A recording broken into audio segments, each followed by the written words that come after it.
better than it was earlier. Yes, yes. Right. Sure.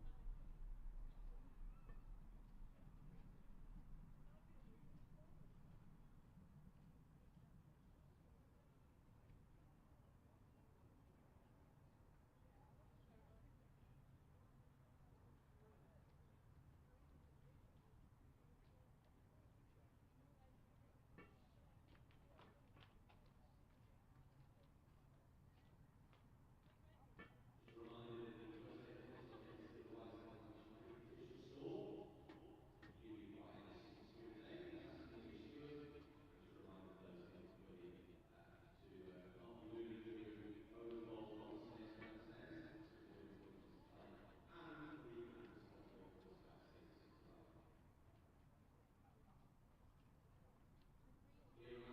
Lancashire's Eve Jones starts the bat at 7 early, both held by captain and keeper.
Lee Morris, Solicitor.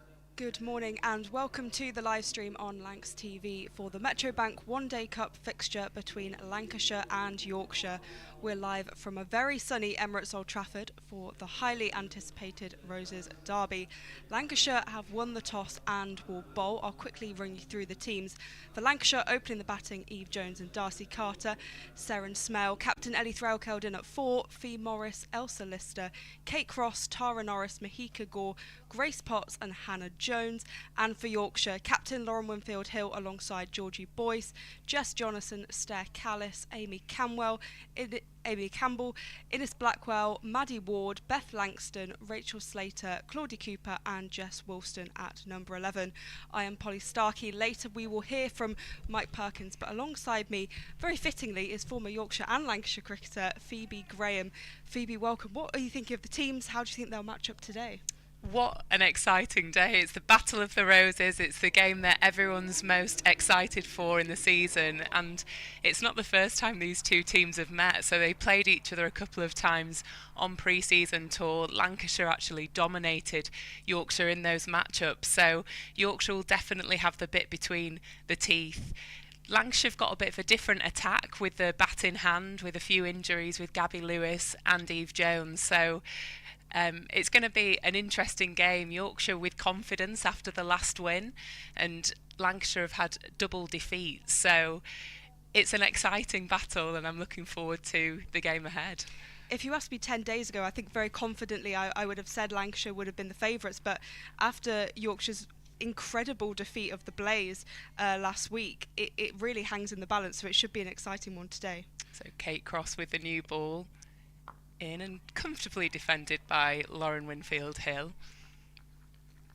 Yeah, definitely. I think Lancashire started so dominantly against their first game against Durham, and then since then haven't managed to get a defeat, whereas Yorkshire have sort of gone from strength to strength throughout this competition.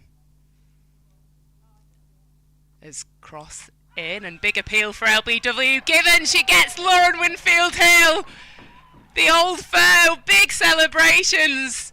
Cross's first wicket of the Metro Bank Cup, and it's a big one. It's her former England teammate Lauren Winfield-Hill. That is crucial for Lancashire.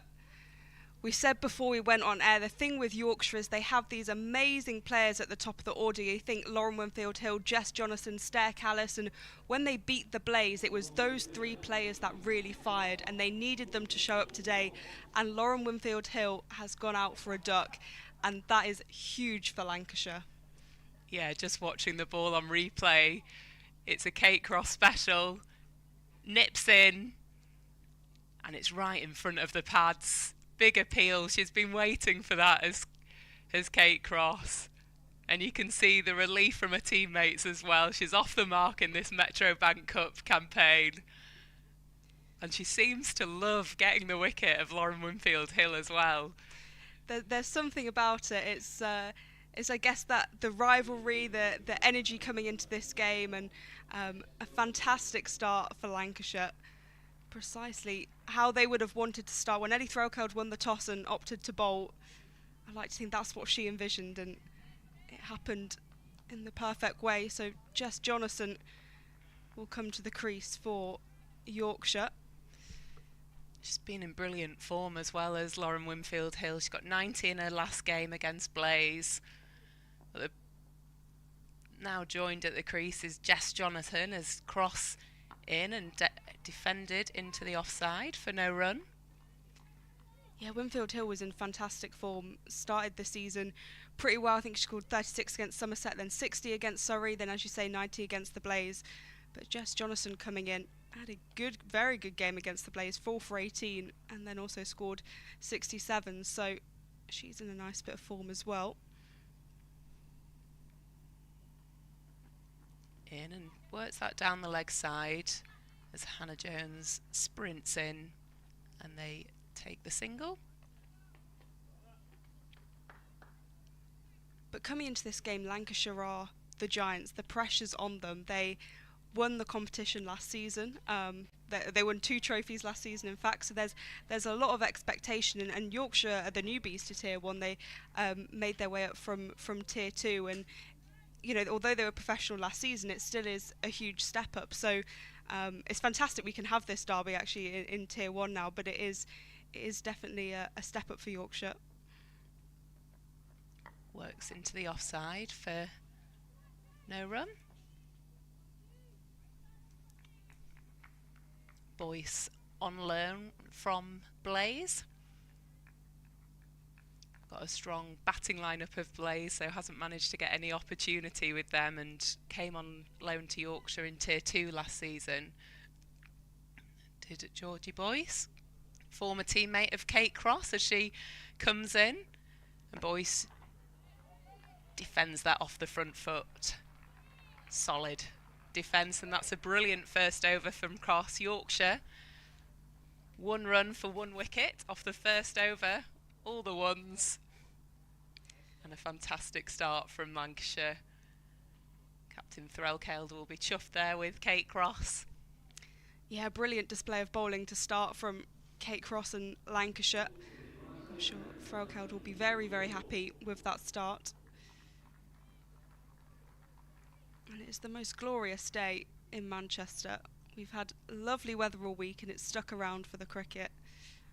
We've just got expansive blue skies, a couple of wispy clouds in the distance, but it is very beautiful and nice and warm out there. It is absolutely stunning, isn't it? It's not often you wake up in Manchester and think summer clothes are required. Yeah, in April, it's a miracle. It'll be Mahika Gore taking the new ball from the Brian Statham end. Got an extensive bowling attack to Lancashire with Mahika Gore, Tara Norris, Grace Potts and Kate Cross all in the team today. Mahika Gore, ball in hand, the tall left-hander, coming into Jonathan and pushes that wide, but gets away with it. Umpire's having a little chat to her. I don't know whether she's just letting her know that was a little bit wider than she'd have liked it to be. But one slip in, Eve Jones in second slip, deep third, deep fine, and quite a conventional field here for Mahika Gore. She's striding in from the Statham end. Swings away from Jonathan, who leaves that comfortably. I think we've seen with Lancashire over the last few seasons the way that the depth of their bowling has really grown and developed, and seeing someone like Mahika Gore coming through and now opening the bowling, it's fantastic to see that development. But as you say, yeah, all those seamers, and then you've got Hannah Jones as well as a spin option. So plenty of options for Lancashire. Also Fee Morris as well. Love that from Mahika Gore, just putting an extra slip in. So I think that's Fee Morris that's just come into the slip. So you've got Eve Jones, Fee Morris first and second slip as Mahika Gore strides in and then works through to mid-wicket. Pulled off the back foot. Didn't quite get up as Jonathan would have liked. Love that from Lancashire. One down, ball swinging, get someone else behind the bat. She comes in from such a tricky height with that swing and bounce, such a unique skill set, and can bowl really nice and consistently. In and driven through the covers. Excellent shot there from Jonathan. Off the mark. First boundary of the day. Dismissed through the covers. That's the thing with Jess Jonathan. She can stand there and defend for a little bit, but she will always find that beautiful shot through, that breakthrough to get off the mark. Yorkshire 5 for 1. That's what Gore's encouraging with this field. Extra cover wide open. But two slips in. It's Gore in and driven again through that free space in extra cover, cross chasing, but it'll race away again to the boundary for 4. Yorkshire 9 for 1. Jonathan taking advantage of that full delivery, and it was effortlessly punched through the offside for 4. Brilliant back-to-back boundaries from Jonathan. Such ease, and it didn't feel like she had to kind of put much on it for it to just glide away.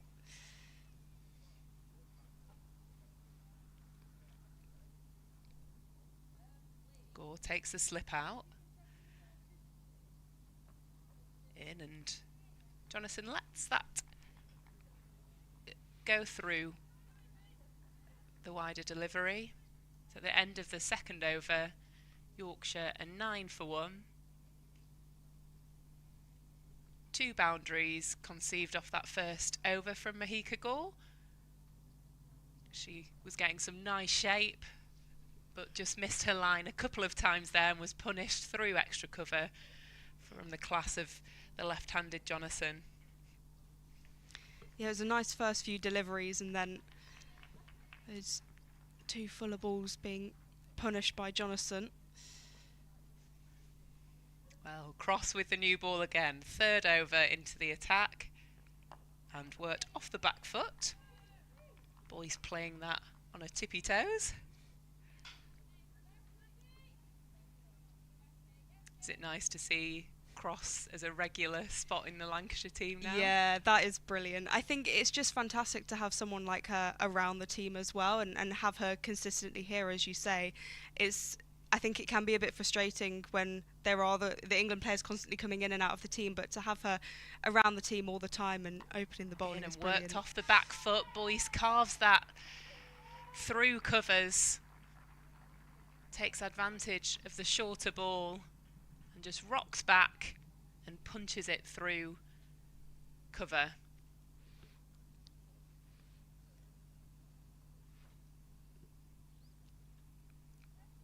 Yeah, I guess that's the danger this time of year. It's amazing to see those international players in the team, but it does change what the lineups look like.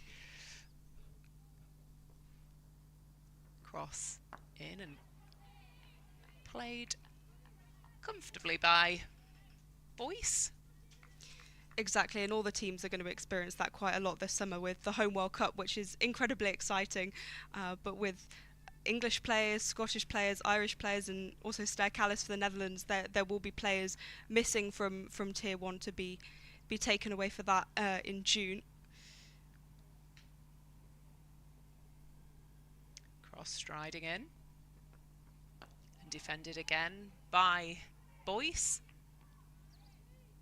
Textbook on that front foot. Yeah, there's a lot of different teams competing now that changes, particularly Scotland. Yeah. Majority of the Scottish girls playing domestic cricket across the country. I think that's brilliant, and it is amazing to see them so ingrained in the domestic circuit now, especially players that have come down from Scotland. You saw with Kirsty Gordon and the Bry sisters quite a few years ago, but now it's so commonplace. Drops her hands on that, does Boyce. Into point. Darcy Carter fires it into Threlkeld for no run. Yorkshire 13 for 1 in this third over. But yeah, there are those growing opportunities there for players to play county cricket, whether that's Tier 1 or Tier 2. And it just really develops the quality of the county game as well, to have experienced internationals come into those sides. Boulder! Kate Cross cartwheels the middle stump of Georgie Boyce. Second wicket for Kate Cross. It's a phenomenal start with the new ball. 2 wickets for Kate Cross. LBW of Lauren Winfield Hill. And then middle stump cartwheeling out the ground for Georgie Boyce. Middle stump went absolutely flying. We had the most amazing view of that right behind the stumps. And that is superb from Kate Cross. You can see the replay here. Beautiful, beautiful delivery. Going for the two-hander celebration as well. Great feeling to take that middle stump out the ground, and she's worked hard the last few weeks as Kate to get a flow and rhythm, and it's certainly back today for the big game, the Battle of the Roses. She's turning up. Yeah, she showed up at the right moment. You can tell she's Lancashire through and through. And Yorkshire are 13 for 2 with Stair Callis coming to the crease. She scored a century midweek against the Lancashire second 11 representing the Netherlands. I think that was an equally sunny day in I think that was in West Manchester.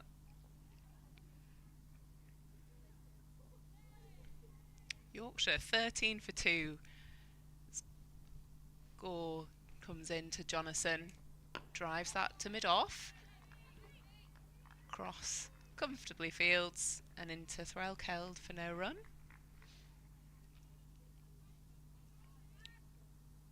Umpire having another little chat to Mahika Gore. I think a follow through might be coming through in front of the wickets, but it's a hard thing to change as a bowler. Oh, couple of chats, hopefully doesn't change too much as Gore strides into Jonathan. Shorter, carved off the back foot, straight to point.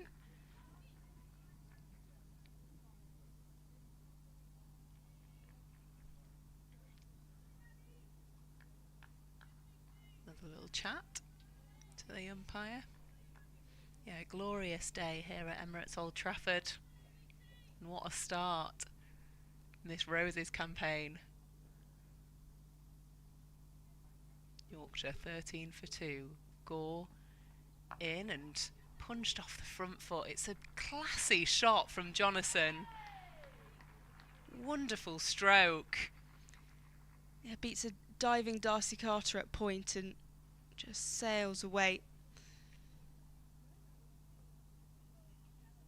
Just angles the bat beautifully to find the gap between point and cover. Like you say, Carter makes that full stretch dive and still beats her to her left.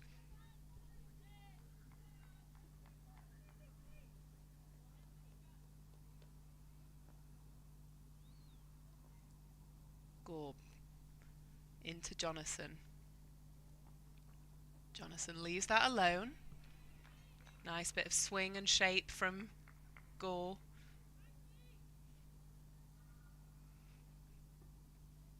So far in this battle, Jonathan is coming out on top though. 3 boundaries. She scored 2 lovely drives through the offside and then that back foot punch there, which was just a glorious shot. Striding in is Gore and driven again to cross for no run. It's been a little bit all or nothing so far today, particularly from Jonathan. You say some lovely shots, some lovely drives, and then there's been quite a few dot balls and quite a bit of hesitancy from Yorkshire. But they know it's 50 overs. They've got time to build an innings, and I think they'll really have to take that after losing those 2 early wickets. They need to try and build some sort of a platform. Left alone again by Jonathan. She's not willing to play anything in that offside channel, comfortably leaves it. The maturity, the international player who's a killer signing from Yorkshire. Yeah. Brilliant all-rounder, can anchor an innings with the bat and then just so methodical with the ball as well. Consistently hits a spot, doesn't she? And exactly. And as you say, to get a player like Jess Jonathan for the whole summer, that's incredible work by Yorkshire. I suspect Lauren Winfield-Hill may have had some influence there. But yeah, to have those Australian players who are kind of, well, she's played for Australia so many times, has so much experience, but probably isn't going to be in that World Cup squad, who's going to be around, and it's also a benefit to her to be in England just in case. So what a signing, and so far has been brilliant for Yorkshire. Cross into Callis. Callis defends with flair for no run. It's another one of Cross's victims is Stair Callis. She's had her in her pocket a couple of times, so with that ball nipping back in, I think there'll be a little bit of tentativeness, but like you say, she's off the back of 100 against the Lancashire second team, which featured a lot of these players on the pitch today. She's batting way outside her crease as Cross in and beats the outside edge. Wonderful delivery. That was close. I'm interested to see the replay of that if we have that, because we've got quite a nice view from up here. Yeah, Callis just wandering down the pitch, having a bit of a garden, seeing if that will stop the ball wobbling and seaming around this morning. Cross striding in. And just that one goes down the leg side, given a wide by the umpire. But yeah, just getting a bit off the pitch this morning is Kate Cross. That's what she's known for. She's created her international career on. She's doing it now on a home turf here at Emirates Old Trafford against her old foes. Callis. Big drive, but inside edges that into the ground. Lister attacks that and they take no run. Yorkshire 18 for 2.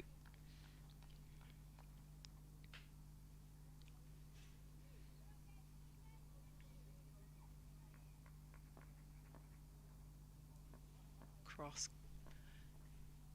in. Callis defends once again for no run.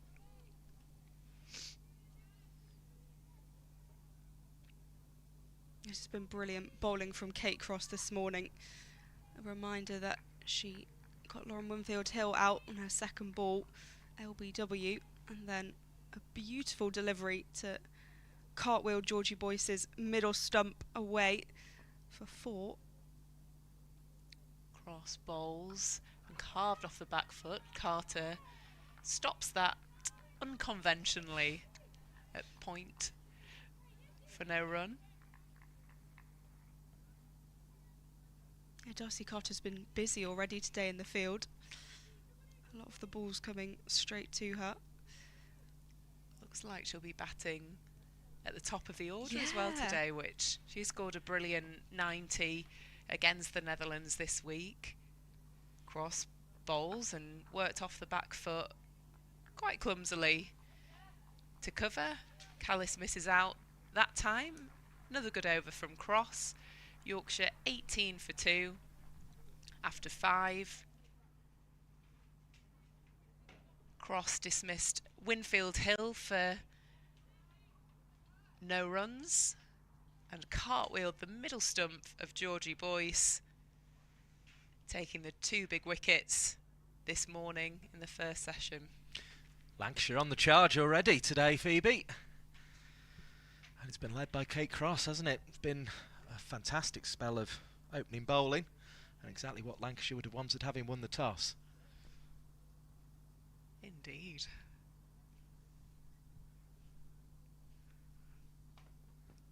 Gore in, Fuller, and drives to Cross for no run. Jonathan will be the concern, though, you would imagine. 12 of 15 and has looked in very good touch so far. They've got a few big players, don't they, that anchor the innings for them. And you know how important those wickets are. They're almost worth double points, aren't they, with a Winfield-Hill, a Jonathan, a Callis. These are the big players now. I'd barely got to Georgie Boyce's stats this morning, and Gore, thick outside edge from Jonathan, works that down to third. Probably not with as much prowess as she'd have liked. Because I like that from the Yorkshire point of view, putting Georgie Boyce in against her former side, but it hasn't paid dividends. And as you say, Winfield-Hill has been such an anchor through the Diamonds era, and then into this Yorkshire era as well. Was even prolific last season in just 6 innings, scoring more than 400 runs. So a valuable early wicket for Lancashire to take. I think this is the first ball Mahika Gore has bowled to a right-handed bat today. She's bowled every single delivery at Jex Jonathan, who has shaped up wonderfully to Mahika Gore and not looked in any discomfort. So first ball, Gore will bowl to Callis. In, and big LBW appeal, but I think that it will be 4 off the bat. She just digged out that Yorker, did Callis. Really good shape on this delivery, though, from Mahika Gore. I don't think she'll mind conceding that one. It's what the left armour generally tries to do, although Gore probably is one of the few bowlers who's quick enough to try and run it across a batter, but she'll be looking to bring it back as she did there, and I don't think she'll mind conceding that one because it was whiskers away from dislodging the stumps. Well, it was a full delivery, and Gore again, same delivery, but Callis plays that nicely to the onside. Cross runs round and fires at the stumps. They take the single. Let's get a little move on there, did Callis. Spent time with with Warwickshire last season. On loan in the Midlands. Yeah, she did, didn't she? She was there for the whole season. Gore in and lovely drive down the ground from Jonathan. Beautiful class. It's a textbook shot, almost tickles the other stumps. it's been hit at that straight. Well, wherever she's gone this morning, she's done it with supreme power as Jess Jonathan. That one just to the onside of straight, but just about as straight a drive as you can get. She's also been through cover twice and through the point region, and all of those shots have been just so firmly struck.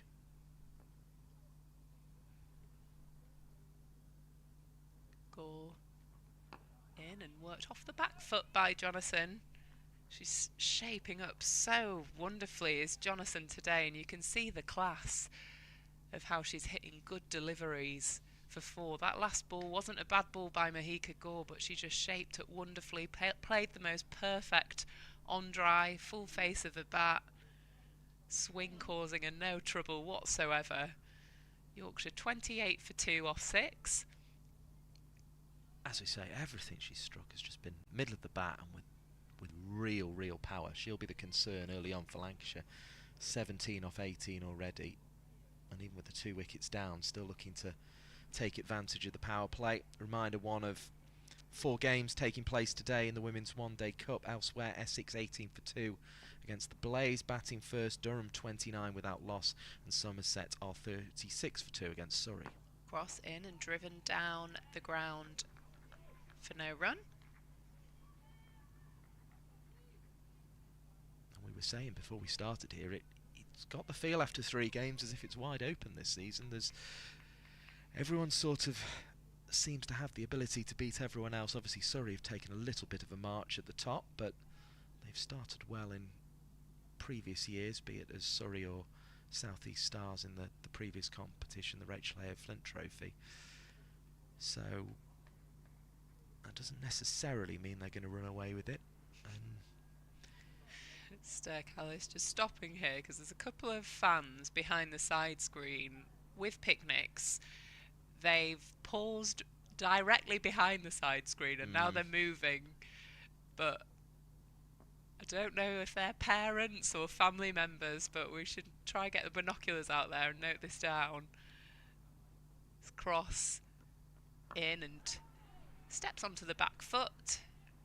Lister charges in, throws into Threlkeld for no run. I'll be honest, if I was Stair Callis, I wouldn't be massively pleased with where they've settled actually. Just right on top of the side screen from our view here at the Statham end, looking towards them. They're the very first row of white seats behind the black tarpaulin. Running in is cross, and Callis works that onto the legs. Morris doing what she does at mid-wicket. No run. Spectacular catch at Southport last week to get Lancashire's first home wicket of the season, diving away to her right hand side. Yeah, I saw that. It was absolutely phenomenal, wasn't it? It was a proper both feet off the ground job, wasn't it? A brilliant catch. Cross in and drives beautifully does Callis through extra cover. There's 3 of them chasing it down. Lister is the one that gets there first, and they'll just settle for the 2. Callis has got some beautiful stroke making with her play. She exaggerates everything with her body patterns and movements, and it always looks very flair. Yeah, nice stroke that one. It slipped off the face ever so slightly more than the Jonathan punches had, but still a very pleasing cricket shot. I think it shows there how hard Jonathan's hitting the ball, doesn't it, as well? It shows Jonathan's finding the exact centre of her bat, isn't it? And that was just off and only went for 2. Callis shapes up onto the onside, defends that once again.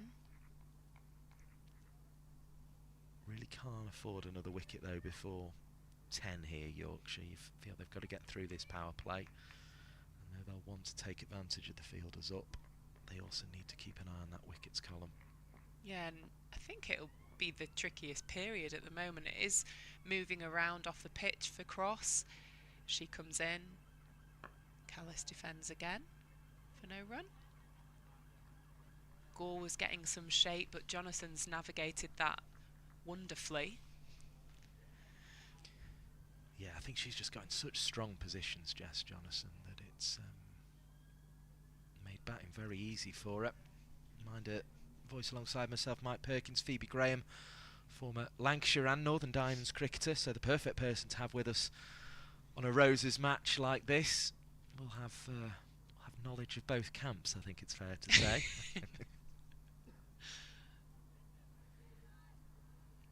But it's Lancashire who are on top here. I think if for anyone just joining us, they've started well with 2 Cape Cross wickets.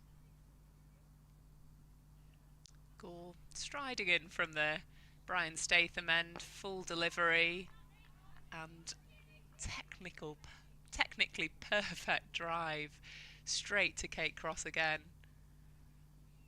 I'd almost be aggrieved not to have put that one a yard the other way and seen how far it went there.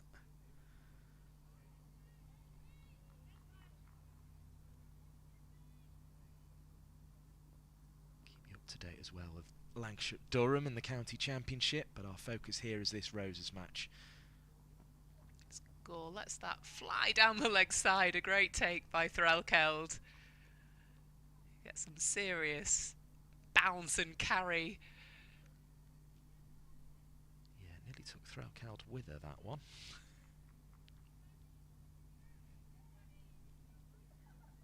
Eve Jones there at slip, passing on a word or two of encouragement. On this perfect morning for cricket. Really is a glorious day. Gore gets some nice shape, but Jonathan leaves alone. He's not playing game with any of these balls that have any shape outside the off stump. Lots of discipline. Navigating the new ball wonderfully. It's been a masterclass really. 17 off 20. Nearly every delivery she's faced has been of Mahika Gore. Mahika's bowled one ball to Stair Callis, a right-hander. Apart from that, it's all been at Jonathan. In and flicked into square leg. Potts is out there in the deep. Throws it into Threlkeld. That ball just strays down the legs. And once again, Jonathan works that well.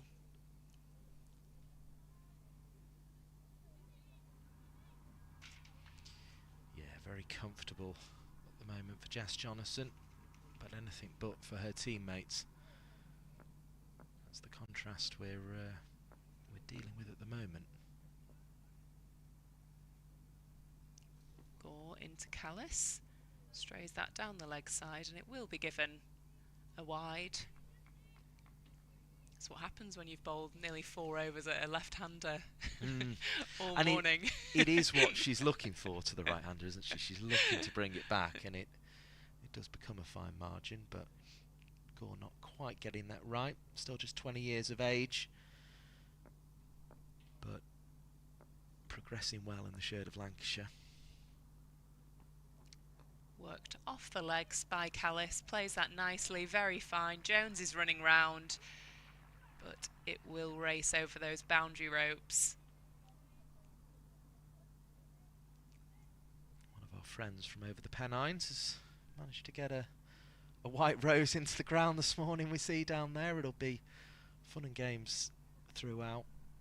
As we say, Yorkshire almost playing the pantomime villain, and I thought that selection of Georgie Boyce was that was a good decision to keep that pantomime villain status going. Here comes Gore again. In and beautiful delivery. This is the everything as Callis looks confused, I'd say. Just jumped that one, didn't it? Just got a bit of lift off the pitch, although perhaps Callis was a bit back when she maybe could have been forward there, which exaggerated it, but yeah, well over stump high in the end when it passed the bat. Yeah, just carried on straight, did that one. Beautiful delivery from Gore. So she strides in again. Fuller, and Callis works that through the offside. Lovely strike into the covers for 4 runs. Takes full advantage of that Fuller delivery. score been expensive off her 4 overs so far, 33 from them. Yorkshire 41 for 2 after 8. They've made a good recovery after the first few overs, with Cross taking the wicket of Winfield Hill, cartwheeling the stump of Boyce. But we've seen a little rebuild here. Jonathan on 18, Callis on 15. Fluid swing of the bat, wasn't it? There was a big gap there. It stayed hit, that one. Right away to the cover boundary. We're just slightly off left of centre from our view from the Statham end here, but more or less in the middle of the square.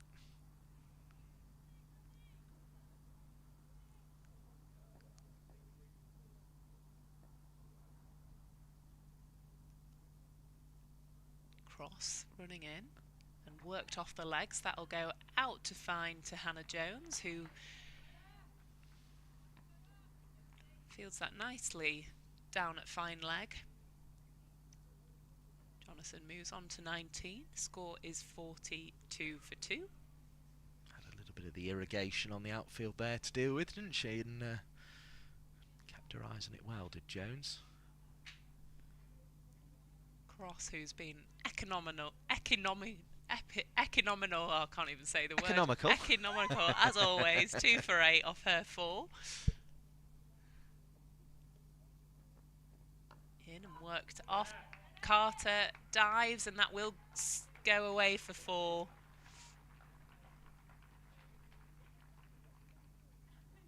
Callis plays that lovely off the back foot. Rocks back onto the back foot, punches that through point. Beats Carter diving to her right. She's getting into her work nicely now, is Callis.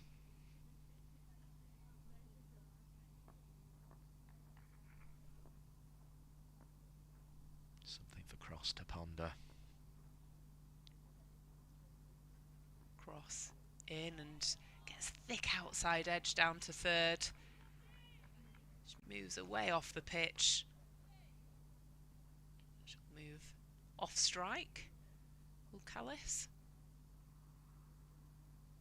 Both look very disciplined in their approach this morning, to Callis and Jonathan, in how they're playing the game. Yeah, had a definite rebuild job to do. 13 for 2 after 3 overs this morning. And these two are going along nicely now. Cross comes round the wicket, driven out to 3rd.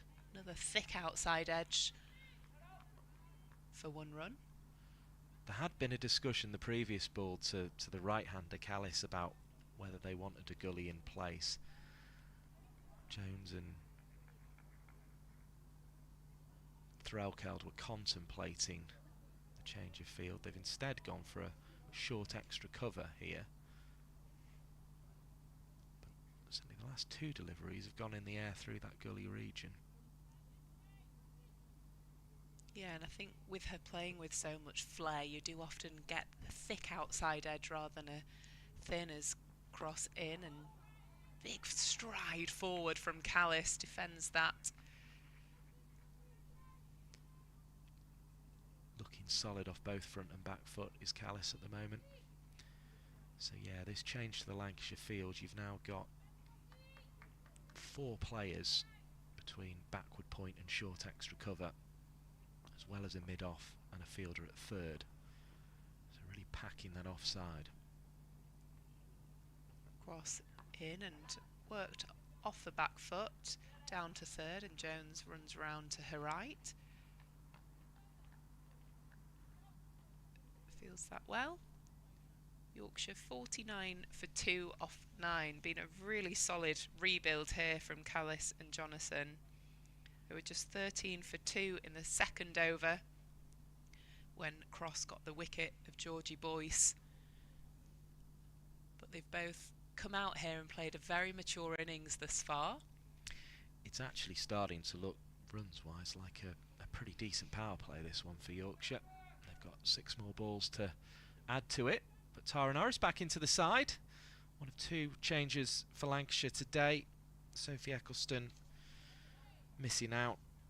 I'm told slight thigh problem. She's replaced by Hannah Jones, and Tara Norris coming in for Alice Clark, which, as we were discussing earlier, we think means Darcy Carter is going to move up to open the batting. So big day for her later on. Yeah, well, niggles with Emma Lamb, Gabby Lewis gone home with an injury, so presents an opportunity. And with there being more second team cricket available now, Carter played a brilliant knock against the Netherlands midweek and feels like a great opportunity to take. And these are the moments, aren't they, when you get given an opportunity like that to take them. Absolutely, absolutely. Norris into Callis, worked through to square leg, doesn't get all of that, and it bounces short of Lister out in the deep.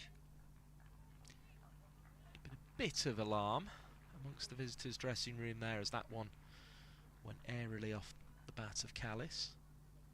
Found space, but yeah, it's a lot of runs to be missing with Emma Lamb and Gabby Lewis. Emma Lamb making 1,130 across all competitions last year.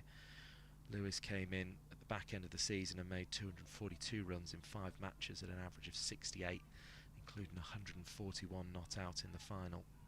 Also made 131 against Durham in the season opener this year. Norris in, slapped into the leg side, but Jones does well diving to her left there. It's probably the first time we've seen the pitch a little bit too pace with Norris with the ball. First one sort of held up to Callis, who didn't get all of it when she played it to the leg side. That one skidded on. It's a slightly different pace of left armour is Norris, although she can still get it through when she needs to. In and left alone again by Jonathan, not tempted by this left arm swing or shape. Essentially what we're saying though about the absence of Lamb and Lewis is any team in the competition would miss those two. Invaluable players to have in your team, so big boots for Darcy Carter to fill today. Norris in and carved to the offside for no run. Yeah, Lewis came in, scored a century off the back of a final century in the Metro Cup final. So two games for Lancs, back-to-back centuries, and then a little quad issue that she's sent back home for. So hopefully she'll be fit and raring for the T20 World Cup. Norris in, Fuller driven to the right of Kate Cross. Gorgeous drive from Jonathan. Anything full, she's struck her hands through, and with power as well. Brilliant stroke. The ball has very much been introduced to the bat of Jess Jonathan so far in this game. Well, Norris looking for the reply. Full again, but much better line, so just to cross for no run. 5 off the over, and Yorkshire come out of the power play 54 for 2. A brilliant rebuild after what was a shaky start. 13 for 2 after 3. Jonathan and Callis guiding the ship, and I think the game is well back into the mix.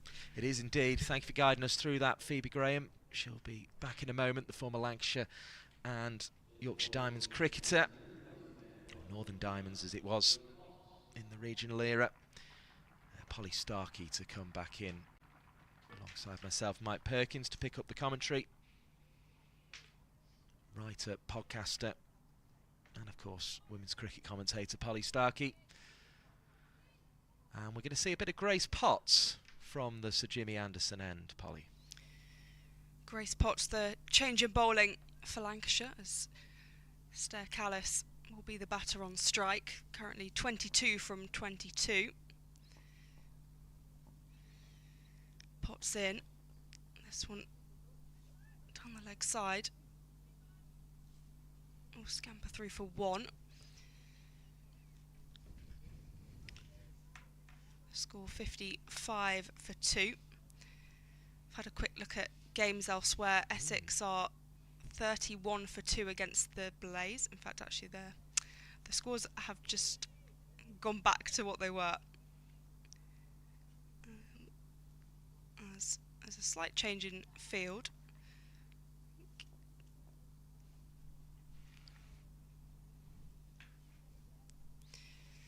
Potts in again. This one left alone by Jess Jonathan.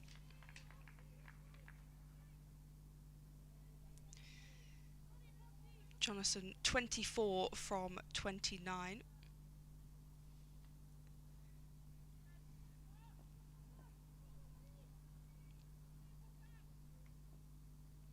Just waiting on a bat again.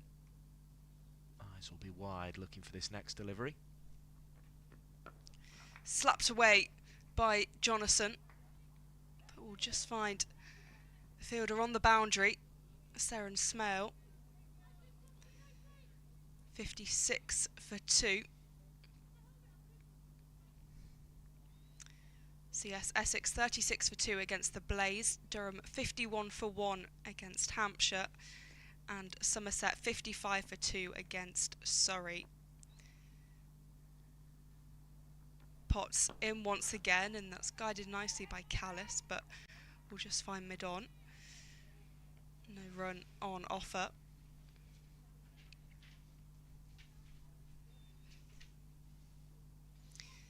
And Yorkshire have managed this really well. They've managed the situation really carefully. It looked quite dire after those first 2 wickets had fallen, but Jonathan and Callis have started to rebuild really well. Put Yorkshire in a good place at the end of the power play as Potts is in once again, and it's blocked out by Callis. She slaps her bat into the ground. Well played in the end. Yeah, good over so far from Grace Potts, who hasn't had a particularly notable start to the season. But was part of that England camp to South Africa pre-season. Top wicket taker for Lancashire in their double winning season last year. Callis works us into the leg side, down to Mahika Gore. He'll take the single. 57 for 2. That's 11 overs gone. Callis 24 from 26 and Jonathan 25 from 30. So yeah, well done for finding us nice and early on Lancs TV. Good to have you with us. Make sure you hit the thumbs up button as that helps other people find this match. I imagine there'll be a fair bit of interest in today. Always is when the red and the white rose take each other on, particularly when Yorkshire have come back into this top division of women's cricket this season. Lancashire winning the One Day Cup last year, but both sides coming in with the same record from their first 3 games. Tara Norris is continuing from the Brian Statham end, and this has been sent away by Callis. It's heading towards the boundary, will almost be cut off, but I think has just made it out there to the far boundary behind the keeper. Signalled a wide by the umpire as well. Yeah, so 1 win and 2 defeats from the first 3 games of these sides' records. Both picked up a bonus point from their victory as well, so they're both on 5. Norris into her second over. This has been clipped away nicely by Callis. We'll just get the one run as Darcy Carter does the fielding.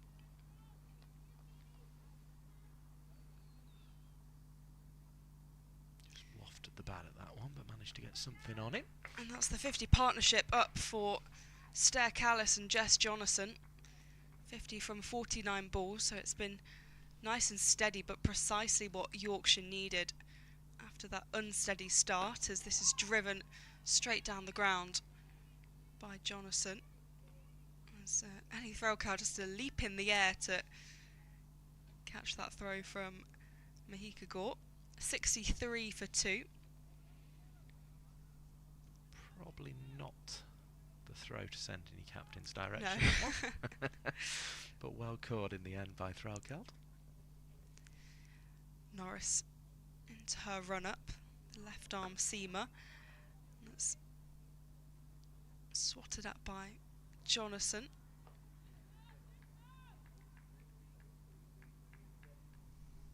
Lancashire having chosen to field this morning in the navy with the red flashes on the front of the shirt, of course. Yorkshire in the lighter blue with the navy bottoms. Jonathan on strike, and this is parried back to Norris, who grasps it with one hand, lets it fall down, but does her own fielding. Jonathan still on 25. Missed out at Southport, did Norris, so will be good to put a stamp on this game. The left-handed Jonathan pushes that away. Nice stop by Elsa Lister.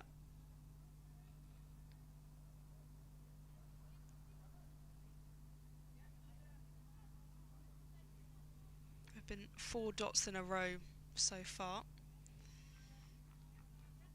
Batting though feeling all of a sudden more like what we were expecting on a day with largely clear skies. Jonathan pushes this backward of square, and it will be stopped before the boundary. Will just be a single to wrap up the over. So 12 overs gone, 64 for 2. It takes Jonathan to 26, Callis still on 25. As I say, just steadying the ship after those early 2 wickets. Kate Cross starting brilliantly with the ball on this gorgeous day in Manchester. Yep, a few little dashes of white across the sky, but that's about it. Sunshine dominating. It's a superb scene. The flags down by the flagpoles indicating there isn't too much of a breeze either. Slight chill in the air. And here comes Potts again. Potts returning from the James Anderson end. We'll start nicely with a dot ball.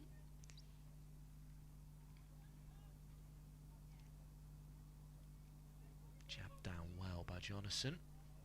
Just be considering her work again. 26 off 36 now. Nicely placed.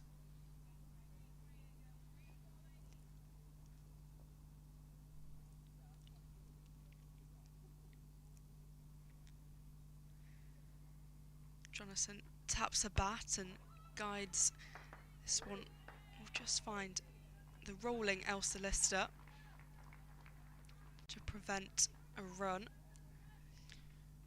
Most of the spectators here have packed in at the Sir James Anderson end, trying to get in behind, as close to behind the bowler's arm as they can to get a good view of this game.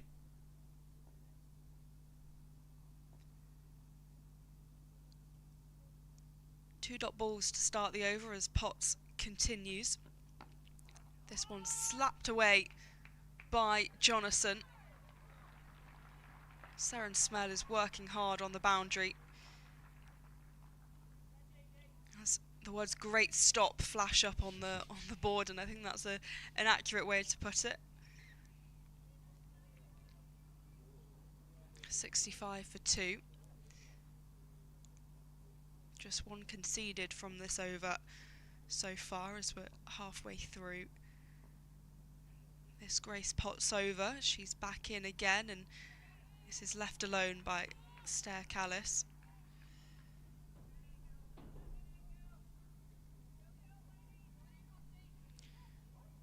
Yeah, there was the ball before last. There was applause from both sides. One for the cut from the batter, and then from the fielding out on the rope.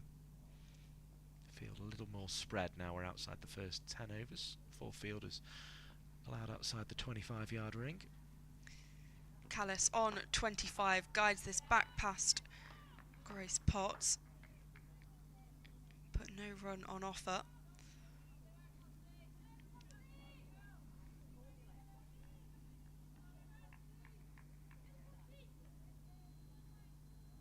I think this is the sort of pattern we're going to see for the rest of the innings now, where there is the opportunity for batters to score here.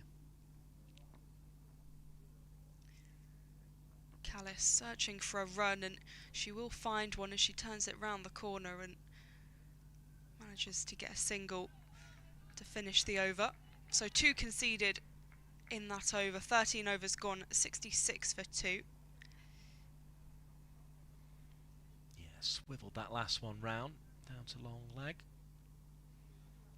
Jonathan and Callis leading the way now for Yorkshire. Very good acquisition, Jess Jonathan, for Yorkshire. Brings a lot of experience with her, which they're going to need in this first season back at Tier 1 level. It looks like we're going to have some spin. Hannah Jones is going to come into the attack. The first bit of spin today.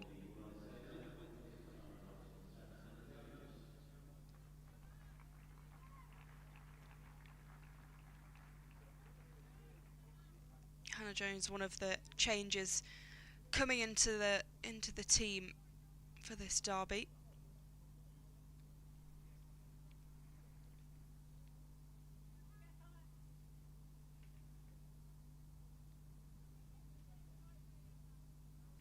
Kate Cross just being sent back to the boundary. Hannah Jones in for the first ball of the day, chipped up in the air, and she'll comfortably field off her own bowling. Might have worked 1 or 2 up at home, that one. Little moment of alarm from the first Jones delivery. 66 for 2 as Jones is in again. It's been driven away by Callis. And they'll take a single. 67 for 2. And it's that 2 really for Lancashire. If they didn't have that on the board, they'd be getting a little worried, but it sort of changes the complexion of the score a little at the moment. The left-hand, right-hand combination of Jonathan and Callis making the field change pretty regularly as Jones is in once again, and that's driven straight to Elsa Lister, who slightly hobbles as she gets up. I think it might have hit a toe. She had to be pretty brave there, did Elsa Lister. Put her body on the line. Jonathan 27 from 39, and she'll make that 28 from 40.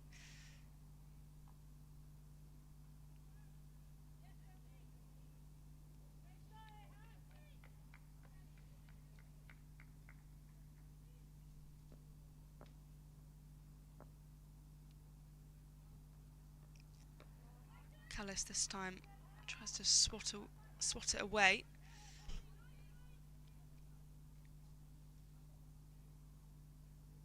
A dot ball from Hannah Jones, so dot one dot so far in this over. Nicely driven back behind the bowler. But it will finish with the dot, so a good start from Hannah Jones, 2 from the over. The score now 68 for 2 after 14. And it's a bit of a quieter period for Yorkshire, having rebuilt quite nicely after the loss of those 2 early wickets. Yeah, they'll have an eye on when they need to accelerate, but probably not just yet. Quite happy to just keep the board ticking in the early stages of this second set of 10 overs. Grace Potts back again from the James Anderson end as Jonathan has a swipe at this one.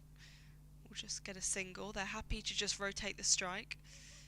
Makes the fielders and square leg umpire work hard. Does indeed. Elsewhere the scores: Essex 62 for 2 against the Blaze. Yorkshire here 69 for 2 against Lancashire. Durham 75 for 2 against Hampshire. And Somerset 70 for 2 against Surrey. Potts through her action and a couple of hands on heads, because that looked pretty close to Stair Callis's bat. So good signs for Lancashire. It's just been the moments where the ball's lifted a little off the pitch that have caused Callis issues. Again, perhaps in an ideal world would have rather have been forward there rather than stuck on the crease. Yeah, it slightly hopped up at her as Potts charging in once again. And there's a slight shout from Potts that looked really awkward for Callis to deal with. She kind of had to dig it out and did not look comfortable. The other score of interest from a Lancashire perspective is in the county championship against Durham, day 2. Durham are just beginning their innings after Lancashire were bowled out for 370.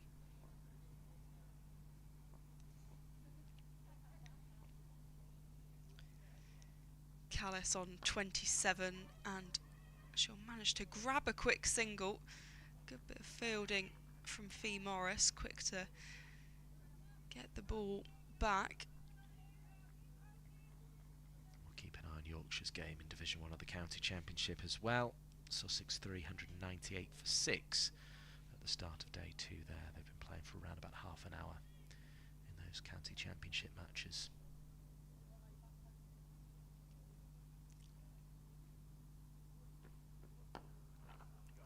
Driven well by Jonathan, but stopped superbly by Eve Jones. One hand in a roll to prevent a run being taken. I think saying to her teammates, I'm not quite sure how I've got to that one. It's well picked up. 70 for 2.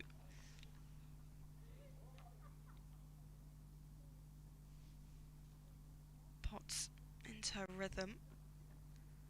A swipe at it by Jonathan, but through to Threlkeld, who ends up kind of full length sprawled out on the pitch. As 15 overs have gone, 70 for 2 a Yorkshire. Very much entering honours even territory now, aren't we? 70 for 2. Marvellous scene, as I say. A bit of sun cream will be needed over there in the distance. See Trafford Town Hall just poking through the gap between the old pavilion and the hotel. Very nicely set for cricket today. Hannah Jones back into the attack and starts well with the dot. Stair Callis just lurching forward to defend.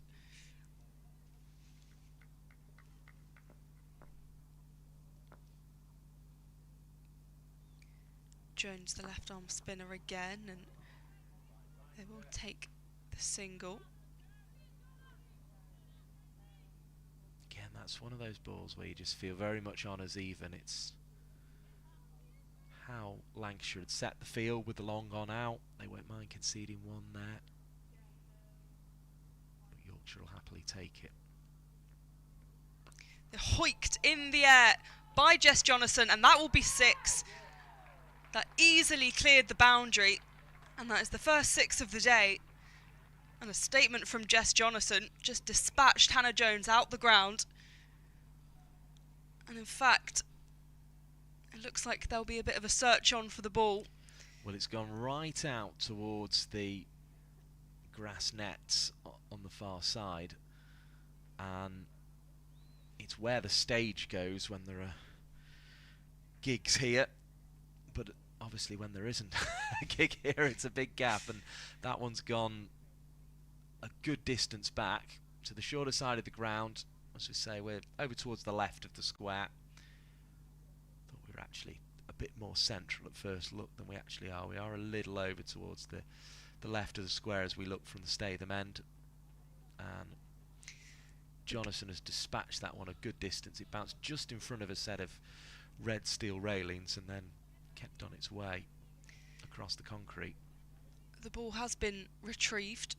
Seven Smale and a security guard managing to find it eventually.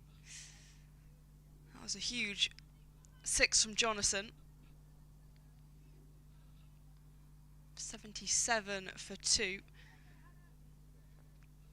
It's been inspected though. We're back underway. Down the ground from Jonathan, much more tentative than the previous shot.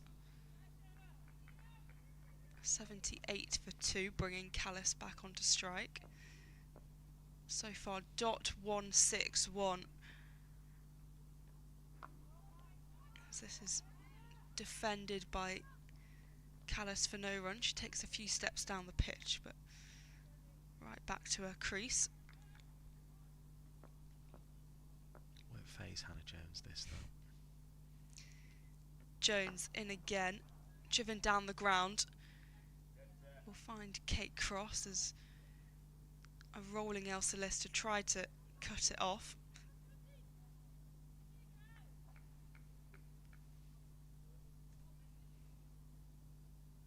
In runs Kate Cross, just gives a little pat of the hands to Hannah Jones, who, as I say, will know she's in the game after that one.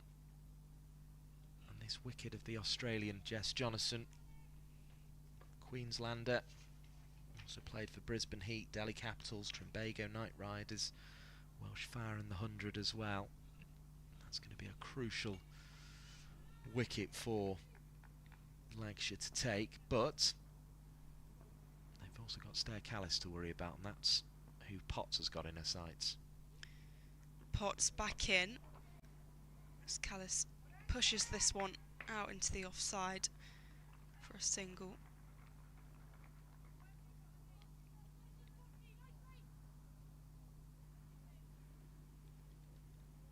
Stop, wasn't it, from Ailsa Lister, who was 32 last year. She's 23. I was going to say, I just noticed She's that. Switched it round.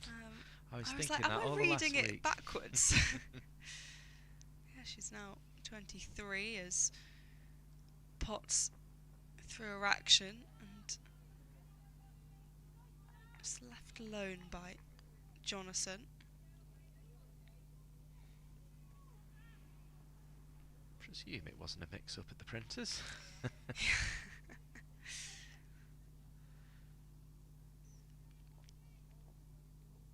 way, useful fielder and a hard-hitting batter as well. Ailsa Lister, which could come in handy later for Lancashire.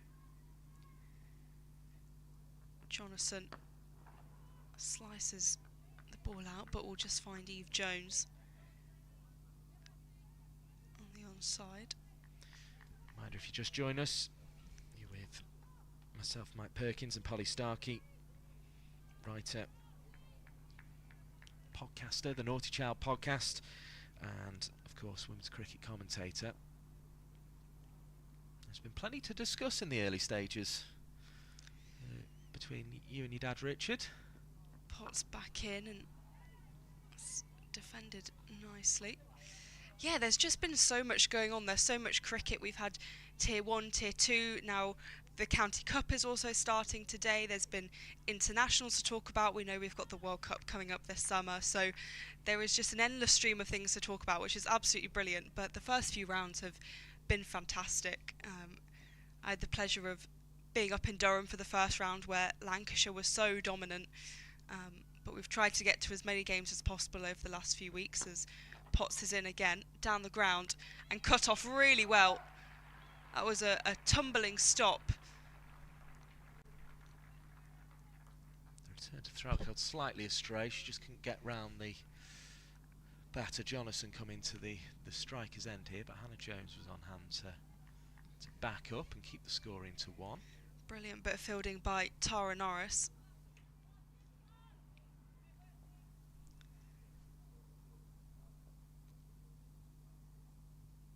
Potts at the top of her mark. Jonathan managing to just rotate that strike as they have been doing for the last couple of overs. 17 overs gone, 81 for 2, so just 2 from 3 even from 81 for 2, 2 from the over even. So much better from Hannah Jones, the 6 in the previous over costing her a bit, damaging her figures. Yeah, it won't concern Yorkshire too much, that one, but I think it was an over to Lancashire. But she's going to have the unenviable task of bowling to Jonathan here with that short boundary still in her arc. Jones in again. And we'll start with a dot, which I'm sure Jones will be happy with.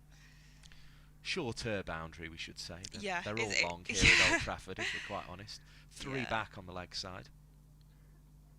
Jones in again. Stays on the ground this time. We'll just get 1. I think it's just the way that Jonathan hit that 6. It's one that I think she would have kind of thought, oh, that area looks quite nice to have a whack at, and it makes it a little bit nerve-wracking for Jones as she's in, this time to Callis. It's been whipped away. Will beat the fielder diving inside the ring. Cleared it by a good 20 yards in the end. Now towards those railings. 83 for 2.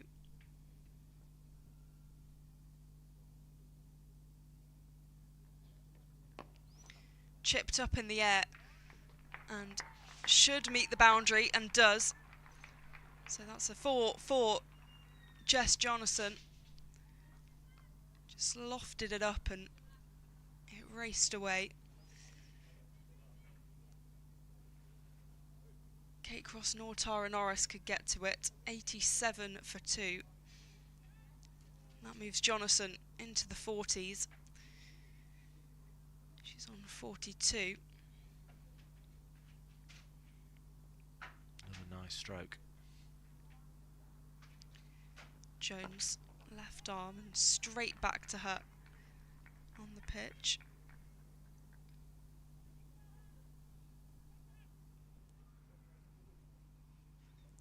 Six from this over. Jonathan nudges this into the offside just to Darcy Carter at point, and that will wrap up the over. So 18 overs gone, 87 for 2.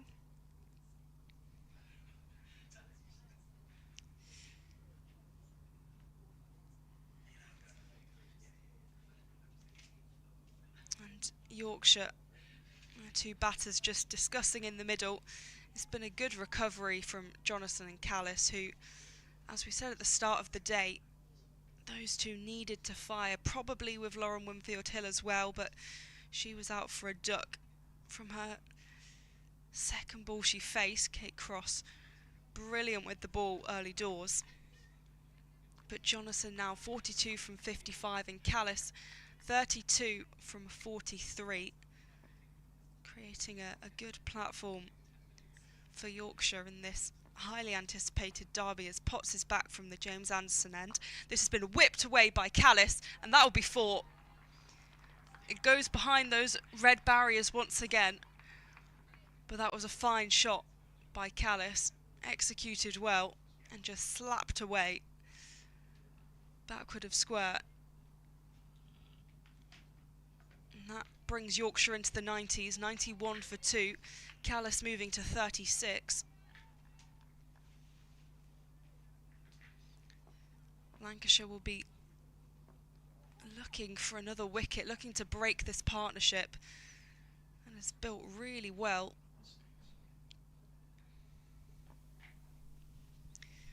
Potts in again. Callis this time pushing it away to Darcy Carter. He will do the fielding, just the 1 run, but a brilliant start to the over from Callis with that 4. Well, it's been an awesome partnership from these 2. They've done precisely what Yorkshire needed, just to rebuild after the nervy start. Pots in once again to Jonathan, who drives this down the ground. No run available. Still 92 for 2.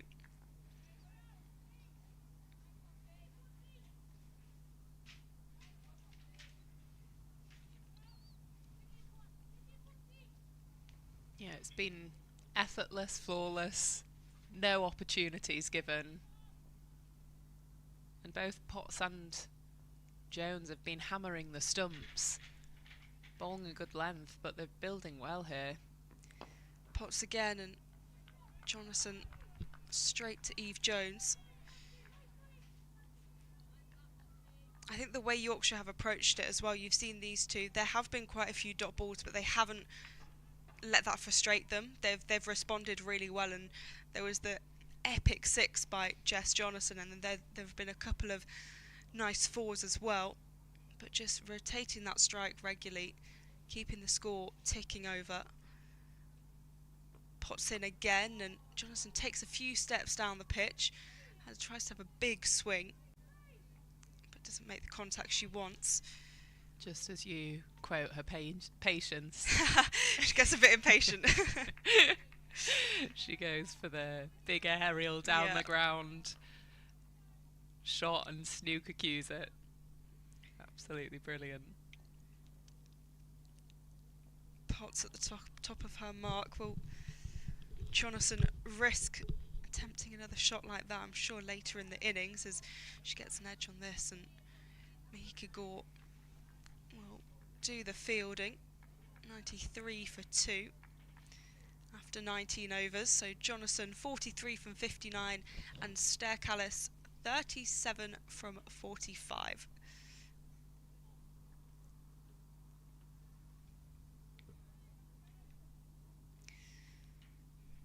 Some scores from elsewhere. Essex are 3 down, 86 for 3 against the Blaze. Durham are also 3 down, also now 86 for 3 against Hampshire.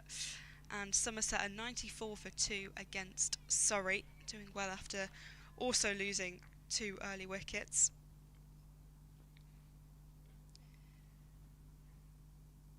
Hannah Jones to continue from the Brian Statham end, as this one is whipped nicely by Jonathan, just for a single. Hannah Jones into her 4th over. Yeah, Hannah Jones, much more of a skiddy bowler. Don't tend to get a lot of spin from Jones, but a lot of batters get into trouble. Callis defending with a straight bat. When they play it across the line to Jones and try and sweep her, because she has that skiddy left arm approach. But both Callis and Jonathan playing her really nicely here.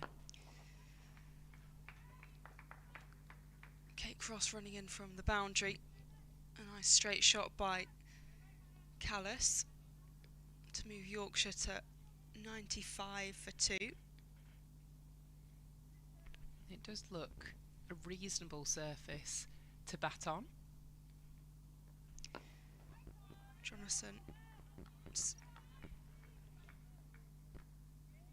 once again being patient.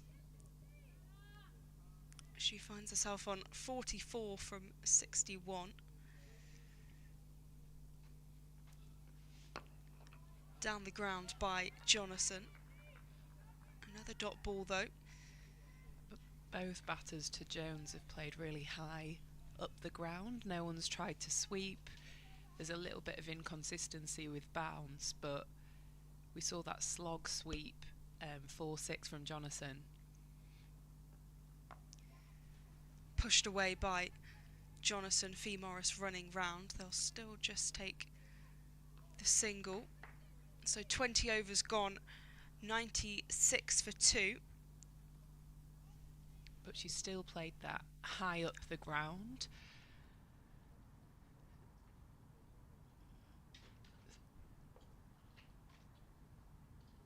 So yeah, Lancs turning to spin here. Looks like Darcy Carter will be coming into the attack. Tall off spinner. came from Surrey, the Surrey Academy, and this will be her second year with Lancashire. She's really grown through the last few years as a player, and will also be playing for Scotland in the World Cup this summer as well, so a great opportunity for her this summer to put her name in lights. I think she'll be an excellent short form player because she can hit the ball hard, she can play 360, and then she also offers in the field, and with her tall off spin she gets a lot of bounce and spin as well. So yeah, canny operator. Bowled a long spell the other day at Southport, whirled away from one end and was very useful indeed in the middle overs. Here she goes then, 96 for 2, the score after 20 overs. And Yorkshire will be adding to that with a heaved stroke into the leg side. A little bit of a loosener there from Carter on the short side. And well dispatched to the boundary for 4 runs. It also brings up the 100 for Yorkshire. Really good stroke from Jonathan, who's led the way with the bat after the couple of early Cape Cross wickets. Getting Lauren Winfield Hill, LBW for naught, off just her second ball. And then Georgie Boyce out bowled for 4. Well, after talking her up, she bowled a half-tracker. Let's see what she comes back with. Back into the attack, and that's more like her area. Good flighted off-spinner onto her length.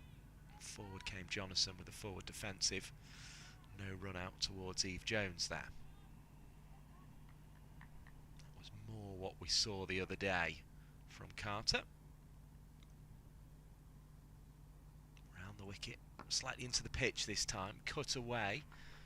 To the fielder at cover. Turned by Seren Smale on the bounce to her captain Threlkeld, 101 for 2. Still little smatterings of applause, and that's the 50 for Jess Jonathan. She raises her bat to acknowledge that applause. 50 from 66 balls, including 7 fours and a 6. It's been well measured, Phoebe Graham. What do you make of that innings? Superb innings from Jonathan. She came in 13 for 2 and has anchored the ship with some class.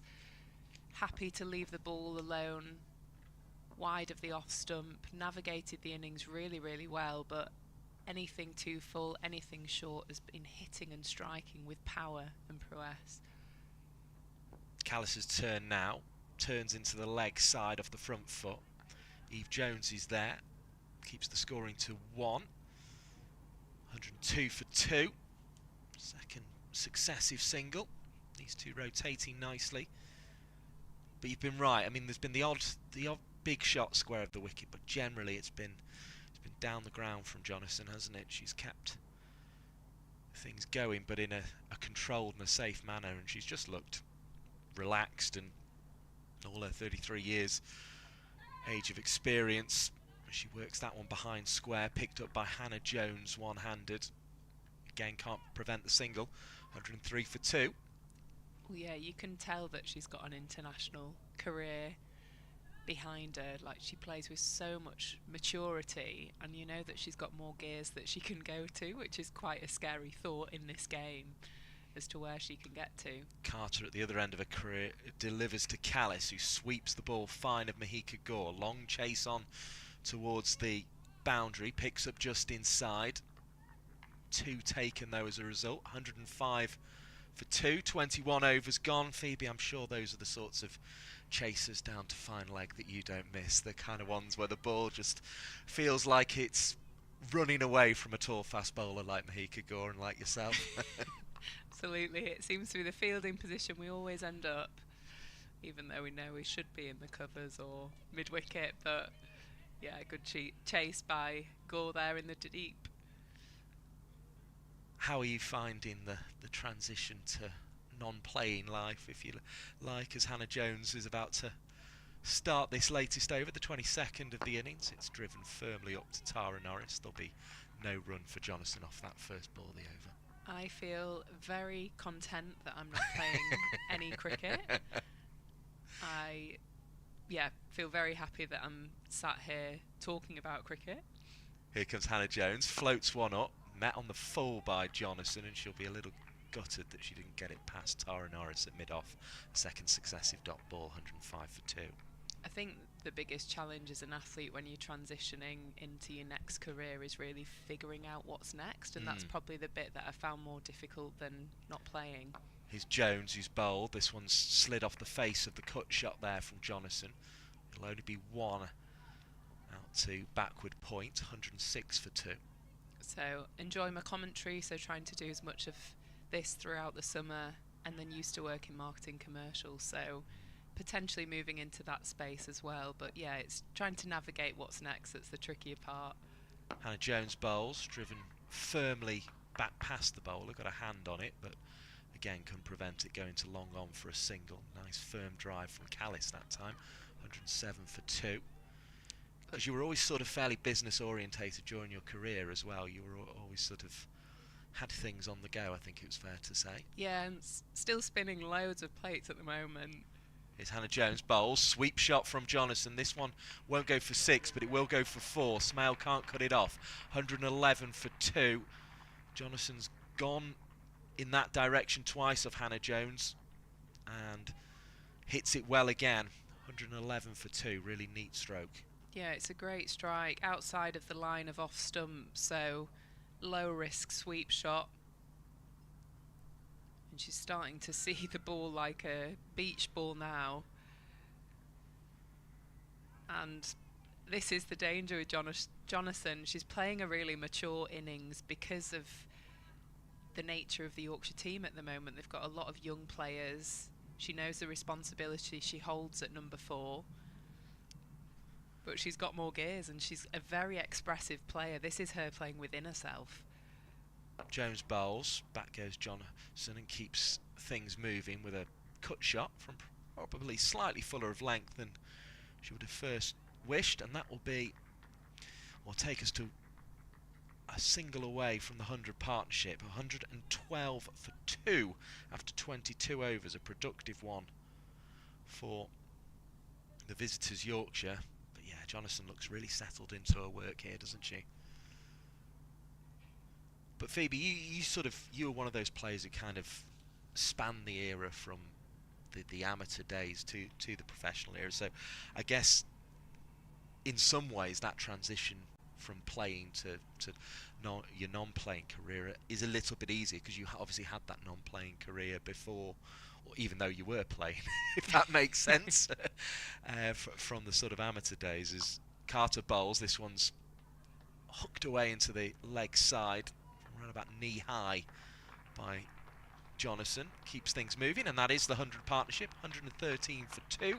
Came up off 115 balls as well, so in good time, this partnership. Yeah, supposedly that's what's meant to make it easier, but I think living and breathing as a professional cricketer, you've lived a job that's your dream and that is just super, super great fun. So it's trying to bring the two worlds together, I think, now. Carter bowls. This one's pushed into a gap on the offside around about cover. There'll be another single to the total. Callis now approaching her half century on 43 off 51 balls, going along nicely. But yeah, I'm glad I was able to give it a good crack for 5 years, and yeah, thankful for where the game is now, really. It would be an amazing thing to be an 18-year-old coming into the game at this stage. Here's Carter bowling, cut away by Jonathan. Another single on offer out to Smale, who's getting through her work on the far side over there. 115 for 2. A little bit of white cloud in the sky away towards the high-rises in Manchester city centre, but the sun definitely dominating proceedings. Carter approaches again over the wicket to the right-handed Callis, who's going to hoik this one into the leg side. Finds one of the two sweepers back on the shorter side of the ground. But there's some amazing administrators, trailblazers in the game now that are just removing and have removed so many barriers so that the girls can just play. Like, all they want to do is perform at the best level, and that's why we're seeing such great games of cricket, such talent coming through. 116 for 2 as Jonathan cuts, and cuts hard this time, and away to the extra cover boundary. Was onto that one early. It's probably slightly closer to her body than she would have ideally liked. She made the room for herself, and it's 120 for 2, and that was a shot of high class. Yeah, the girls don't need to worry about spinning so many plates now, because the things like minimum salaries in place that match the men's game, maternity policies, like pensions, like all the things that are really boring but means that all you can focus on is this as your job. Bowled by Carter, and again seemed to cramp Jonathan for room. This time there's no run. She played it with a straighter bat off the back foot. The bowler was able to scamper across and prevent any more scoring. 120 for 2, and the 100 partnership came up in that over as well.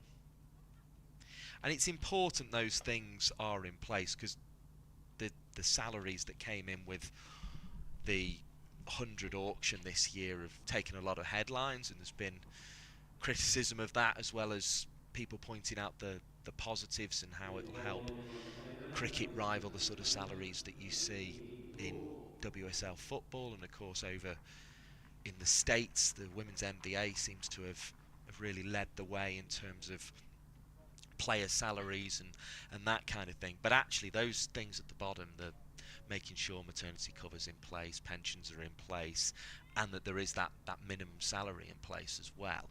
It's important that that continues to rise, I guess, and gives these players the security, so it's not just the marquee players, if you like, who get the big contracts at the auctions. That stability needs to be there, I guess, as Gore makes her way in to bowl the 24th over. It's short of length, and I think Callis would like that one again, because she's rather duffed it into the pitch and only got a single where she could have got something. Yeah, it seems to be sticking better in the wicket a little bit today from the seamers, so cutters, cross seam will be a good option just to try and catch Callis and Jonathan, who do like to go for the big shots. If they can get top edges and just try and do a few different things here to try break through the attack. Jonathan on 63, and she won't add to that here. No run to Eve Jones, quickly across from mid-wicket. Yeah, like you say, the 100's amazing. It's an incredible tournament. It's given so much to the women's game, but 52 weeks of the year, or not 52, yeah, 52 weeks of the year, they're Lancashire cricketers, and it's important that this job serves them well, which it is doing now, and that's really exciting for the game. Mahika Gore bowls, flicked into the leg side, single on offer, taken by Jonathan this time, 122 for 2. She's back in a crease, working to the leg side on that occasion. I'd love to see Mahika give Callis a short ball as well. She likes to take it on. She doesn't always play it that well. And I think this wicket has got some pace in, particularly for the height of Gore, the height of Potts. It could be a really nice option for them. We've seen one top edge on the pull already. It is short, it is in the air, and it is out. And it's been called by Phoebe Graham. Ailsa Lister there with the catch. Callis can't believe it. Short delivery from Mahika Gore. Did stick slightly in the pitch. Callis had a go at one of those earlier in the over, duffed it into the pitch. This time it was the opposite. She got underneath it and has hit it up in the air and straight into the hands of an onrushing Ailsa Lister. Lancashire get the wicket. Callis is out, and a very important partnership for the visitors comes to an end. Callis caught Lister bowled Gore for 45. Well, it was like I channeled that down to Mahika Gore. I'll have to tell her to keep that earpiece in. The connection's still there. Great option. I think we've seen the wicket can be a little bit too pace here, so bounces are a really good option, particularly with Mahika Gore's height, because it's not coming onto the bat as quickly as the fuller deliveries, just stopping in the pitch. And that's sometimes what you need to do as a pace bowler, is change it up to create something. I always think bouncers are a good option when you want something to happen or nothing's happening. So if they're playing very defensively and there's nothing that's really being created, use it from your armoury. If you need something to happen and things are ticking along you're looking to create wickets, go to your short ball again. And Gore getting in the wickets column, as you were just seeing there on the graphics, joining Kate Cross with the 2 earlier on. Could have around 600 of you joining us for that wicket there. Breakthrough that Lancashire needed, though. Been a big partnership of 109. And Jess Jonathan will have to now rebuild with Amy Campbell. Experienced batter, 34 years of age. Played for Northern Diamonds and Central Sparks in the regional area. This first one's wide down the leg side. Gore will be a bit disappointed to have not kept the new batter on strike with that delivery. A single was taken as well, so it'll be 2 to the total. 124 for 3. Don't hate that. She's gone fuller. She's gone to York, Amy Campbell, and you want to get under Amy Campbell's bat early doors.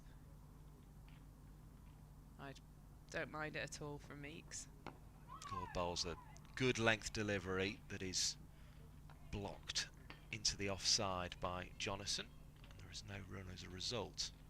We saw Grace Ballinger get Amy Campbell with that Yorker. Anything tailoring in and close to her body, she really does struggle with. So the plan's in place. I'll keep channeling the messages down. Here comes Gore again, who's got Jonathan to worry about. She bowled a lot at early in the innings. Strangled a peel there because the ball hit the stumps as it was driven back, but Gore's hand not close enough to it to affect that run out, and I think Campbell was well in her ground anyway. So 2 left-handers at the crease. As we mentioned, Campbell Diamonds and Sparks during the regional era, but she came back to Yorkshire for their season in Tier 2 and made 439 runs across 8 innings last year.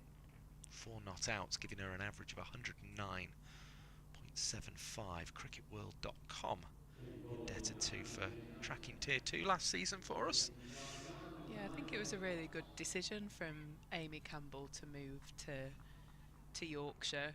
She hadn't got many runs for Central Sparks, which were Warwickshire in the regional setup, and actually what she was able to do was play Tier 2 cricket, fill her boots with confidence, and then see how strong that stands now back in Tier 1. So for players like Amy, I think it's actually probably been a really positive journey. Waits now as in comes Potts and flashes one past the outside edge.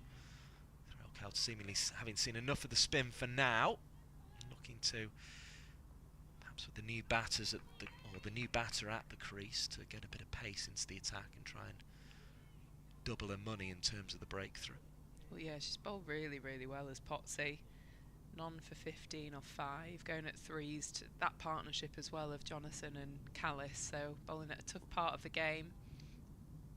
Here's Potts again, bowls to Campbell, defends down the offside of the wicket.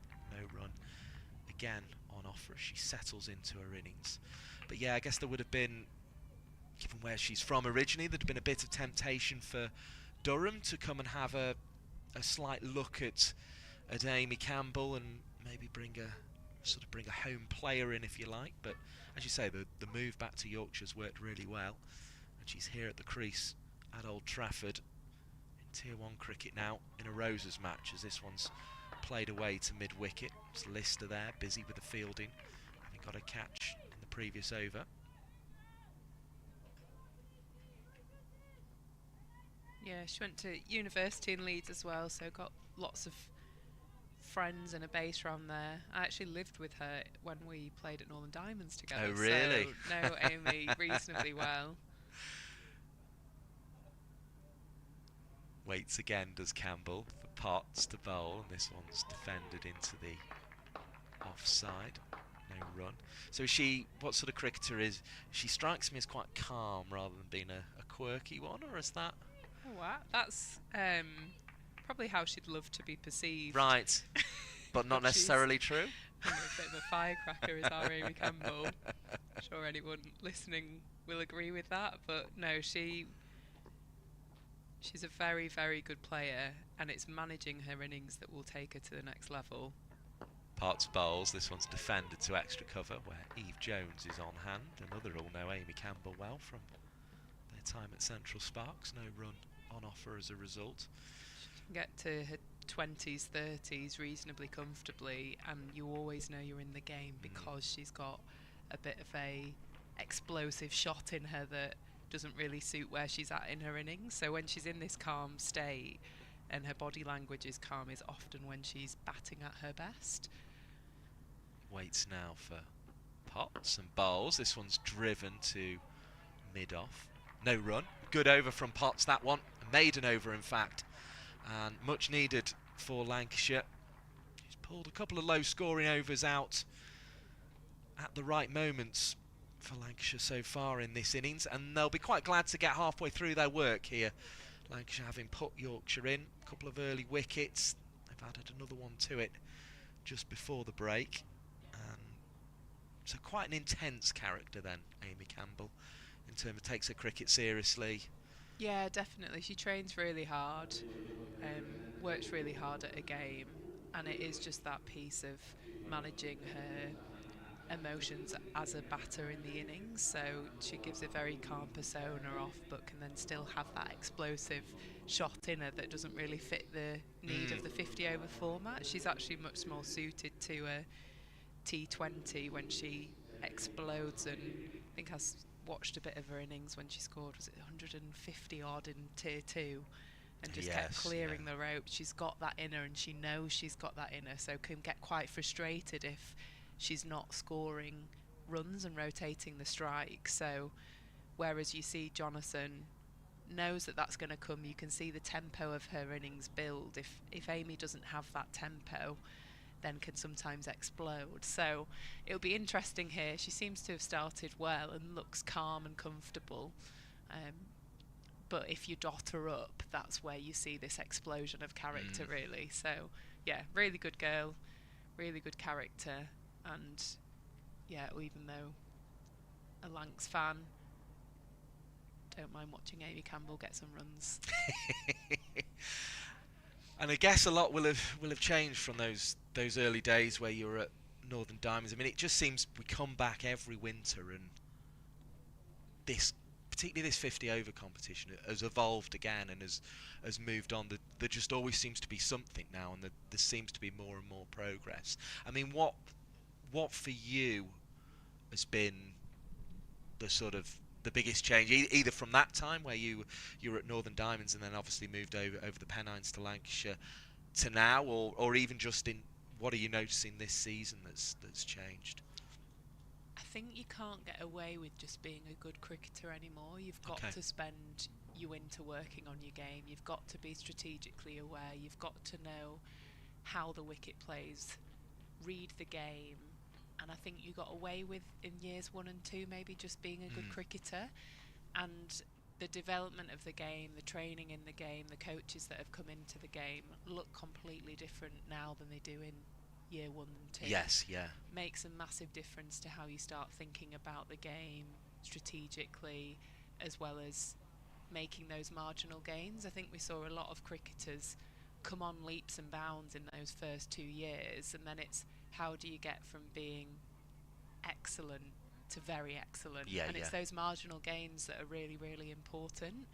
So yeah, that's how can Mahika Gore now, as a excellent player that swings the ball in, be more consistent. And the fact that she had that awareness to bowl the bumper, whether it was her or it came from Tara or Kate next to her at mid-on, mid-off, that's then what step changes your game again, and that's what then puts Mahika in front of Lottie as a starter for the World Cup. So yeah, it's a really exciting place how the game has evolved over the 5-6 years now.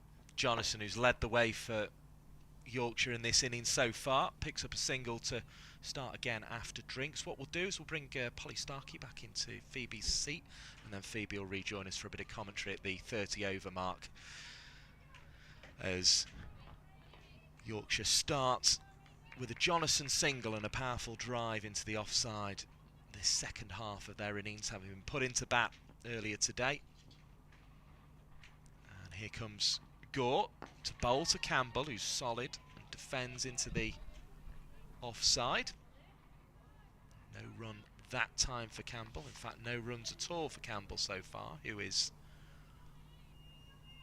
been at the crease now for 7 deliveries. So if that pressure can build on Campbell, this may be somewhere Lancashire are looking to exploit that, as there's an inside edge onto the pads, dribbles away into the offside.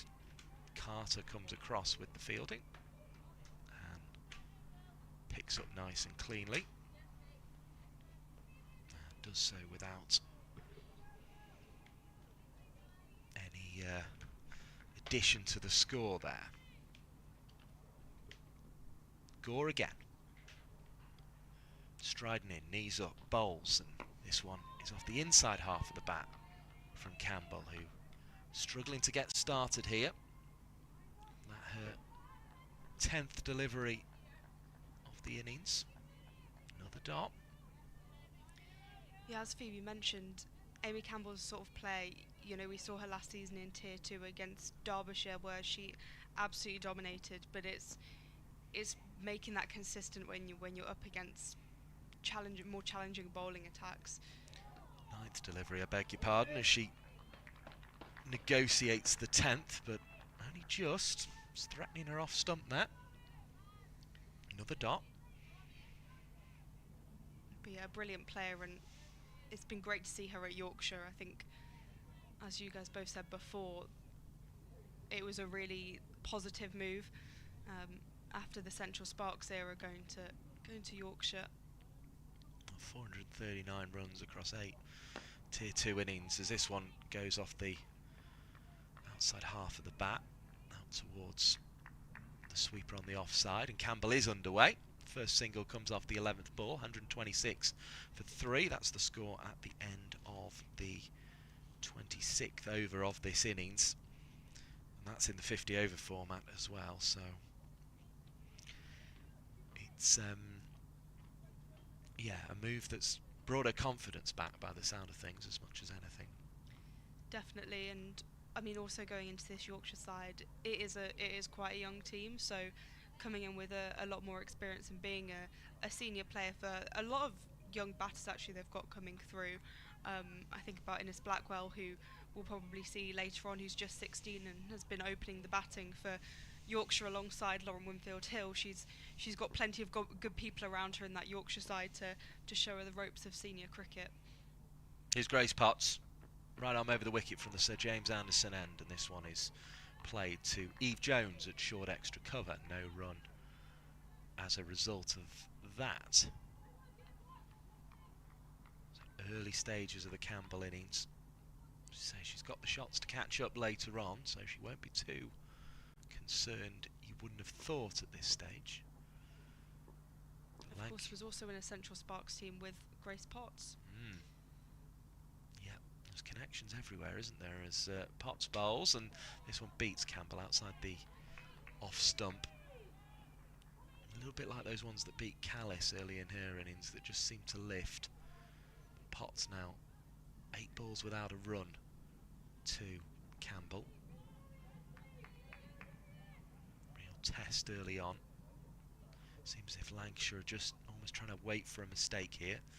Got a fielder at third, fielder at deep cover, backward point extra cover and mid-off in the ring, mid-on, straight mid-wicket in the ring on the leg side as Campbell defends out towards that extra cover. No run again. The pressure continues to build. Score 126 for 3 as it was at the start of the over. The other two Lancashire fielders we haven't mentioned are a deep mid-wicket and a long leg. A couple more spectators make their way in along the shadows under the point. A few more making their way past the picnic tables in front of the hotel. So here comes Potts again, bowls to Campbell. Fiddled at that one really as she advanced down the track. Potts just picks up in a follow through. Another dot ball. This is getting to the stage where Campbell has to find a run somewhere, has to just break things up. scores from elsewhere. Essex are 124 for 4 against the Blaze. Durham are in trouble against Hampshire. They're 110 for 7. And Somerset 155 for 2 with Heather Knight and Sophie Lough flying against Surrey. Great day of cricket here across the competition, particularly between these two in the Roses match, as Campbell again can't find a run up to mid-off with that defensive stroke from the crease. Was trying to manoeuvre it somewhere, but probably into the leg side, but didn't. Had to settle with pushing it down the offside. 5 dots in a row from Potts.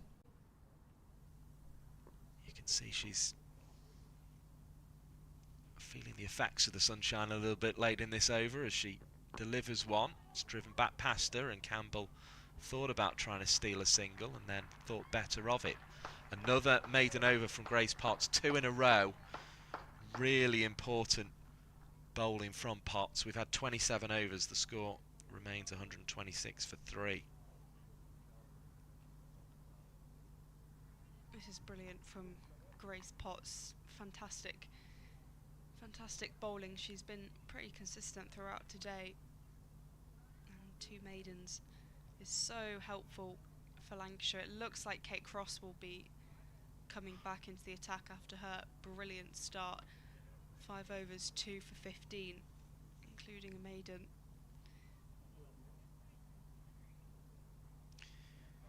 Yeah, excellent figures from Cross in the first spell. And a chance to build on them here. She'll have Jonathan to bowl at first, but I think this change might be to do with the fact that Campbell is struggling to get going here. 1 off 17 now. And Lancashire sense there's the opportunity of a wicket. Here comes Cross, bowling from the Statham end. Red Rose of Lancashire on her chest, and she's driven back down the ground. Potts gets across, and Jonathan was through quickly for the single, and the pressure back on Amy Campbell here, the Yorkshire number 5. And I guess this is the sort of spells that she didn't experience much last season in Tier 2, where she was under pressure. Jonathan with a word or two of advice. I think this is the thing about Yorkshire this season, is last season they were the big dogs. The expectation was always on them to win, and they definitely did face much easier opposition. Cross bowls again. Campbell down the track. It was a frustrated drive. She's going to get a single for it. First ball to Cross. It was uppish for a second, but well stopped by Tara Norris, who I think is indicating she rather wore that one in the end, but did enough. She slid in. She was trying to get under the catch, and it was just the ground was always going to meet the ball before Tara Norris was, so she ended up in a fairly improvised stop, to say the least, as Cross comes right arm over the wicket again, driven powerfully by Jonathan. Straight at short extra cover though, and a dot from the other end will add to the Yorkshire frustration here. It definitely doesn't feel a 300 wicket, this one. There's been too many phases where the ball's sort of stuck in the pitch and that kind of thing, but what can Cross produce here? A ball that is just flicked into the leg side. Be a single on offer, and 129 for 3 the total moves on to as a result. Lancashire just getting the squeeze on here, and it feels they may have done that enough during this game to keep the total in check, as this one's driven away through the offside, and it's shots like that that will add to the Yorkshire case. Only produces 1 though. Good fielding out there by Fee Morris, right on the boundary. As a cabbage white butterfly makes its way across our view here at the Statham end, flutters out towards the city of Manchester. What's been interesting about this innings from Yorkshire is there's only been 1-2 throughout the entire innings, which I think is quite rare to see. Cross bowls. This one's driven down the ground, and there is a boundary from Jonathan to break the tension. Takes her into the 70s. It was a full toss in the end, and firmly struck by Jonathan. Right back past the bowler, inside the line of the mid-off fielder. Cross just trying a bit hard to find the Yorker maybe there. And away it goes for 4 runs. Well, rather rescuing the over there from a Yorkshire perspective. 134 for 3. 28 now gone.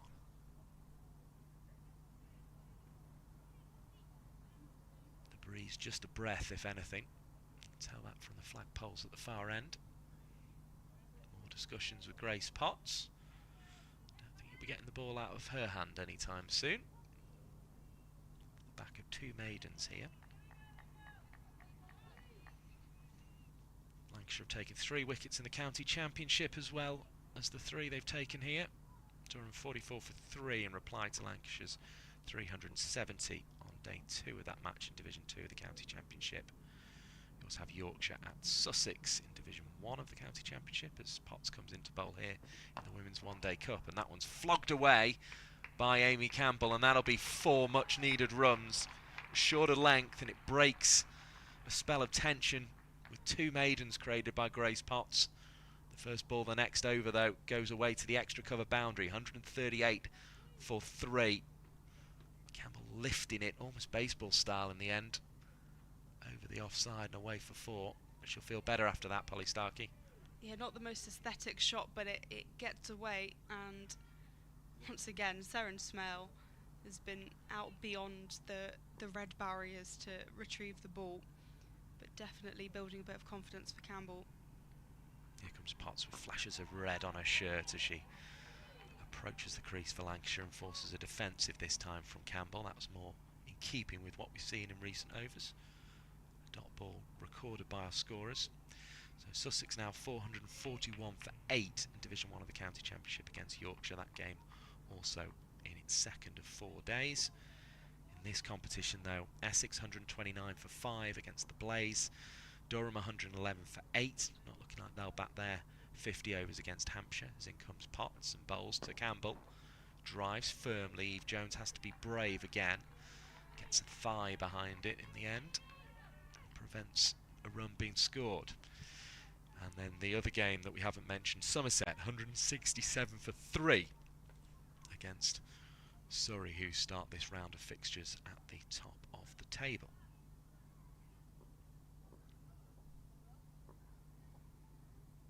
Not far off where the score is here, 138 for 3 in the 29th, as Potts bowls driven down the ground. No run on offer. Throw count there to pick up. Top ball again, the result. So yeah, a reminder of that table heading into this round of fixtures in a moment as Potts takes the ball back end of her run once more. Waits with hands on hips for the batter Campbell to settle. She does so. 7 off 23. She'll add to that now with a cut stroke. Not quite as well hit as the one earlier in the over. She got on top of that one a bit more and sent it away to cover fielder for 1 this time. 139 for 3. Yorkshire's over, you'd say, so far. We know that can change in an instance. So Surrey top, 3 wins from 3, 14 points. Somerset up to 2nd after their win over Lancashire previous round. They also have 2 wins from their 2 games as Potts makes her way into bowl to Jonathan. And Jonathan will cut this one, but straight at the cover fielder. So only 1 out to Seren Smale there. 140 for 3 the score after 29 overs of this innings. Continuing on that table then, Surrey and Somerset both unbeaten, but Somerset from 2 games. Hampshire have 6 points, 1 win and a no result so far, although they're going very well against Durham today. Warwickshire, they've played 3, 1 of each, a win, a loss and a no result. They have 6 points. Then it's Lancashire and Yorkshire, both these sides having won 1 of their games with a bonus point and lost 2. The Blaze have won 1 and lost 1 of the 2 fixtures they've played so far on 4 in 7th. Durham won 1, lost 2, also have 4, and Essex without a win yet, 3 losses from 3. At the bottom of the table as this one's played back to Cross.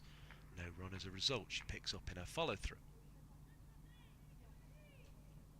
140 for 3 it remains, Polly Starkey.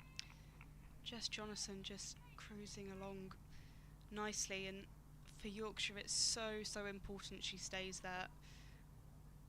They don't have tons of depth, they don't have tons of experience below Campbell. Cross will bowl again. Oh, and that one's done enough to beat the bat of Jonathan, which is not an easy task. She's 72 from 88 and has looked very good throughout this innings. Again, just a little bit of lift, a bit of stick in the pitch as well, perhaps. Just throwing off the timing of Jonathan.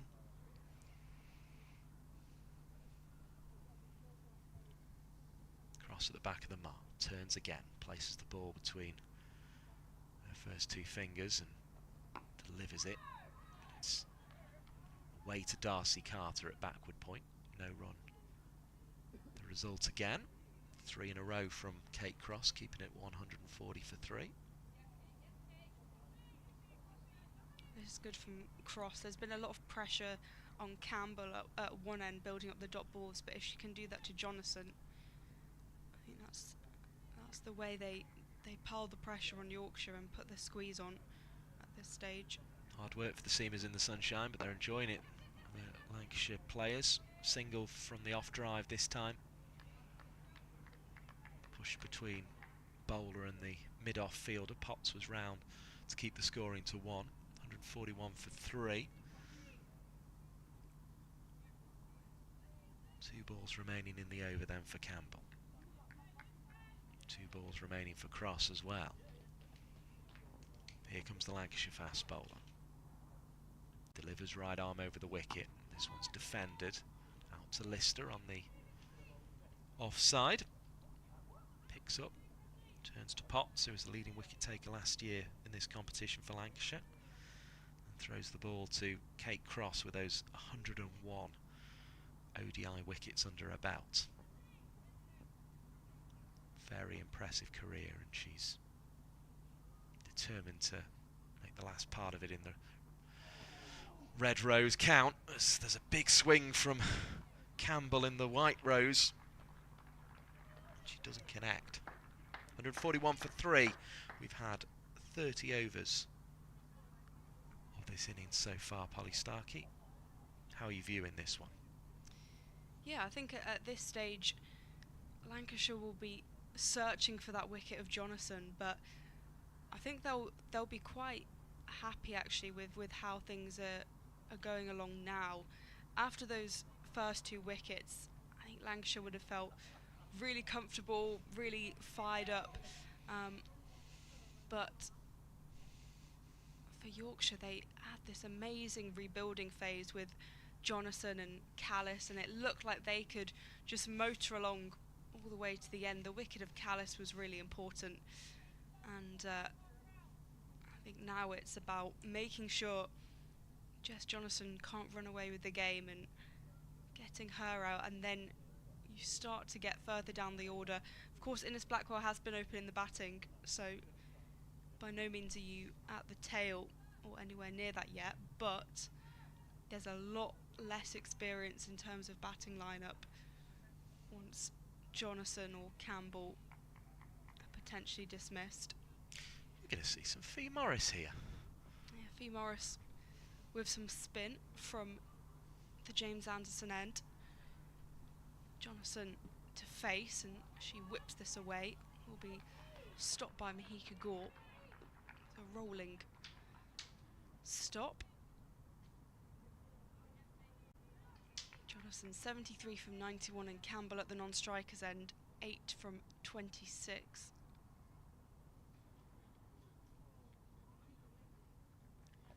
Morrison, and this is swept by Jonathan. Well stopped by Hannah Jones, but a slight pause allows Campbell to run through to put herself back on strike.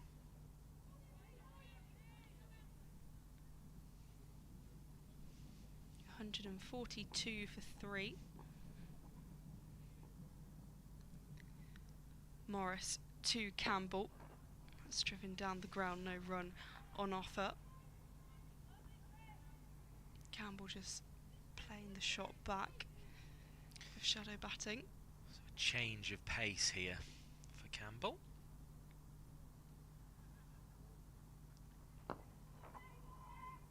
Played across her body, kind of flicked away. So we'll get the single to put Jonathan back on strike.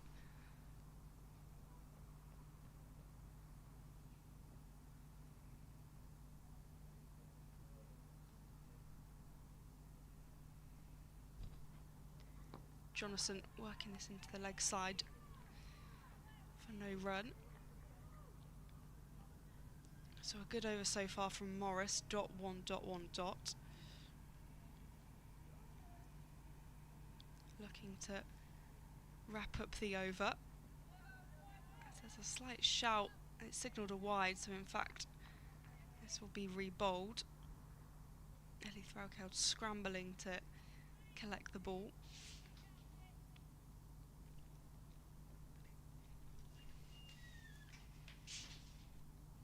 Morris in once again, worked into the leg side by Jonathan. They'll run through for one to wrap up the over.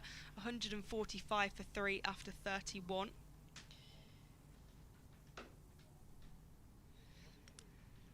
And Jonathan moves to 75 from 94. Campbell 9 from 28. As the pair just discuss in the middle.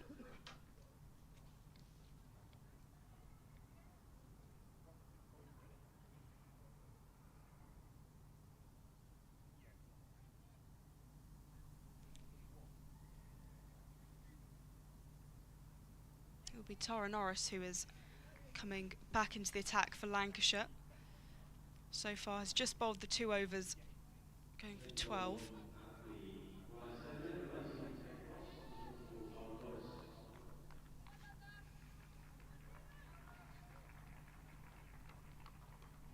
Yeah, Norris coming in, only bowled the 2 overs so far, has Tara Norris, as she comes in from the Statham end, and it's pulled round to square leg. A diving attempt by Seren Smell, but first delivery gets punished for 4 by Jonathan. Short of a length, seeing it like a beach ball, dispatches for 4 runs. I think she's enjoyed having that pace at her again after the spin. And yeah, absolutely dispatched it. A good attempt by Seren Smale, who once again was sent to retrieve the ball. I think that he could go help this time, but she spent a lot of time by those red barriers. Norris in and driven to Potts for no run. She's just been excellent at putting the bad ball away, hasn't she? And not only that, actually, she's hit good deliveries for 4. You can see the class that she is, Jonathan, and need to try do something different here to try break this partnership. Full and whipped down the ground. Dismissed for another boundary. Jonathan finding another gear. It's just with complete ease as well, and the 150 is up for Yorkshire from 189 balls. Jess Jonathan is absolutely flying. She is not slowing down at all. And as you say, has found another gear. Just with that change of field, so Norris brings 3rd up, sends mid-wicket out into the deep, so square in front, deep mid-wicket, in and guided to point. Good piece of fielding there from Lister, diving to her right, sort of tumbles on top of the ball. Definitely.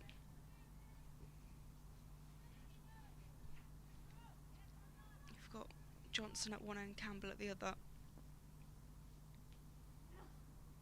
Jonathan still on strike as Norris starts her approach into the crease. Pulled through the leg side.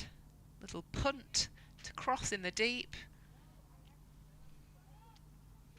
1 run and Campbell will face the final ball of the over. She started slow here, 9 from 28. She can be a slow starter, can Campbell. But the pressure is eased when Jonathan's blasting the boundaries from the other end. In and hoiks. That does Campbell. For no run. Big shrug of the shoulders. You can sense the frustration there. Yeah, there's definitely some frustration. I think it helps having Jonathan at the other end, who's motoring along nicely, so there's not the same pressure if kind of both of you are stuck and able to get away. But Campbell will want to press on and support Jonathan in these last 18 overs. Yorkshire 154 for 3 after 32. Jonathan on to 84 from 99. What do you think needs to happen here? Do you think the game's in the mix, or...? I think Lancashire will be very hungry for that wicket of Jonathan. I think if they break that partnership, they can very much consider themselves on top in this game. But I think Yorkshire are at kind of a tipping point. Morris in full toss and dispatched over the ropes for 6. Striking the ball right from the middle of the bat. That was absolutely launched. So it was over the far boundary as well, and just rocketed in the air by Jonathan to move her to 90. Morris in and guided down the ground for a single.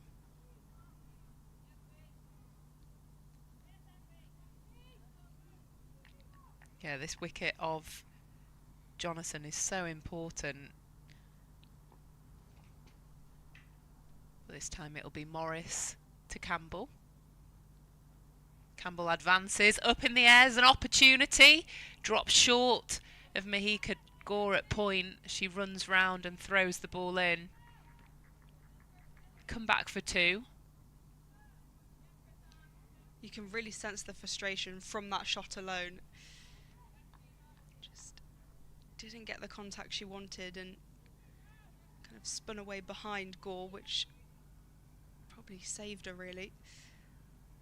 Morris just making a change in the field here, brings square leg up and sends out long off. So there's long off, long on, cow and deep cover as Morris in. Campbell works that down the ground for a single.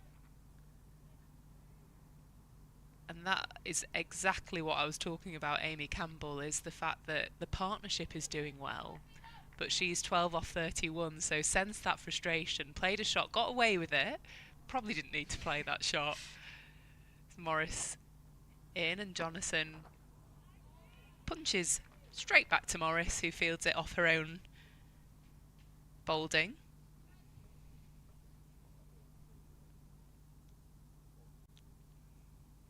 Morris approaches and tries to work off the back foot. Just tries to glance that down to third into the open space. And Threlkel just chopping and changing the bowlers here, knowing how important this wicket of Jonathan is. She's not really shown any senses, any signs of weakness. Yeah, she's been able to play against every bowler that Lancashire have thrown at her. Now on 91 from 103. It'll be Hannah Jones who comes back into the mix. So far 5 overs, 0 for 27.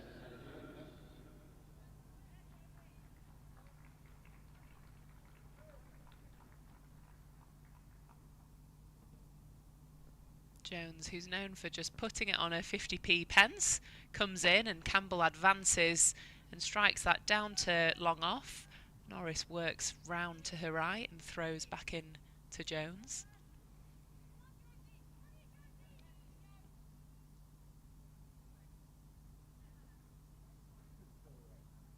In again from Jones, and Jonathan crunches that over extra cover. Wonderful strike again. Head in hands from Lister at cover, but she placed that wonderfully.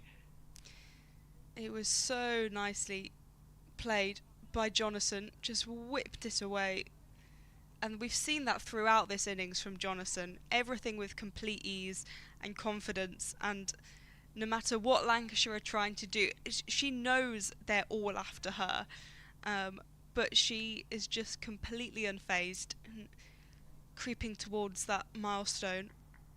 I like this from Lancashire. They've brought square leg out, put long off out, Jones in as Jonathan tries to work that into the leg side but goes straight to mid-wicket. I think you do want to encourage Jonathan to sweep because she's so strong straight.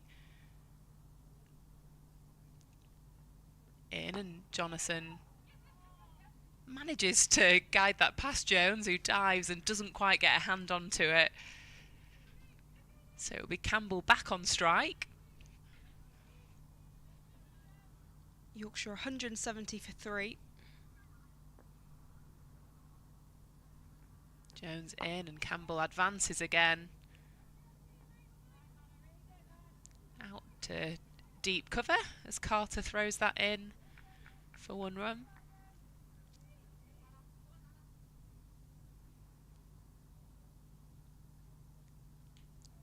Jones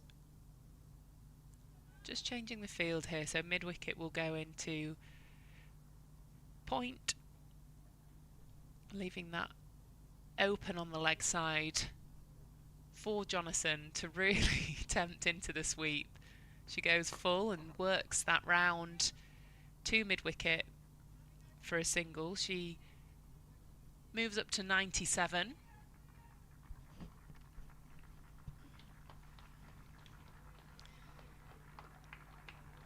.50 partnership between these two, just Jonathan and Amy Campbell, from 62 balls. 172 for 3 after 34 overs are Yorkshire.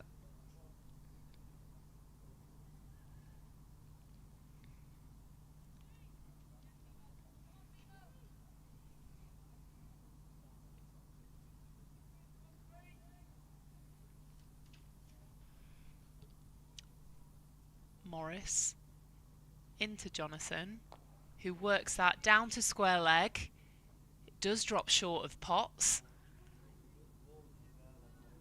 And it'll just take her up to 98. Don't get the sense that she's nervous in the 90s, do you? Not at all. She's just stayed so calm throughout this innings, whatever's been thrown at her. There were periods where it was a little bit sticky, a little bit difficult, but she stayed completely calm, and exactly the same now. She's in, unfazed. And Campbell sweeps, but straight to Jones. That ball was down the leg side and didn't take advantage of that, did Campbell?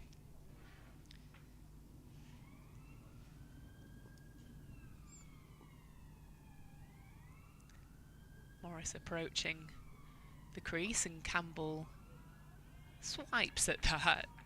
Bounces straight into the ground in front of her, hand on hip. You can sense the frustration now. 14 for 34. The two of them are going along nicely. They've got the 50 partnership, but there is an air of frustration from Campbell here. Morris in and flicked off the legs for a single. Lister works round and throws that into Threlkeld.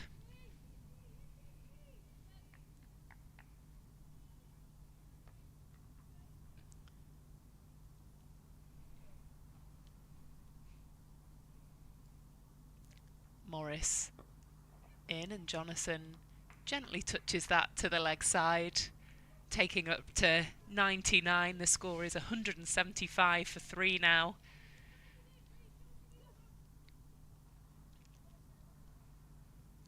Little change in the field here for Campbell. Got top 4 straight back as Morris in. And Campbell just glances that to point for no run. Yorkshire 175 for 3 off 35 overs. Jonathan 99 from 109. Campbell supporting with 15 off 37. What do you make of the innings so far, Polly? I mean, Jess Jonathan has been absolutely fantastic. We've said it so many times, but just seems so calm and confident at the crease, and she's played some fantastic shots. I mean, the kind of slog sweep 6 that she played early on in the innings just kind of set the tone for the rest of it. There's been a lot of ones. I think there's been 1-2 throughout the whole innings, which I find a little bit bizarre. But I think the way she's worked with everyone she's been with at the crease, just rotating the strike. But then, yeah, those boundaries, some beautiful fours. Jones in and punts that down the ground for a single.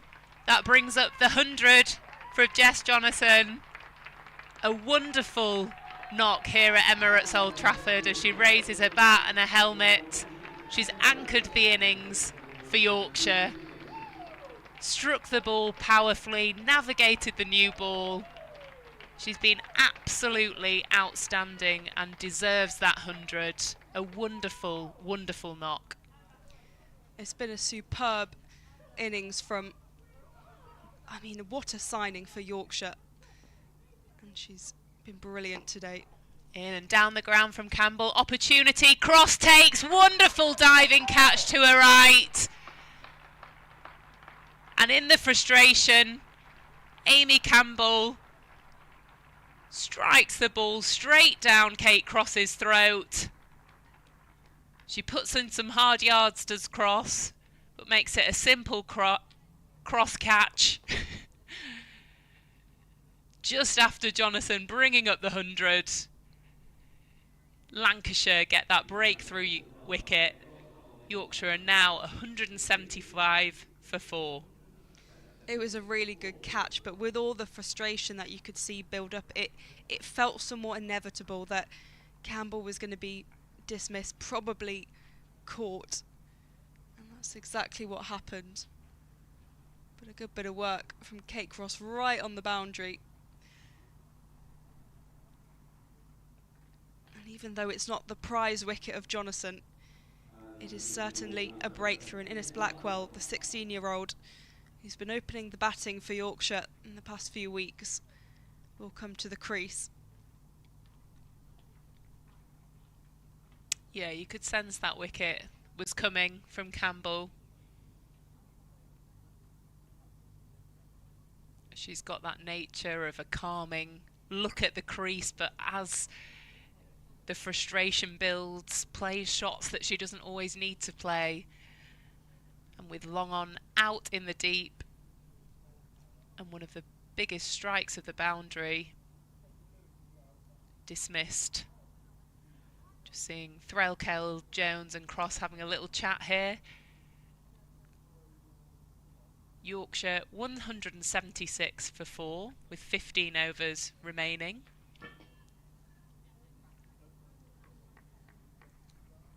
Blackwell, the young 16-year-old from Yorkshire, at the crease.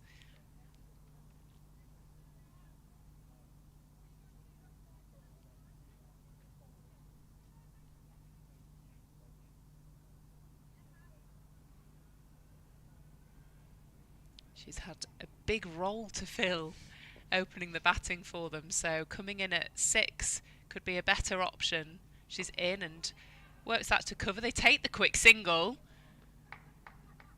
And without much urgency from Eve Jones, it becomes quite a simple run.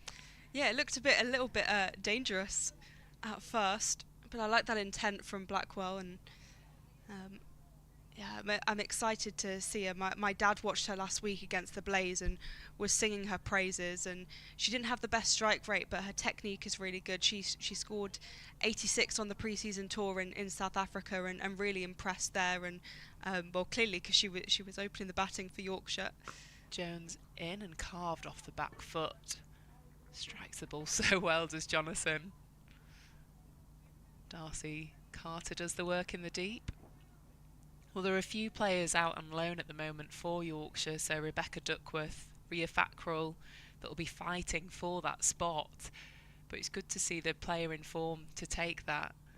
Blackwell drives that with lovely technique straight to Eve Jones. The big difference you see from Tier 2 to Tier 1 cricket, though, is the number of good balls that you're facing, and it's whether you can rotate the strike and score off good deliveries. As Jones in and defends that to cover. And I think that is Yorkshire's challenge as a unit. You can see the difference between a Jonathan who can score off good balls, bad balls, rotate off a ball that's hitting the top of off. So that's the big challenge as the standard keeps improving, is how do you rotate when you're facing into good bowling. Yeah, it was interesting. Earlier this week, I spoke to B. Ellis, who's at Glamorgan, and she was talking about actually playing Lancashire in the County Cup last season, and how much of a step up that was for Glamorgan. Because she was like, well, as a batter, you're constantly facing good balls. It's really difficult to get in. You're not given those same opportunities as you are when you're playing other Tier 2 sides, where there might be some looser deliveries. Morris in and guided to the gap in mid-wicket, but Morris does a great job of her own fielding, diving to her right. She's an excellent fielder, is Fee Morris. Yeah, it's a huge step up, and it's then how you step from domestic to international cricket, and it's how talent is often scouted as well. Morris drops that short, and Jonathan tries to create space to work that into the offside, but goes straight to extra cover in the ring. Because if you can score runs off good bowling, that's what then steps you apart from other talent. That's what gets you the international career. Jonathan works that into mid-wicket. She just gently takes a single there. But you were saying earlier, it's a big ground, isn't it? The boundaries are big wide, and we haven't seen many twos being run. Yeah, I'm really surprised by that on this ground, because often this is the perfect place for twos or even threes. But there really just hasn't been much of that. I think generally the fielding has been pretty sharp, though, from Lancashire, which I think to some extent has prevented that in some ways. It's where Lancashire do have a huge advantage with white ball cricket here at Emirates Old Trafford, is knowing how to field and how to run between the wickets on this ground. And they have fielded brilliantly out in the deep, cutting the twos. Morris in and defended for no run. 179 for 4 a Yorkshire.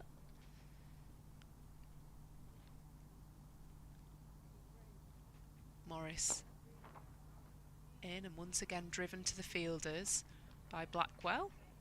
It's just 1 off 5 deliveries.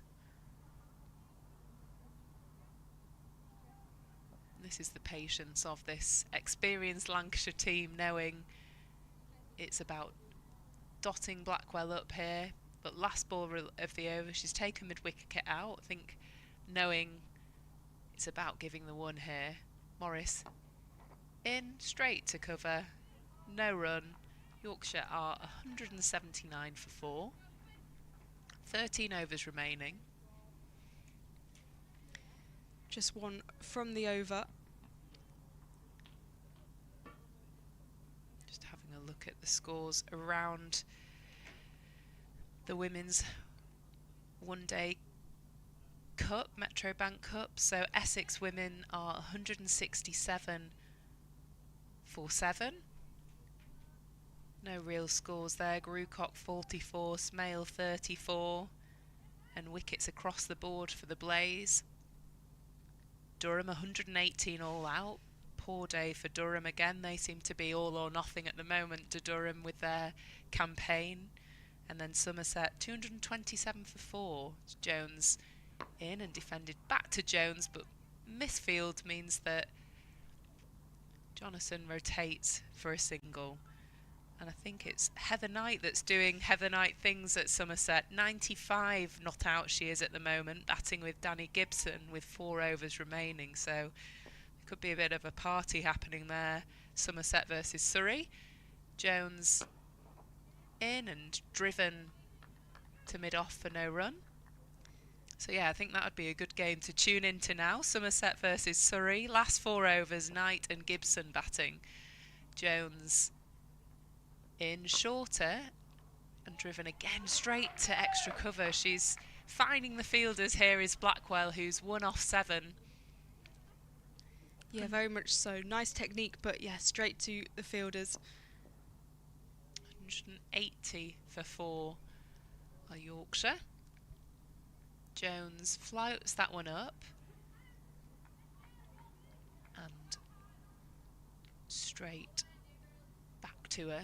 Jonathan just going down the wicket to have a little chat. I think she might actually be worth going the whole way down and talking to her and taking a minute out here. 3 dots, think something might happen. Jones in and driven, lofted up and over Kate Cross, who dives to try and stop that. Norris comes round and does the work, but you could see something bubbling there.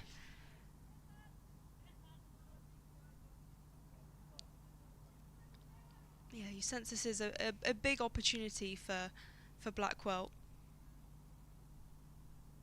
Last ball in the over, so Jones into Jonathan, who drives that down the ground to Norris for a single. Brings Yorkshire up to 182 for 4. Jonathan 104 not out. Blackwell 2 not out. 12 overs remaining. So just looking round the scores then. Durham 118 all out against Hampshire. Yeah, Lauren Bell 5 for 22 from just over 8 overs. So good news for England fans, with Heather Knight just shy of a century in that Somerset game against Surrey. Yeah, they've got a nice bowling attack there with Lindsay Smith, Amanda Jade Wellington, Lauren Bell. So some real stars firing there as Morris into Jonathan, who works that for a single down to long on. Managing to contain Jonathan at the moment, and they've stemmed the flow of runs. No one really coming in at the moment to support Jonathan in her big role. I think this was the thing with Yorkshire, that as soon as Amy Campbell fell, it was who was going to come in next and play second fiddle to Morris Jonathan. in and drives up and over extra cover. Head in hands from Morris, but a lovely strike from Blackwell.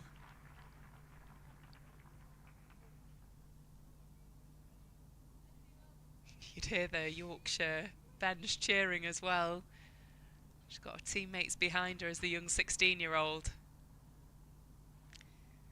An amazing opportunity for her to bat at the other end to Jess Jonathan, who's just scored a century and has bags of experience she can learn from.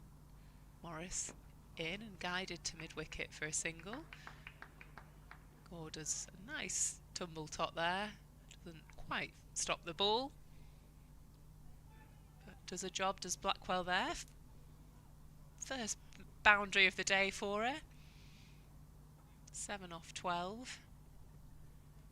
Gabby, the umpire, just getting something through on the mic. Just pauses the play for a second. As Morris takes a deep breath, comes in to Jonathan, who again comfortably just happy to work that down the ground for another single. She's happy to tick this along at the moment. I'm waiting for her to just explode, if I'm honest. I'm ready for a party time here. Yeah, at what point does she go into that next gear? She's had a couple of moments where I thought, oh, maybe this is the time, but she's holding it back a bit. Morris in and works off the back foot nicely, does Blackwell for a single. And to keep going back to this Somerset-Surrey game, Gibson is now 45 off 23. Wow. Knight 96 off 100 and 3 overs remaining. So they're having a good time over there at Somerset. Morris in and works straight back to her by Jonathan. It's been Surrey's overseas signing, Maitland Brown, who's taken all 4 wickets as well. So a really interesting game down in Somerset.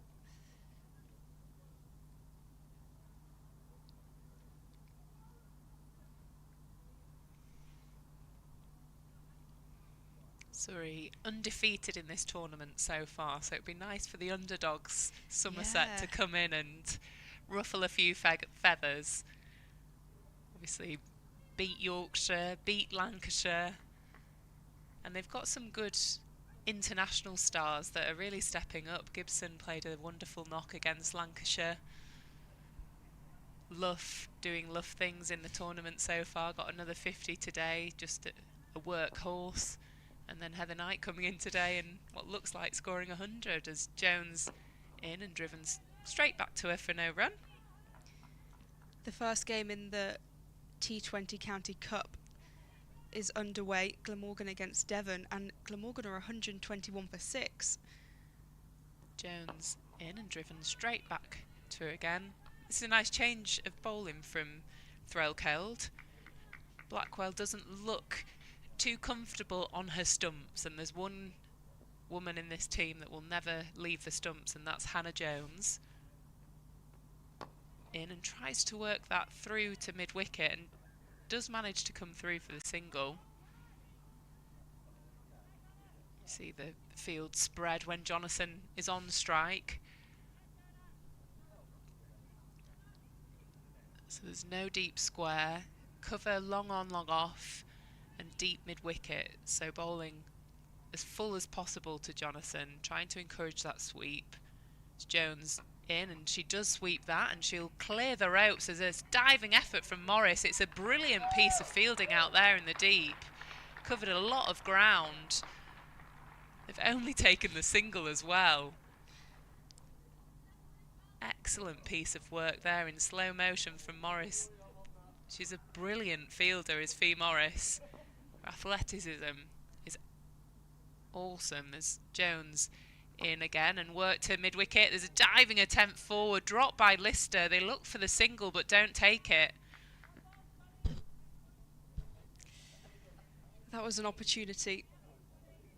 Going back to that piece of fielding though by Fee Morris, she was so close to the boundary. She just kind of picked it up and protected the boundary. Take mid-wicket out for the last ball of the over. It's Jones in, and it's pulled out in the deep to Carter, who drops it. It's 2 drops in the over. It looked like it was going to be a simple piece of work for Carter, and it bounced straight out of her hands. Jones will be disappointed. 2 drops in the over. Blackwell moves on to 10. Yorkshire 193 for 4 as they move into the final 10 overs. A real opportunity for them here to put the foot on the gas and try and reach that 250, 260. Yeah, that should have just been a regulation catch. That should have been simple. And it was just completely fumbled. 10 overs to go, 193 for 4. Obviously, Lancs TV, amazing place to watch the cricket at the moment, but Somerset, Surrey, Gibson is 58 off 28 deliveries. Knight's on 97 off 102. They're 159 for 4 with just 2 overs remaining. But here at Lancs TV, Kate Cross has just got the ball, so it's a toss-up. Yeah. Where are you going to watch your cricket? Come back decision to us if I'm sending you off in the wrong direction. But Kate Cross does have the ball in hand, bowling to Blackwell. She's got deep third cover, deep square in front, mid-wicket. She comes into Blackwell. Blackwell plays a lovely shot into the deep for a single, and Jonathan gets on strike.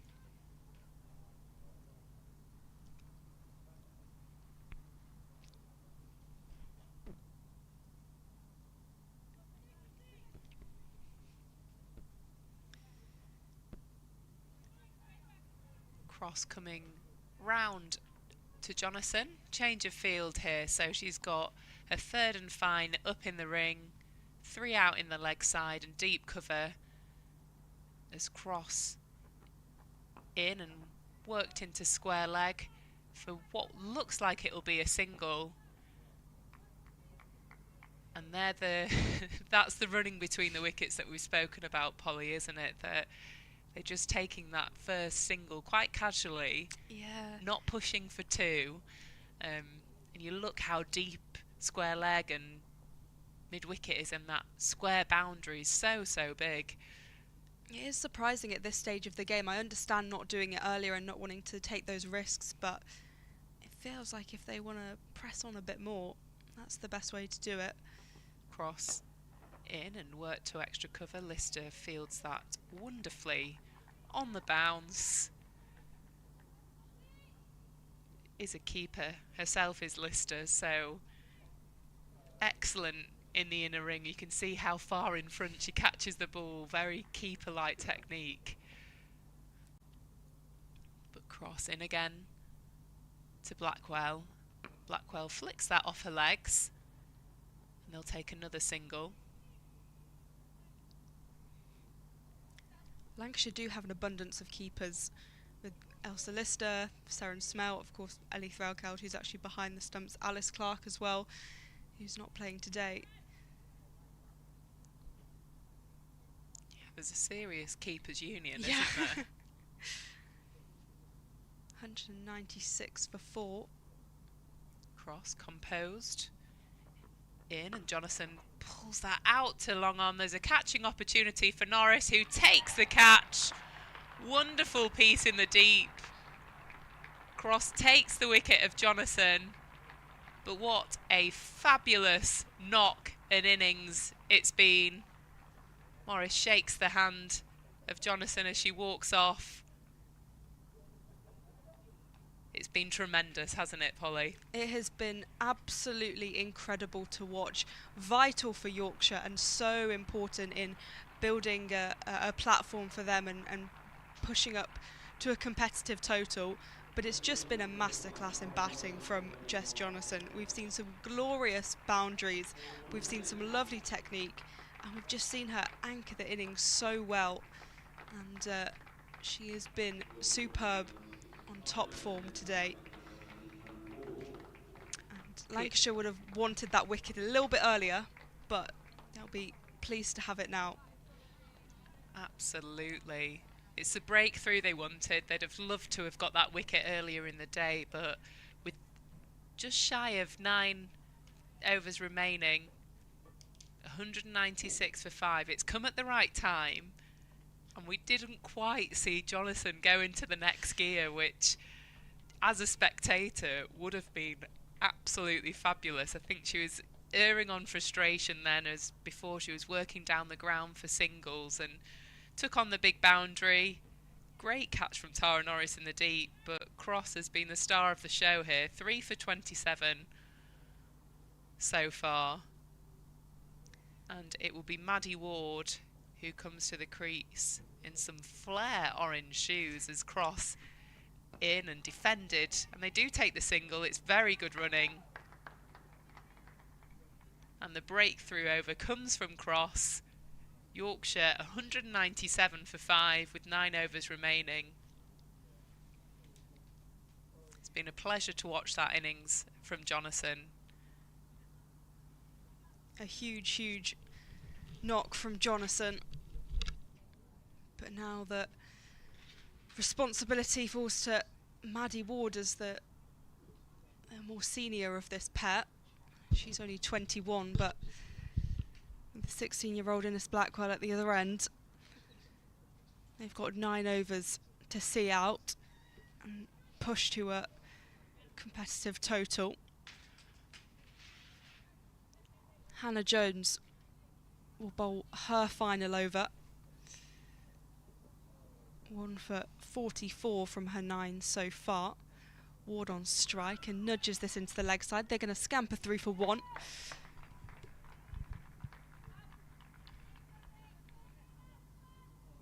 I think Lancs will be happy with this still. I think they've just kept control of Jonathan, haven't they? And the other end, there hasn't been too much else. Jones in once again. Played down the ground just for the single. Definitely, as Phoebe said before, that Jess Jonathan didn't have the chance to go into that next gear, and I think Lancs will be incredibly relieved about that. She could have done a lot more damage in these latter stages. Jones through a reaction that's zipped off the bat. Out square. It was probably the moment she tried to go into that next gear, actually, that was her undoing, She was really. caught, Really yeah. good catch from Norris. Clearly the sun was Yeah. a little bit of an issue. She kind of got her hand up to shield it from her eyes and still managed to take the catch when it came. That's the 200 up for Yorkshire, as this one's been flicked away by Blackwell. 201 for 5. Nice to see that T20 County Cup getting underway. Glamorgan 140 for 8. As we say, Somerset putting a bit of pressure on the side that are top Surrey. This one's been fizzed away by Ward. We'll just get the one run. So a very competitive score from Glamorgan in that T20 County Cup game, which they'll become a Tier 1 side next year, so 141 for Devon to chase. Jones in again, driven down the ground by Blackwell. I've seen her play that shot a couple of times today. We've got the top two in action, Somerset v Surrey. Somerset 276 for 5 in the 40th over of their innings, so another 10 to go after that. But I think probably the last 10 overs here is going to be well worth keeping an eye on, because Yorkshire need to get to a total. Lancashire have done very well at stopping them so far to this point, to the 42 over mark. Hampshire already chasing 5 without loss against Durham, chasing 119 for victory in that one. Essex have set 192 for the Blaze so far. They've got 3 overs remaining in that innings. Kate Cross 3 for 28, back into the attack. Concedes 1 from the first ball. She has been intrinsic for Lancashire today, taking those 2 wickets early on. Winfield Hill unable to score, and Georgie Boyce just scoring 4. Those early inroads were so important. She's back into the attack again. Ward defending with a straight bat, that her fluorescent orange shoes popping up. Just needs someone here, Yorkshire, to go at kind of strike rate of 150 towards the end. Doesn't have to be a lot of runs, but it just has to be at a high strike rate here. Cross once again, and Ward opens the face of the bat and nicely nudges this down to Hannah Jones. But yeah, Cross involved in 4 of the wickets. She was bowling to get all of the top 3 out. Winfield Hill for 0, Boyce for 4 in her first spell, then's come back and got Jonathan caught by Norris for 108. The one she wasn't involved in was Stair Callis, out caught by Lister off the bowling of Gore. In again, and Blackwell slaps this away once again with that nice technique, but with a bit of ferocity behind it. We'll just get the 1 run. 206 for 5. Cross turned catcher for Hannah Jones to dismiss Amy Campbell for 15. Callis the other major score with 45 in a stand of 109 with Jess Jonathan, who ended up going on to make 108. Ward 5 from 6. She defends that with the edge of her bat, and there's a shy at the stumps from Threlkeld. Bounces over, and Ward is back safely.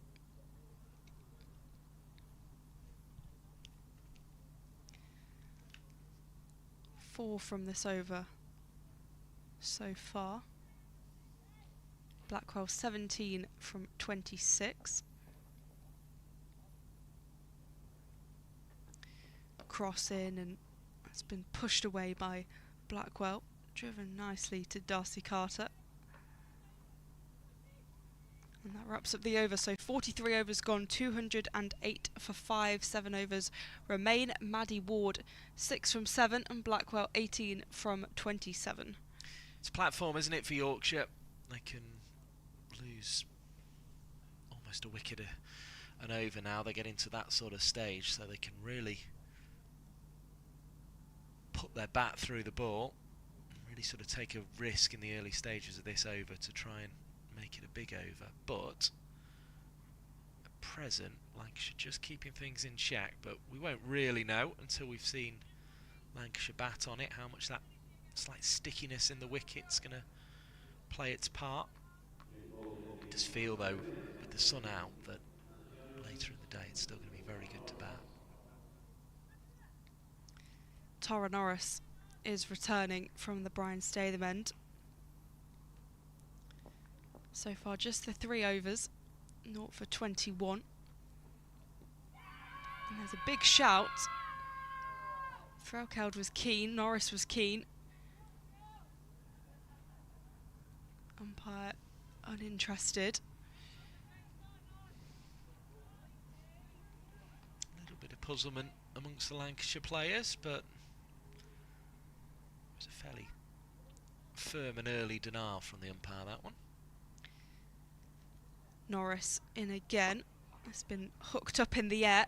Bounces awkwardly in front of Grace Potts, and comfortably the Yorkshire batters run through for a single. 209 for 5. Not what you need at this stage, from the Grace Potts point of view.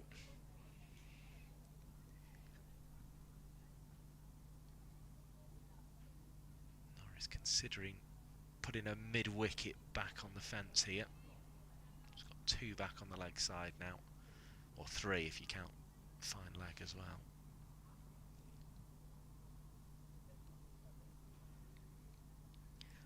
Warder waits and just defends for no run.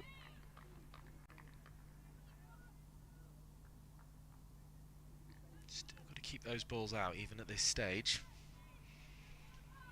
But Yorkshire in need of something a bit more expansive, you think, to take this to a total that'll put significant pressure on Lancashire. Norrison again, and that's tapped down the ground. It's not a clean pickup from Eve Jones, who I think perhaps wanted a shot at the stumps. Yeah, just felt she could have got there. She'd have caused problems. The double-double winner, Eve Jones, did it before the professional era and has now done it in this newly professional era. Norris in again. There's a huge swing, and there's a shout, and it will be a wicket. Innes Blackwell has to depart for 19. She came in and worked alongside Jess Jonathan, but the 16-year-old has to depart. 19 from 30. An innings where she displayed some nice technique, struggled at times, but has proved herself to be able to bat on the senior stage. Again, though, just needed to go on. That's what's been difficult, and that's what makes you wonder how good a total this one is from Yorkshire. Are Lancashire going to be able to take the game on better than Yorkshire, or is it a fact that it is just a bit tricky to do so? It's sort of, Jonathan and Callis showed you can definitely bat on it, and Jonathan showed you can definitely bat against the new ball on it, but every player who's tried to take it on in the later stages has ended up getting out. On that occasion, stumping for Threlkeld off the bowling of Norris, but we will see if it becomes easier to take the game on in the second half of this game. That's the question mark here, really. Beth Langston to the crease for Yorkshire. 210 for 6, with just over 6 overs remaining. It's It's had the feel, though, a little bit of that game at Southport the other day when Lancashire were batting and just couldn't really get away from Somerset. Norris in, and this is nudged into the leg side by Langston, who's quick to get through and hesitates about a second. But good intent from Yorkshire and from Langston. Such an experienced player, Langston. Knows how to go about these situations. And she will endeavour to do so again here. Drag her team to a total. Yorkshire 211 for 6 as Grace Potts will return from the James Anderson end. 8 overs bowled so far. 0 for 21, including 2 maidens earlier in the game.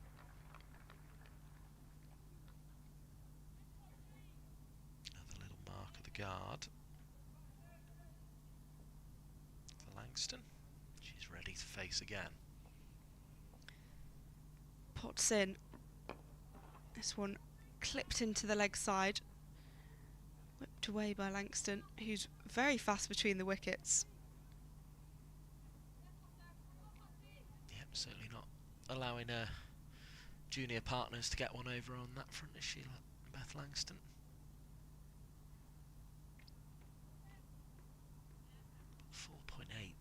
The rate at the moment. Yorkshire need to increase that in the final stages. Potts in again, and Thalcott leaps up to take the ball.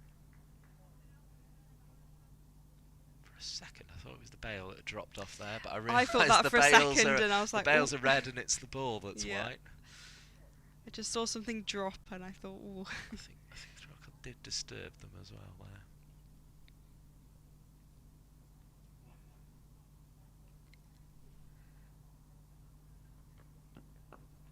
Ward works it into the leg side, backward of square, sprints through. Again, singles just not hurting Lancashire at this stage, and it needs to be.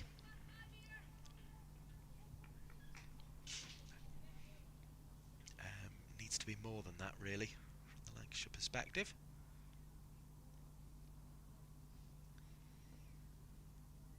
Potts in once again. This one nudged by Beth Langston. Shy at the stumps and throw into Threlkeld by Lister. Quick Same fielding. result. And the home side will be happier with that. Yorkshire have to find the boundaries here. It's not been easy in this game. Unless you're Jess Jonathan, of course. Made it look very easy. 13 fours and 2 sixes.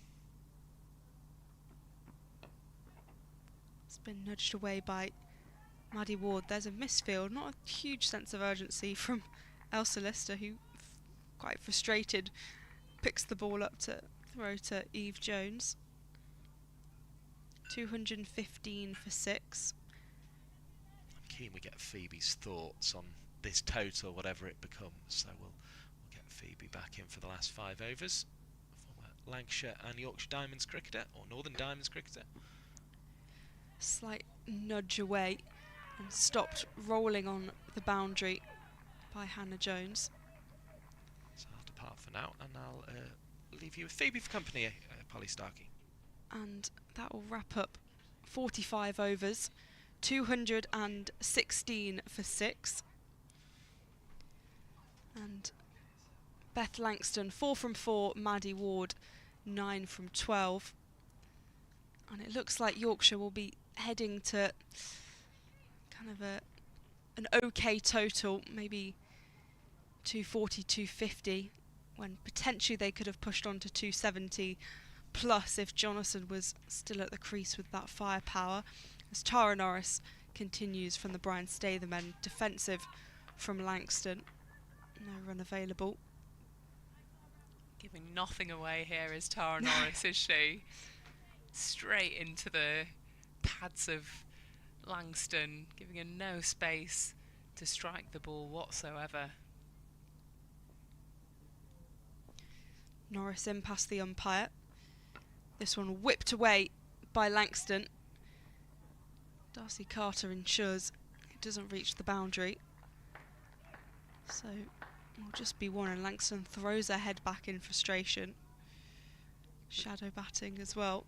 It's the first time we've really seen any intent running between the Yeah. wickets with these two, which I think is a bit of a shame from Yorkshire's perspective. Par on here I would have thought would be 250. There doesn't seem to be any demons in the wicket. It's a little bit too paced, but with the big outfield outside of the power play, fives feels really, really straightforward. Pings off the edge of the bat, but will be a dot ball. Now you've seen Beth Langston has been quick out the block. She's been really fast, but as you say, it feels like only now there's been that intent, and I think if that was the case throughout the game, then perhaps there would have been quite a few more runs on the board. Norris in once again, down the ground, and Potts will have a shy at the stumps. It does dislodge the bail and middle stump, but Maddie Ward is safely back in the crease. She is, but she was very casual there. Yeah. Sliding her bat in towards the end. Yeah, I don't know if she expected Potts to have a shy at the stumps. It was a good throw though, good accurate aim. Down the ground, and well stopped by Kate Cross, who pauses just after collecting the ball. Looked like it stung a little bit. 219 for 6. Beth Langston can bat. She is an experienced campaigner. She played international cricket. I always think anything higher than 8 for Langers is a lot. And Maddie Ward gets creative and sends that away for 4. That's probably one of the first unconventional shots we've seen all day. But that's what Maddie Ward can do. Lovely bit of cricket. Yeah, I've seen her play this switch hit before, and I think she's just gone on the fact that Tara's put it in the same spot, 5 out of 6 deliveries, cramped them for a room, so created the space and played that really nicely actually. Taken Yorkshire up to 223 for 6 with 4 overs remaining. Always think here, how many balls have you got left? 24 balls, 24 scoring opportunities. I think they need to get up to 250 to post a par total. Potts returning. It's been hoiked in the air by Langston. It won't find the gap between the two fielders patrolling the boundary. So it will just be 1. I do think Lancashire have bowled really, really well. There hasn't been much width on offer. They controlled that middle period when Jonathan was batting so well, very, very well, in terms of bowling tight the stumps, giving her singles. Yes, she scored boundaries, but she batted outrageously well.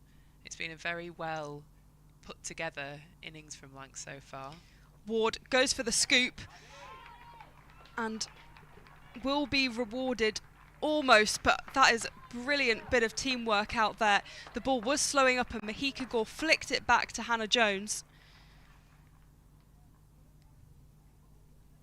They will take 2 in the end, but that went pretty close to the boundary. I thought maybe it would just make it, but Gore did well, and in fact she's been told to stay on the boundary. Yeah, it looks like Ward likes to get funky Yeah. with the boundary options. So straights are up now. How good is she down the ground? That's what Potts is encouraging. She'll be going into the wicket. Potts in, and there's a huge swing by Ward. Threlkeld held his back, so no huge threat. 226 for 6. Yeah, advances down the wicket there. Tries to take on those straights, but doesn't look as comfortable down the ground as she does sort of working the ball square of the wicket. Well, a switch hits on, so cover out in the deep, not point. We'll see where she goes now. Ward lofts in the air. It will fall safely. And she'll just get one for it. But it was a huge swing in the air, and I wasn't quite sure where it was going to land. Just glided up. We have seen that throughout the day, that the wicket does get a bit tennis ball-y and sort of stoppy into the pitch. Saw it with Callis's dismissal.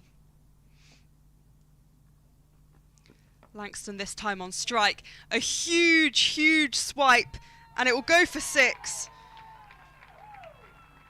That is massive from Langston. It stayed in the air for so long, and it looked like it could just about land where Smale was standing on the boundary, but tipped over. And I think Smale, did Smale get a hand? Oh, she was over the boundary anyway. Well, I said Langston come back. The shortest boundary out at square. This big pitch at Old Trafford, and Smale tried to do something funky, but the ball well and truly cleared the ropes. You get the sense these two are putting on the charge and going up a gear that Jess Jonathan didn't quite have the opportunity to do. Pots in once again. Aerial from Langston. It looks like the catch can be taken, and it will. Tara Norris with another catch. Running round. And that will be the end of Beth Langston. It's been short and sweet, 13 from 9. That huge 6. It's well deserved by Potts, is that she's bowled absolutely brilliantly today. Not really left the stumps, and that's her first wicket of the day. 10 overs bowled, 1 for 36. She's the unsung hero in today's bowling attack. But a lovely piece of work once again by Tara Norris. Been catching pigeons today, is Tara. Yorkshire 233 for 7.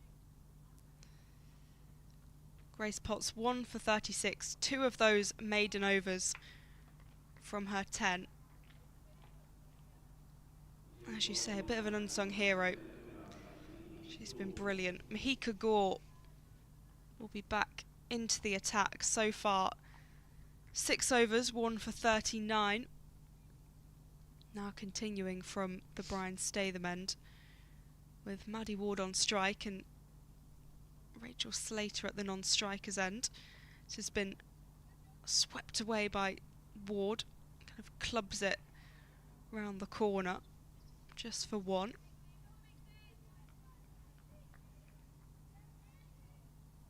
Yeah, she did a job there, did Beth Langston, didn't she? 1 shot too many. Still 3 overs left. I think they'll be looking for the 250, will Yorkshire. And Lancashire will be pleased if it's anything south of 250. Gore in again. It's been chopped up in the air. Falls safe in front of Darcy Carter. 235 for 7.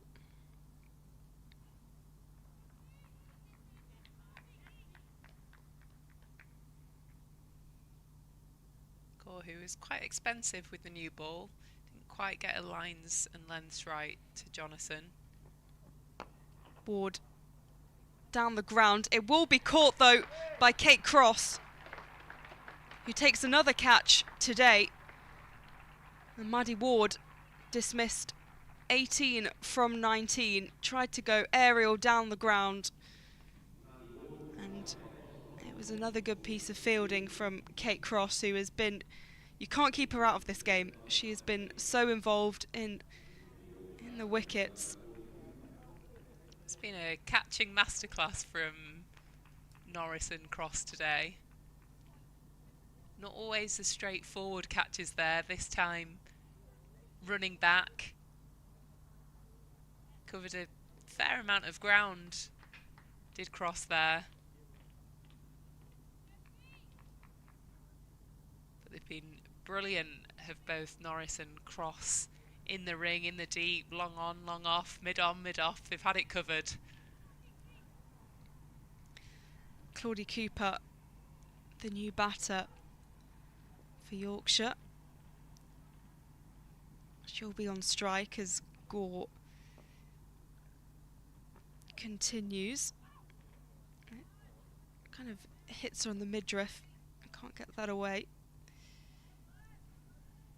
See how slow the wicket is there. Gore digs it into the wicket, doesn't get up.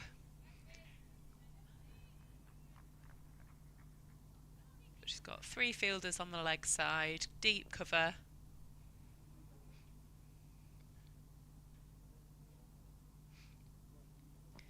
Gore in again, bangs it into the pitch and goes through to Threlkeld.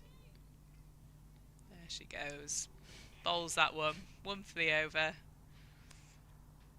Umpire signals to Threlkeld.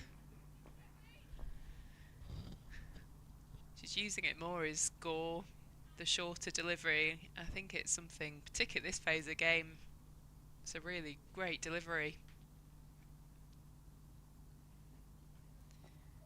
Cooper unable to quite get it away. There's a slight mix-up and they're both back safely. Yeah, I think That was it looked like Gore fielding. needed to just hit direct hit into the stumps. It was all in slow motion, wasn't it, in the end, from Mahika. 236 for 8. As we have 2 overs remaining. Kate Cross will bowl the penultimate one. As mentioned, she's been superb today in the field and with the ball. From her 9 overs, 3 for 33, including a maiden.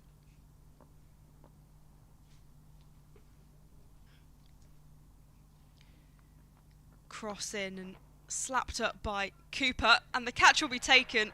That's a 4 for Kate Cross. Eve Jones looks a little bit in shock, actually. She had her hand over her mouth. Yeah, she did well to hold on to that, did Eve? Didn't get her into the same positions Cross and Norris has taking those catches, but the most important thing is it stuck, she's caught it. And that brings up 4 wickets for Kate Cross. There's been a real tumble here for Yorkshire. Jonathan gave them the platform, but I think they're going to come up short. 236 for 9. Kate has 5 deliveries to get her fifer. This is what I sensed would happen as soon as Jonathan got out. And actually, to be fair, after Amy Campbell got out, once there wasn't that depth below, I just thought, and also with them having to kind of go on the charge and try and get up to at least 250, it just makes it a lot riskier. And Jess Woolston will make her way to the middle to join Rachel Slater, and they'll want to see out these remaining 1.5 overs. When one of your players scores 110, you want to be posting more than 236 as a total. Cross looking for another wicket, and they're unable to get away. Good start.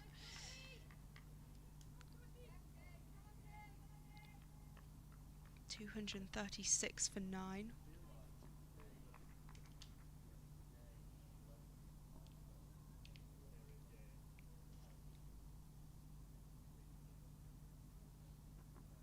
Cross in again, pushed away by Woolston, just for the single.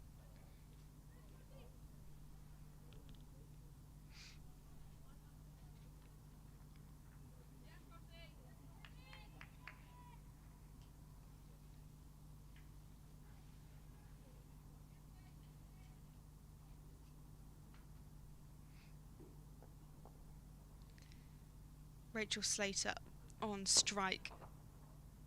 Whips it away, but will just find Eve Jones. No run. So far a wicket, dot, 1 and dot in this over from Kate Cross, her final over. Already has 4 wickets in the bag.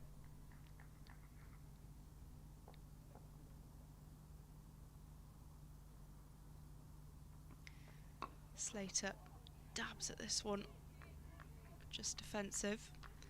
To get Eve Jones in there. 2 deliveries now. She's holding the ring. It's the right thing at this stage of the game, but 2 have dropped short on the bounce to her there. To these lower order batters, can you just end the game?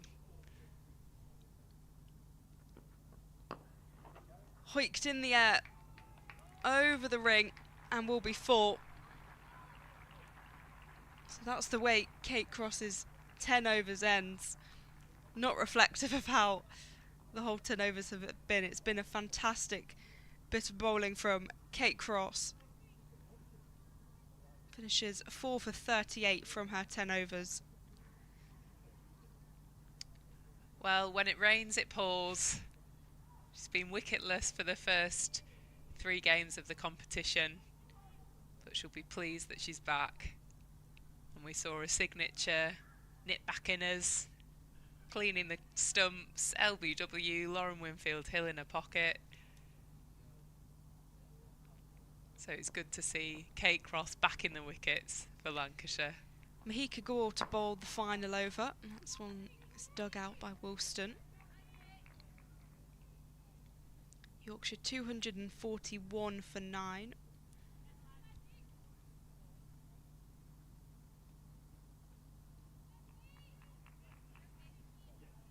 Gore 2 for 41 from her 7 overs.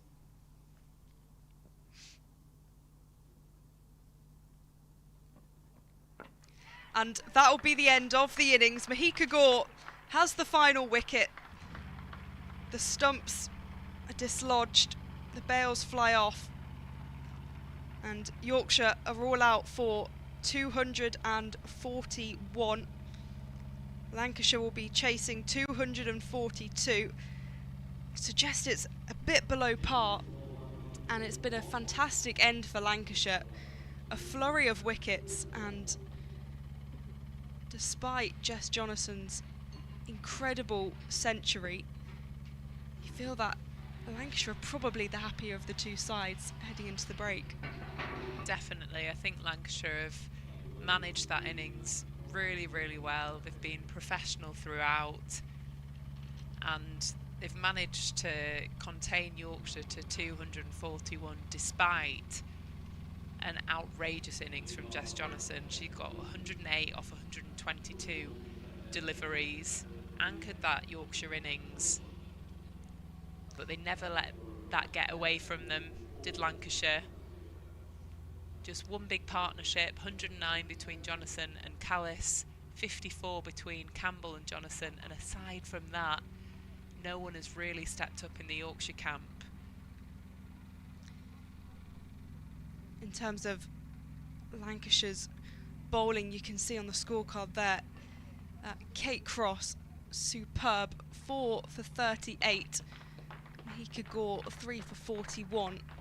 Was incredibly notable. And of course, Grace Potts, we said the young unsung hero, 1 for 36 from her 10 overs, including 2 maidens, really economical, and was fantastic for Lancashire today.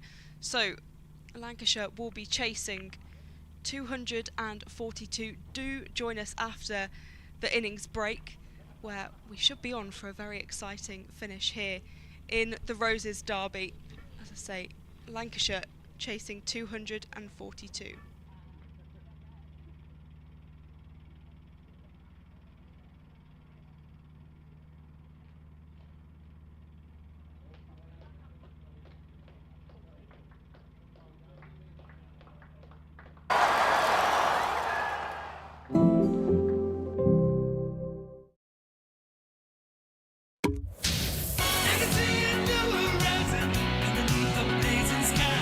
Happy when the eagles flying high.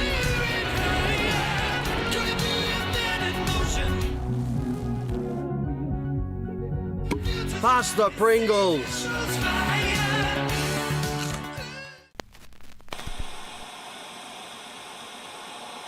Fumble a bag, now I will not fumble a bag. Your call is important to us. Do not hang up.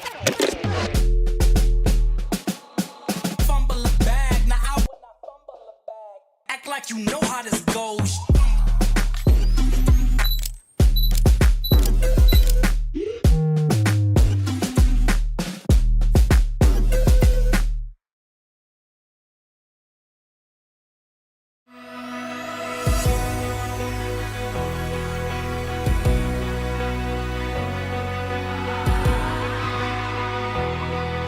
Introducing Lancs TV Plus, dedicated area for members, bringing you closer to the game than ever before.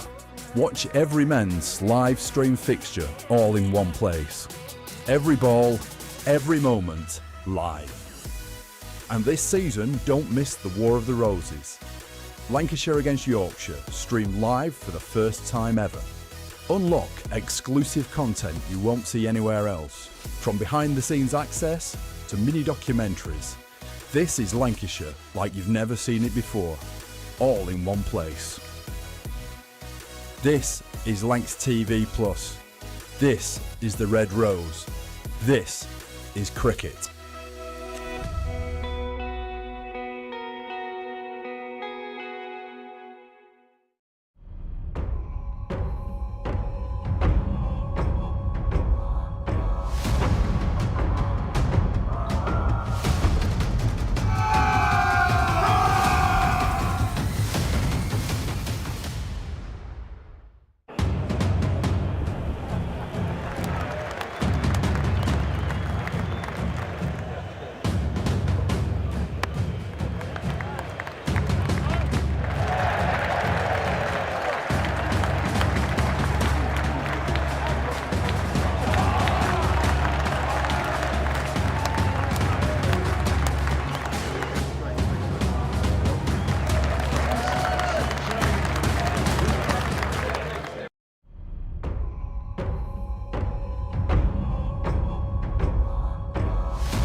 Have you heard of United 2 before? Do you like exams? Because we don't do any traditional end of year exams. If you're having a bad day, that shouldn't dictate whether or not you pass or fail a year. We have 4 main subject areas: business, media, digital and sport. You work directly with our industry partners to make sure you're ready for the real world. Teaching across 4 different campuses: the Old Trafford campus, UE92 Business School, the Player and Media Centre at Lancashire Cricket Club and the Old Trafford Stadium. You'll study one module at a time, as well as studying half days only. Making time for work, hobbies, socialising or your side hustles. You'll secure a degree awarded by Lancaster University. So what are you waiting for? Join us at UE92.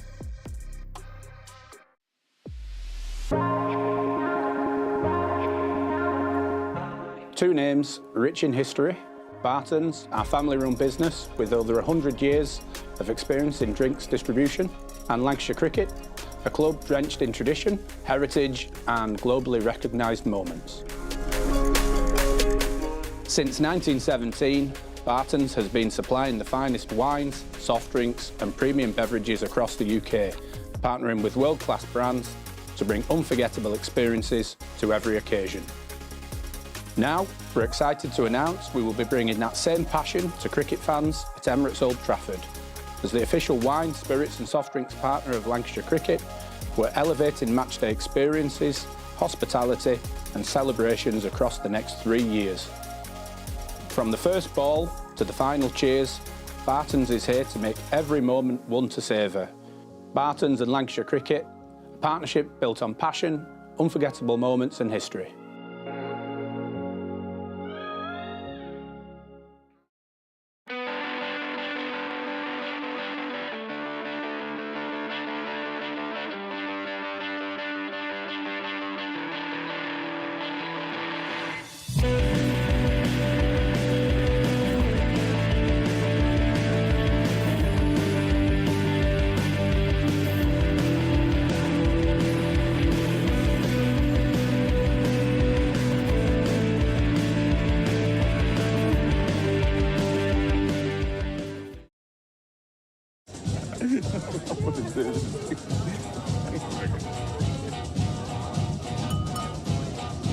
Guys, make way. For the designated driver.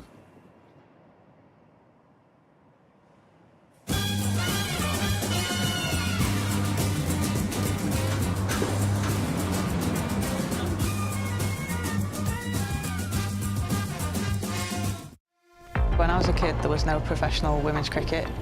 I didn't even think that women could be professional sports people. Especially early on, it just didn't really seem like there was a career in it. To support myself around cricket, I had to work at the petrol garage. I was the only girl, so I stood out. I'd love for young girls to be able to dream about being an athlete and it to be achievable. Thanks to the Hilton funding my contract, it's allowed me to play the game that I love all day, every day. We're like an engine and we need to be fuelled with the right gas. Without funding, we can't be visible. You can't be what you can't see. As a team, it feels like we're breaking boundaries. Thunder and Lancashire always want to put women's cricket at the forefront, and now I think that's really shining through. It's mad to think that without the Hilton funding, like, we wouldn't be playing cricket every day, training. Well, we could be, but we wouldn't have any money. Yeah, true. Welcome to the opening day. Oh, that is a wonderful shot.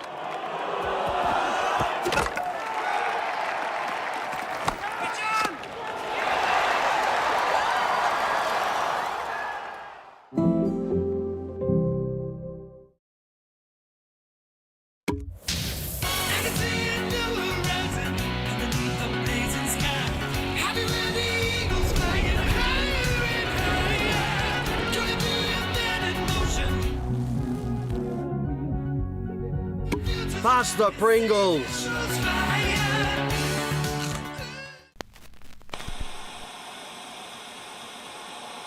Fumble a bag, now I will not fumble a bag.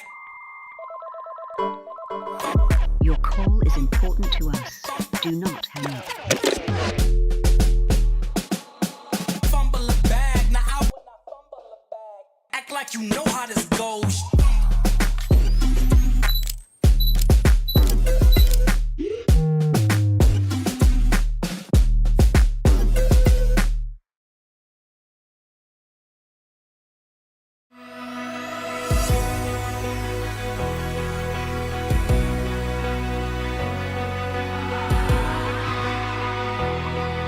Introducing Lancs TV Plus, dedicated area for members, bringing you closer to the game than ever before. Watch every men's live stream fixture all in one place. Every ball, every moment, live. And this season, don't miss the War of the Roses. Lancashire against Yorkshire, streamed live for the first time ever. Unlock exclusive content you won't see anywhere else, from behind-the-scenes access to mini-documentaries. This is Lancashire like you've never seen it before, all in one place. This is Lancs TV Plus. This is the Red Rose. This is cricket.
Have you heard of United 2 before? Do you like exams? Because we don't do any traditional end-of-year exams. If you're having a bad day, that shouldn't dictate whether or not you pass or fail a year. We have 4 main subject areas: business, media, digital and sport. You work directly with our industry partners to make sure you're ready for the real world. Teaching across 4 different campuses: the Old Trafford campus, UA92 Business School, the Player and Media Centre at Lancashire Cricket Club and the Old Trafford Stadium. You'll study 1 module at a time, as well as studying half days only. Making time for work, hobbies, socialising, or your side hustles. You'll secure a degree awarded by Lancaster University. So what are you waiting for? Join us at UA92.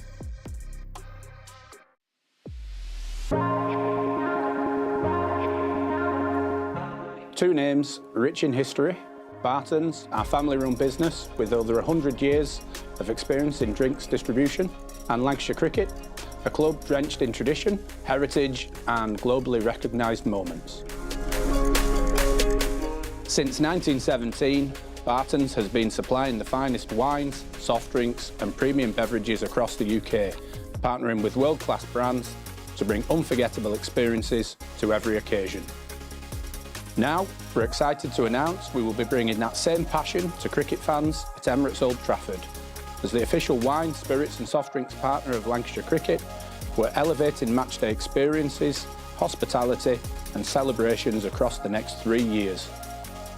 From the first ball to the final cheers, Barton's is here to make every moment one to savour.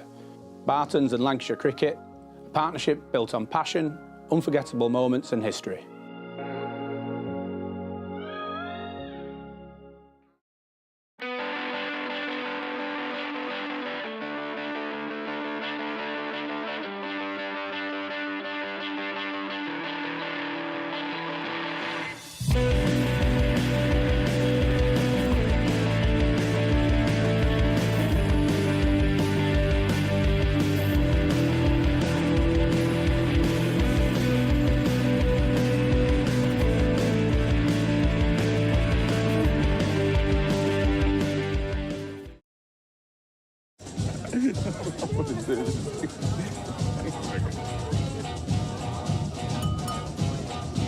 Guys, make way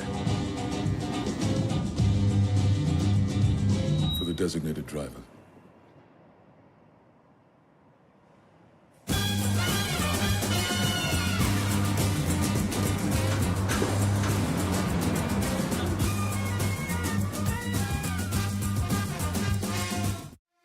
When I was a kid, there was no professional women's cricket. I didn't even think that women could be professional sports people. Especially early on, it just didn't really seem like there was a career in it. To support myself around cricket, I had to work at the petrol garage. I was the only girl, so I stood out. I'd love for young girls to be able to dream about being an athlete and it to be achievable. Thanks to the Hilton funding my contract, it's allowed me to play the game that I love all day, every day. We're like an engine and we need to be fueled with the right gas. Without funding, we can't be visible. You can't be what you can't see. As a team, it feels like we're breaking boundaries. Thunder and Lancashire always want to put women's cricket at the forefront, and now I think that's really shining through. It's mad to think that without the Hilton funding, like, we wouldn't be playing cricket every day, training. Well, we could be, but we wouldn't have any money. We wouldn't, yeah, true. Welcome to the opening day. Oh, that is a wonderful shot.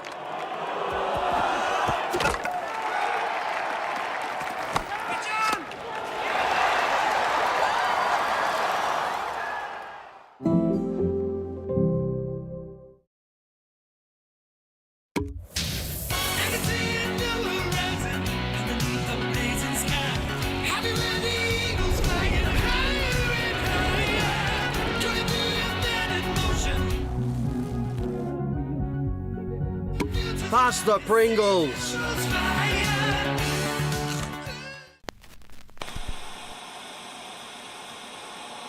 Fumble a bag, now I will not fumble a bag. Your call is important to us. Do not hang up. Fumble a bag, now I will not fumble a bag. Act like you know how this goes.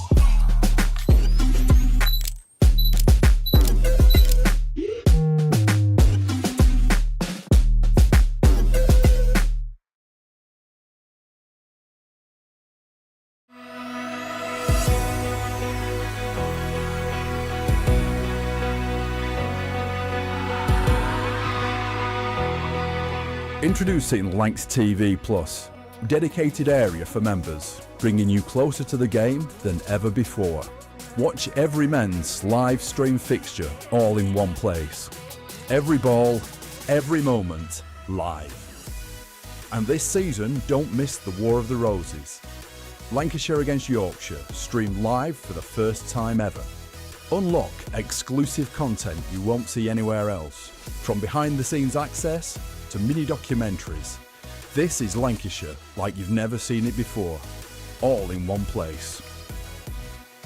This is Lancs TV Plus. This is the Red Rose. This is cricket.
Have you heard of United 2 before? Do you like exams? Because we don't do any traditional end-of-year exams. If you're having a bad day, that shouldn't dictate whether or not you pass or fail a year. We have 4 main subject areas: Business, media, digital and sport. You work directly with our industry partners to make sure you're ready for the real world. Teaching across 4 different campuses: the Old Trafford campus, UA92 Business School, the Player and Media Centre at Lancashire Cricket Club, and the Old Trafford Stadium. You'll study one module at a time, as well as studying half days only. making time for work, hobbies, socialising, or your side hustles. You'll secure a degree awarded by Lancaster University. So what are you waiting for? Join us at UA92.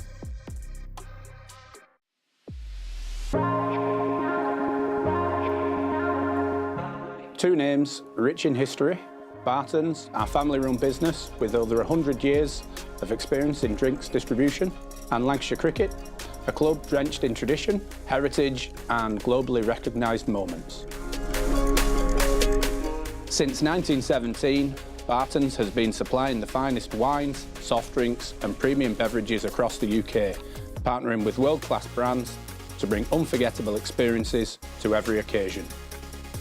Now, we're excited to announce we will be bringing that same passion to cricket fans at Emirates Old Trafford.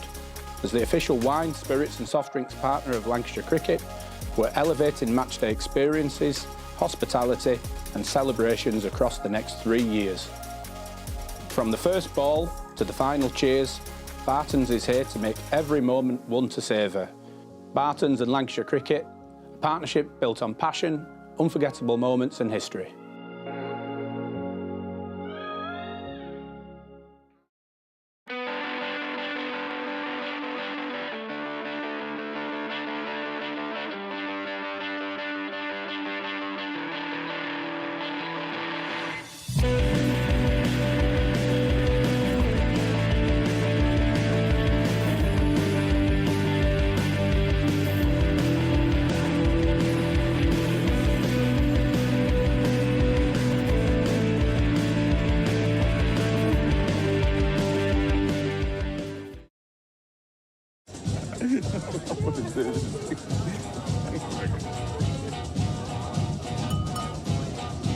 Guys, make way.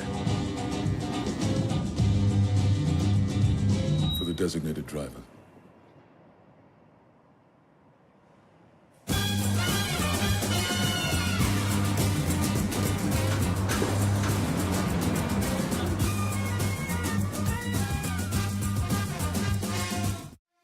When I was a kid, there was no professional women's cricket. I didn't even think that women could be professional sports people. Especially early on, it just didn't really seem like there was a career in it. To support myself around cricket, I had to work at the petrol garage. I was the only girl, so I stood out. I'd love for young girls to be able to dream about being an athlete and it to be achievable. Thanks to the Hilton funding my contract, it's allowed me to play the game that I love all day, every day. We're like an engine and we need to be fueled with the right gas. Without funding, we can't be visible. You can't be what you can't see. As a team, it feels like we're breaking boundaries. Thunder and Lancashire always want to put women's cricket at the forefront, and now I think that's really shining through. It's mad to think that without the Hilton funding, like, we wouldn't be playing cricket every day, training. Well, we could be, but we wouldn't have any money. We wouldn't, yeah, true. Welcome to the opening day. Oh, that is a wonderful shot.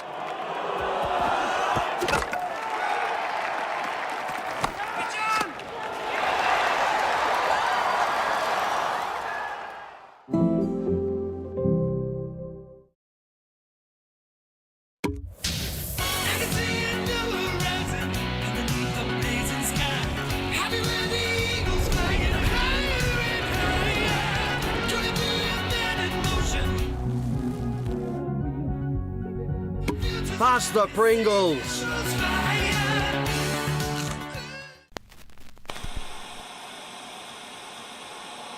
Fumble a bag, now I will not fumble a bag. Your call is important to us. Do not hang up. Fumble a bag, now I will not fumble a bag. Act like you know how this goes.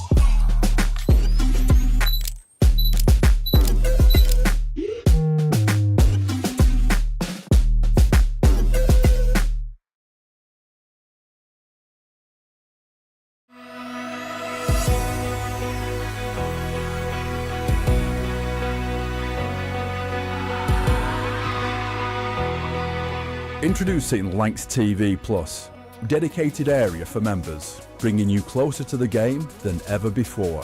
Watch every men's live stream fixture all in one place. Every ball, every moment, live. And this season, don't miss the War of the Roses. Lancashire against Yorkshire, streamed live for the first time ever. Unlock exclusive content you won't see anywhere else, from behind the scenes access to mini documentaries. This is Lancashire like you've never seen it before, all in one place. This is Lancs TV Plus. This is the Red Rose. This is cricket.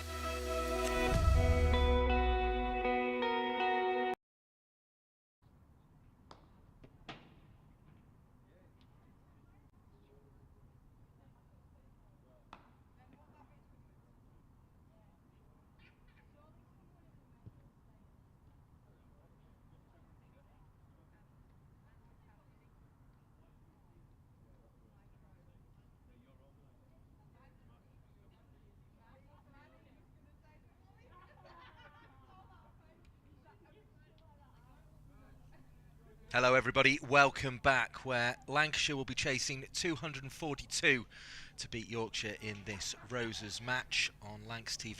We'll bring you every step of the way in the second innings. My name's Mike Perkins. Alongside me is cricket writer, podcaster and commentator Polly Starkey. 242, the feeling was 250 was par. Seemed as if Yorkshire were always going to get up and around that score, but perhaps not go much past it, and they've fallen, well, 9 runs short in the end, 8 runs in terms of the target. How do you think Lancashire will approach this? Will it be steady, or will they try and get a little bit ahead of the rate here, Polly Starkey? I think probably relatively steady, try and build a big partnership at the top of the order. That's something that's been really successful for them in recent seasons, and there has been a lot of choppy and changing at the top of the order, particularly with the injuries to Emma Lamb and Gabby Lewis unfortunately having to go back to Ireland, that's a big blow for them. So just trying to find that stability. I'm intrigued because it's down that Darcy Carter will open the batting. In fact, she's walking out now, which I think is a fantastic opportunity for her. For Scotland, she's been really good coming in earlier, and as Phoebe alluded to, playing in a Lancs second 11 against the Netherlands midweek, she was superb. So it's a fantastic opportunity for her, but I'm intrigued to see how she fares at this level doing that. How do you think she'll go about it then? Do you think she will be quite aggressive at the top here and use the power play, or will she build the innings? I mean, she is a player that can really build a good innings, and I would like to see that from her rather than kind of being a little bit more risky and reckless. She's got Eve Jones at the other end, who is kind of the ideal person to have with you, such an experienced opener and someone who's scored so many runs and has started the season well. So I think as a pairing, it's a good combination. But I am intrigued to see how Carter does go about this, because this is something a little bit different for her in a Lancashire shirt. Yeah, doing it at the top end of the domestic level. Has a little prod of the pitch, does Eve Jones, who averaged above 50 in this competition last season. Just to recap, if you weren't with us earlier, and thank you for rejoining us if you have on Lancs TV, Lancashire's strong position built around Kate Cross's 38 for 4 with the ball, Mahika Gore 41 for 3. So some good work done by the openers. Jess Jonathan with 108 was the standout performance for Yorkshire, and there was also 45 for Stair Callis. Those two putting on 109 together when they came to the crease with a score 13 for 2 at the end of the third over of the innings. Yorkshire, it feels, they need early inroads like Lancashire got. That rather set the tone. It'll be Rachel Slater to try and get the first wicket. To Eve Jones she bowls. It's prodded really into the offside and picked up by Maddie Ward, who herself made an enterprising 17 off 20 balls. But there were too many contributions like that, weren't there, that were below a run a ball and didn't go on and catch up. Blackwell you could probably put in the same category with 19 off 30. Campbell 15 off 38. Yorkshire just couldn't kick on, and that'll give a bit of breathing space for Eve Jones to get in today. She slashes at a cut. No intention of using the breathing space there. It was a tiny bit close to her, but I think there for the stroke results in the second dot ball of the innings. Yeah, menacing to have Rachel Slater as your opener. She's such a powerful bowler. And of course Scotland teammates with Darcy Carter, who's at the non-striker's end. Reminder as well as Polly Starkey next to me, we have Phoebe Graham, former Lancashire and Northern Diamonds cricketer. As in comes Slater to bowl, pushed off the back foot into the cover point region. Ward there with the fielding once again. Third dot in a row for Slater to start her analysis with. Plenty busily making their way back into the seats in front of the pavilion. Good to see. No doubt they've had a good lunch as well. Looks warm over on the picnic tables. Slightly cooler underneath the point in the shadows. So here comes Slater again. That distinctive skip in the middle of her run-up, and this one's played leg side. Fielding successfully done by Georgie Boyce, who of course played for Lancashire. She's on loan at the moment from the Blaze. Langston with a quick word to Slater as she hands the ball back to her. Lancashire still looking for their first run. None so far off the bat of Eve Jones, including from the previous delivery. Slater again in the Manchester sunshine, paces in and bowls a ball that takes the edge, does it? It does! The fingers up, and Eve Jones is out for naught. It's the perfect start for Yorkshire, defending this total of 242. And Eve Jones doesn't trouble the scorers on this occasion. She's out, little outside edge, through to the wicketkeeper Lauren Winfield Hill. It was a low catch, tiny bit of movement from Slater, and exactly what Yorkshire needed at the top of the innings. It is 0 for 1. It's quite exaggerated movement as we see the slow motion there. And took a comfy little edge through to Lauren Winfield Hill, who took it just before the ball reached the turf. None for one, Lancashire find themselves in pursuit of 2-4-2. I'm getting a bit of deja vu, really, with the first innings and the loss of Lauren Winfield Hill in that first over, and how that kind of felt from the other side, the other perspective. And Lancashire, this is not an ideal start for them. They came out of the first innings as the happier of the two sides, you'd suggest. But this is a blow to start their innings. Sarah Smale coming to the crease, and she'll have to play a big role today if Lancashire are going to get near that 242 total. Smale then, marking a guard, ready to go, but it's Slater who has the wicket. Getting Eve Jones caught behind by Lauren Winfield Hill with a really good piece of, well, it was a way swing bowling to the left-handed Jones. It'll be left arm in swing to the right-handed Smale, who's hitting them hard in her practices, and she hits that one hard, away for 4 runs. And Seren Smale asserts a bit of authority for Lancashire again. The first over ends with a wicket, but then a 4. And that was beautifully hit by Seren Smale, square of the wicket, stuck her hands through it, exactly as she had been when she'd been knocking up.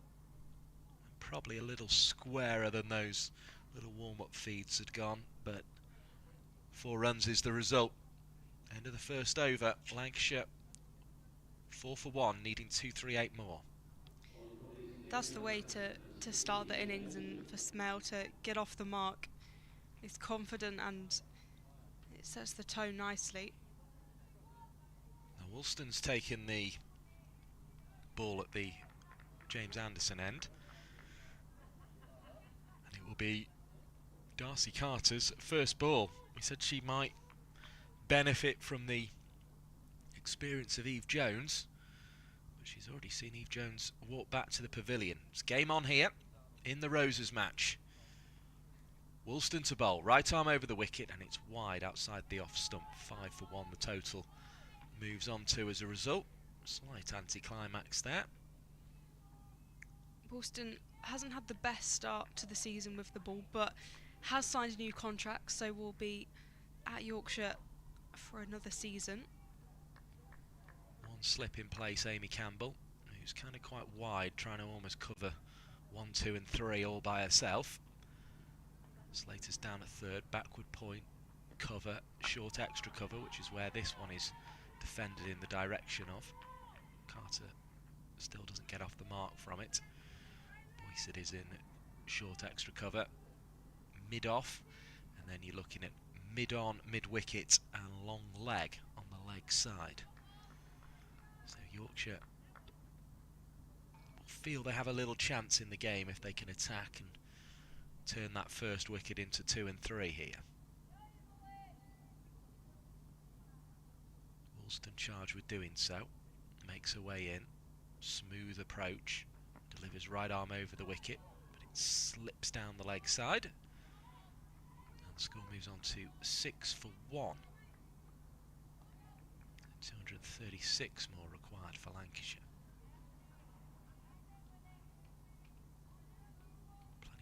At the far end, it's that sort of day. As I say, most of the spectators have crammed in as close as they can to behind Jess Woolston's arm to try and get as good a view as possible. Here comes Woolston again, the old pavilion behind her, and this one is a big appeal. Yorkshire like it, you've heard that at home, but the umpire less convinced, and it did seem on the high side to me, that one, Polly Starkey, even from up here. Yeah, I would agree. We can see the replay here. It's a nice delivery, but yeah. Possibly on the leg side. Yeah, I was going to say probably a bit down the leg, but yeah, very high. It was more one of those appeals to let the batter know they were in a game as much as anything, wasn't it? There's once more comes Woolston. Bowl, flashing little drive through the offside.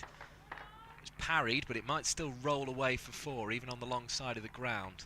Across a couple of the practice pitches that we used in pre-season, helping it on its way.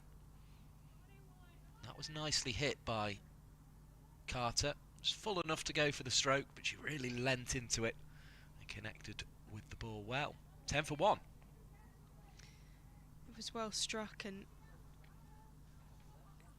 Innes Blackwell kind of just dived over it, couldn't get a hand to it to stop the momentum of the ball. Okay, moving at pace as that one pops up into the offside of the defensive stroke of Carter. She didn't seem too alarmed. One or two Yorkshire players looking slightly rueful that that didn't drop in the direction of a fielder, but no one was really close enough for that one. Top ball is the result. Sky still beautiful and blue above us as we watch on. Almost all of the little white clouds we saw earlier have burnt off now, and it's the appearance of a good day for batting, at least if you look up. Jonathan there with the fielding, busy at backward point despite 108 earlier on. Keeps Darcy without a run from that delivery. Just the boundary to a name. Same for Smale at the non-strikers. But even Jonathan's innings was one that it just felt, after a brisk start with some crisply struck boundaries, was one that didn't quite kick on, as this one is delivered and driven into the offside. This time it'll be Blackwell with the fielding. The result's the same though. Dot ball to finish the over. 10 for 1 at the end of the second over. Polly Starkey. This is where Lancashire struck in the third over with their second wicket of the innings, and Yorkshire will be after something similar. Yeah, Lancashire will want to build something here. It's been a good start from Smell and Carter, just settling in nicely, some boundaries, but there's definitely a lot of responsibility on this pair's shoulders. Brief word of advice from Langston. He'll be bowling left arm over the wicket. She bounds in, delivers, and it's cut by Smale, hard to backward point, no run on offer. 13th delivery of the innings successfully negotiated. 2-4-2, a reminder, is the chase. If you just rejoin us, we're getting up towards the 1,000 mark in that first innings of you watching us on Lancs TV. So good to have plenty of you back with us, ready for this chase and to see what can be produced here, as in comes Slater, bowls a ball that is driven down the onside of straight. Langston there to do the necessary work and prevent the run being scored again.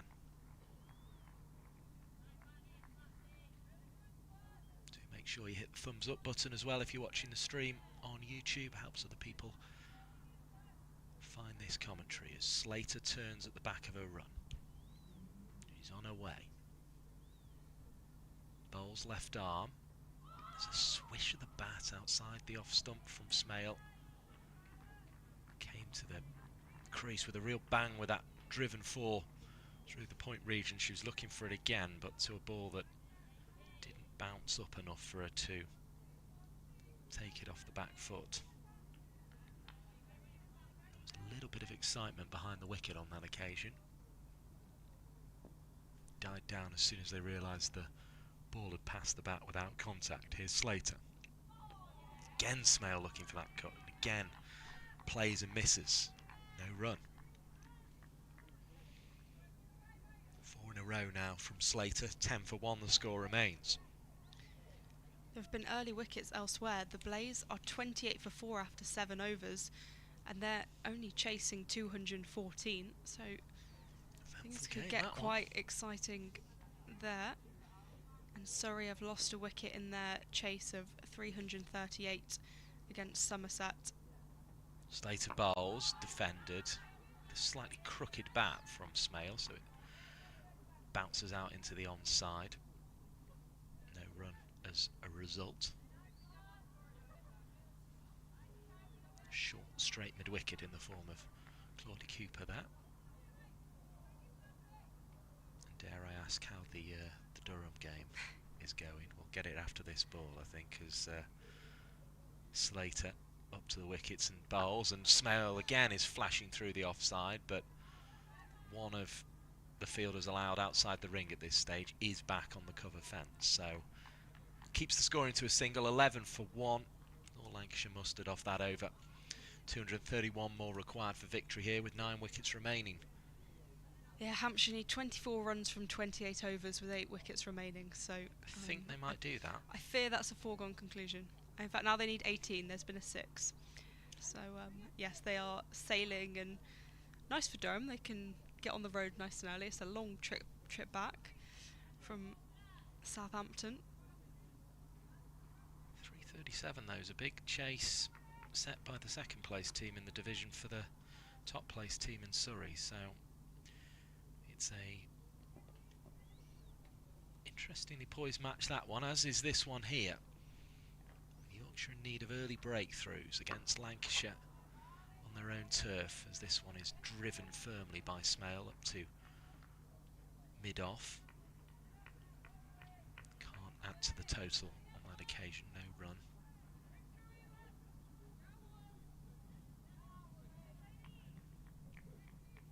Flags by the flagpoles at the far end of the ground, where Woolston is turning, continue to just get a little breath of wind every now and again, but no more than that, as Smale is back and defends into the offside. Bright work again by Claudie Cooper,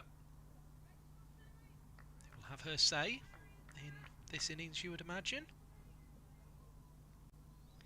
Definitely, she's had a brilliant start to the season with the ball. I suspect we'll see quite a lot of her later. Can Smale get this 4th over going from a Lancashire perspective? Waits for Woolston. 11 for 1 the score. And we can add 4 to that. Beautiful stroke. Extra cover drive. Sublimely played by Seren Smale. He's got a job to do today, in absence of the more senior partners of Lamb and Lewis. Already lost Eve Jones as well of Lancashire. So it's up to the youngster Smale here, 21 years old from Wrexham, to advance this score. She takes it on to 15 for 1. This feels like a really important season for Smale, and I think this could be an important innings in this season. Goes on the cut this time, and it'll be 4 more. Beautiful stroke. Smashed away behind square on the offside. Just waited for that one. It was what she was looking for in the previous over to the left arm of Slater, but to the right arm of Woolston, it was right there to be hit. 19 for 1. Great stroke. She's clearly so strong, because the power behind the ball and the way she whips it away is so impressive. Made her name for herself in the Rachel Hayo Flint Trophy in 2024 with 515 runs at 39.61. Hits another 4 through extra cover. 3 and 3 for Seren Smale. 23 for 1. And everything's going right for the youngster at the moment. 1 drive, 1 cut, and another drive. Full, short, full from the bowler's point of view.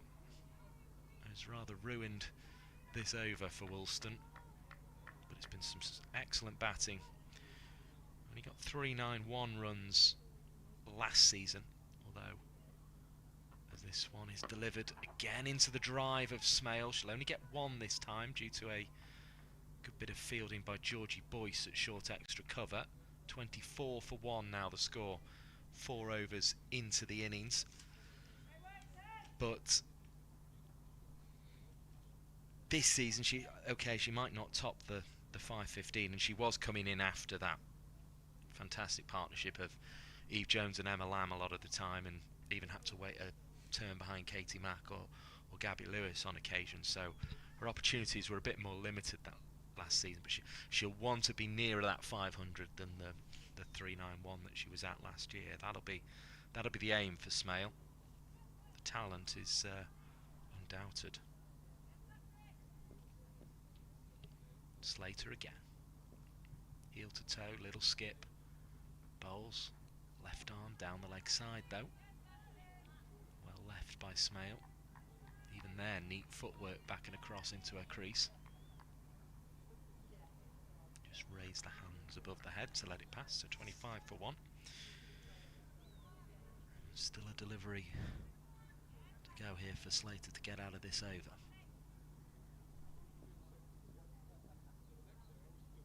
On her way. Shadow noticeable beneath her feet as she delivers, and this one is driven to Georgie Boyce. And the over does begin. With a dot ball added to the wide. Winfield Hill just waving in the direction of her backward square leg. Got a fielder in the ring on the 45 as Slater bowls, and Smale looks to cut, and that's really to allow the fielder back on the cover boundary.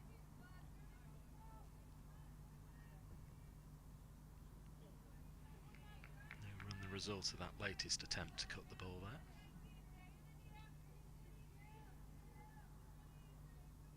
Yorkshire, I guess, already have to think, is Woolston threatening enough at the other end to keep her on, even at this early stage, because they need wickets as Slater bowls. This one's driven smoothly again by Smale.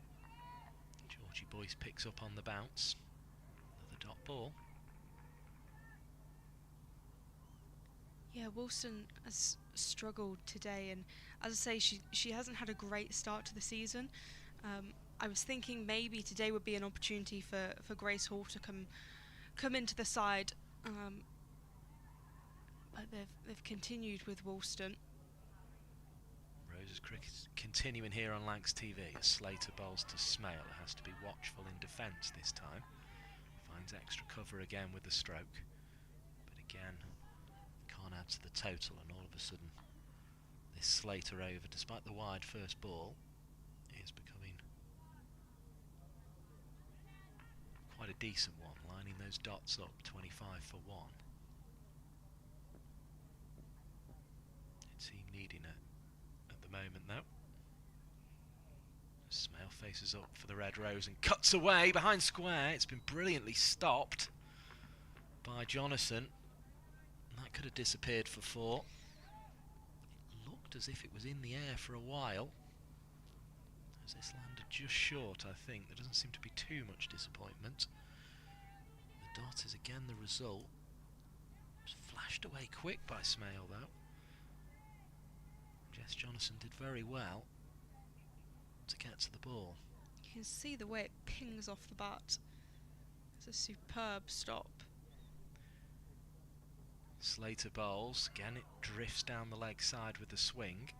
26 for 1.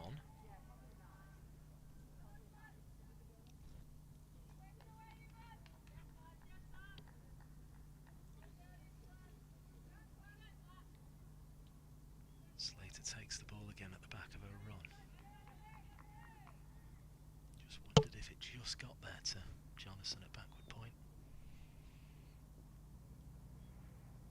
Here's Slater, bowls again, driven nicely down the offside of the pitch and up to mid-off. Fielding done comfortably by Callis, who made 45 earlier. 26 for 1 then, the score at the end of the 5th.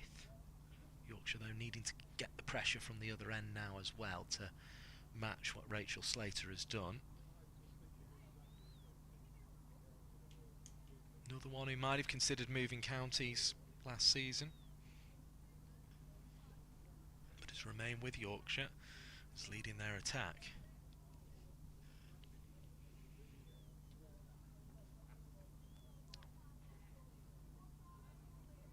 I think we're going to see Innes Blackwell with the ball for the first time today. Handy all-rounder from the Yorkshire Academy, who started to make that step up last season, and from this season has been a regular in the side. Had a successful pre-season tour. Makes sense to me to change it here. It was such a release of pressure that last over with the 3-4s in. Harsh on Wilston, of course, but Yorkshire need these inroads early.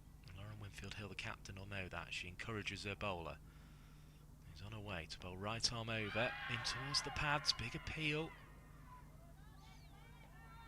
Winfield-Hill rushes towards the umpire, so does Campbell from the leg side,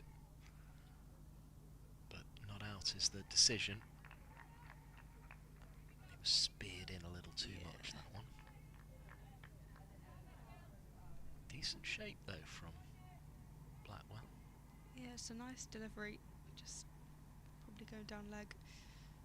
We've got a conventional mid-wicket and a short straight mid-wicket here, and it's gone wide of the fielder on the edge of the ring, around about 45 degrees on the leg side. Picked up a backward square leg for the loss of 2 runs. Good running from Lancashire.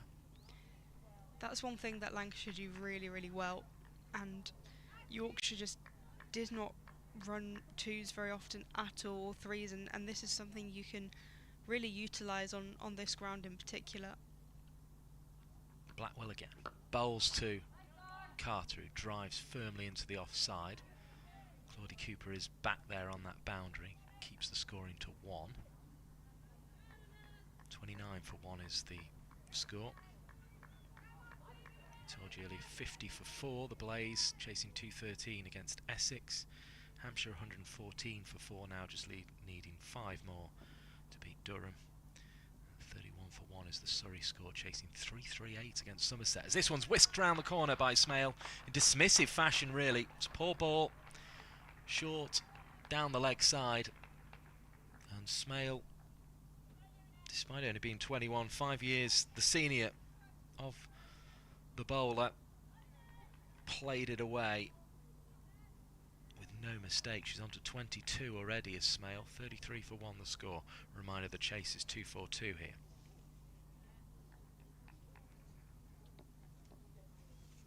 Back of the mark is Blackwell.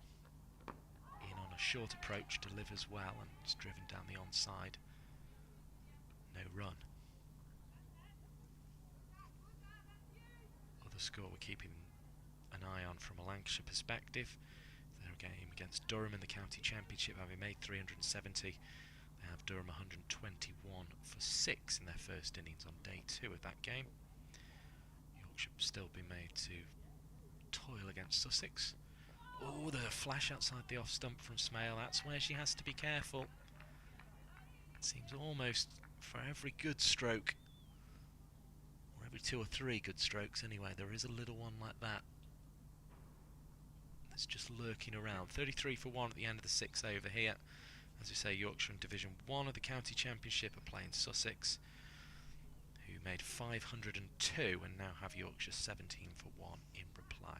So you're up to date with both these sides' County Championship games, all the games in the Women's One Day Cup. 50 overs aside, this competition running right through the season. And it's always a spectacle throughout, isn't it, Polly Starkey? It is, and Glamorgan have just been the first team to progress to the second round of the Women's County Cup, beating Devon by 11 runs. Here's Slater, bowling a ball that swings in and is hit firmly towards Georgie Boyce, who does the fielding at short extra cover, no run. Yeah, good start to that competition, the T20 Cup, almost like an FA Cup, a footballing FA Cup style competition, isn't it, where all the teams are put in a hat at the start of the season and drawn out. These sides will come in at a later date to that competition. Lancashire won it, of course, last season. Part of a double winning season, also won this competition, the One Day Cup, as this one is played into the leg side by Darcy Carter. Cooper there with the fielding again. 33 for 1 as it was at the start of the over, no run there. Yeah, the FA Cup is certainly what the players were calling it, certainly the Lancashire players, when they became champions, but most of those fixtures are happening tomorrow, I believe. This was a bit of an anomaly down in Newport. It's a really good idea there. I mean, it's come through from the guests you've had recently on the podcast, actually, the Naughty Child podcast that you do with your dad Richard, just how much the players, not just from the the Tier 1 counties, who have a great chance of going on and winning it, but also the Tier 2 counties, as Slater bowls back in towards the pads, fiddled away by Carter to Cooper. Carter 7 now of her 12 balls. Yeah, I think particularly the Tier 2 players really relish it. April Herathgay from Leicestershire also played Lancashire last season in that competition, and they were beaten, but she was just saying how cool it was to be able to play in the same game as Sophie Eccleston and Kate Cross, for example. Bowls a ball here to Slater. It was on the fuller side. Tempted Carter into the drive. She finds extra cover and is not rewarded again. And once again, Slater's got the dots lined up. But in the early round as well, it's the opportunity for Tier 3 teams to play against Tier 2 teams, which for Tier 3 that's a big step up. And yeah, it's a really cool opportunity to maybe see an upset. The game seemed to actually get a little bit close today, so that was very exciting. Slater bowls. This one's fiddled away into the onside. Cooper's there. 5th dot of the over. 33 for 1 still the score. Yeah, it was a really good interview, that one with April. It was very interesting to hear sort of her background as the relation of a Sri Lankan cricketer as well, and how she'd ended up at Leicestershire, and how she was sort of juggling her medical studies with her career in cricket as Slater bowls, and this one is played to short extra cover.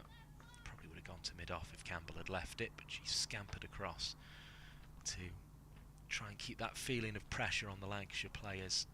You feel, though, if Yorkshire are going to keep that pressure on, they're going to need a couple more wickets relatively soon. It's been a solid enough start, despite the loss of Eve Jones before the scoring had started in this second innings. Jones caught behind of the bowling of Slater with a delivery that appreciably moved before being nicked into the gloves of Lauren Winfield Hill, the captain and wicketkeeper of the visitors Yorkshire, here in this Roses match on Lancs TV with Mike Perkins and Polly Starkey.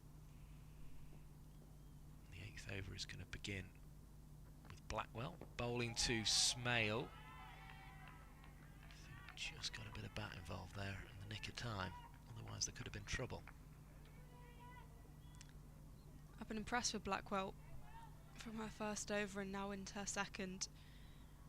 I think especially given she was replacing Woolston and her job was, okay, don't concede as many runs. There was a little bit of pressure, but she's done well. Shadow follows her in as she delivers another ball that is defended to Campbell at short mid-wicket. Another dot. Just keeping the pressure on a bit more, isn't it, with Blackwell's overs? Well, over and a half so far. That's what Yorkshire need at the moment. 5 on the leg side to Blackwell, which is slightly unusual at this stage, and Smale tried to take advantage there by diverting this one behind square on the offside. Slater came in and picked up though. 33 for 1 it remains.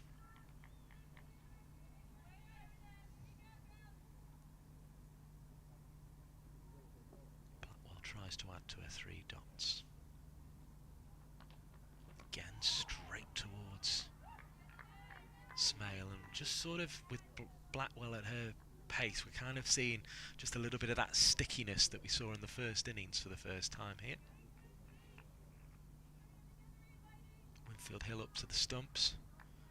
We say 4 on the offside, backward point, cover on the boundary, short extra cover and mid-off.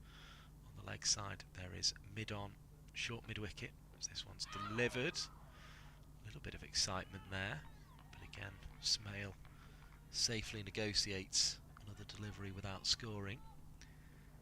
So mid-on, short mid-wicket, Amy Campbell, who has her hands on her head at the moment. A more conventional mid-wicket in the form of Georgie Boyce, as well as backward square leg, and a fielder on the 45 on the back of the ring. Here comes Blackwell, right arm over the wicket, James Anderson, and flash of the bat, but without a great result from the batter's point of view. Over comes to an end, 33 for 1. It's a maiden over for Blackwell, and a very well delivered one, Polly Starkey. a superb over from Blackwell and putting that pressure on. That's 2 maidens in a row now for Yorkshire, and it's just been a really quiet period for them. And after the flashes we saw from Smale, Yorkshire will be thrilled with how they're bowling.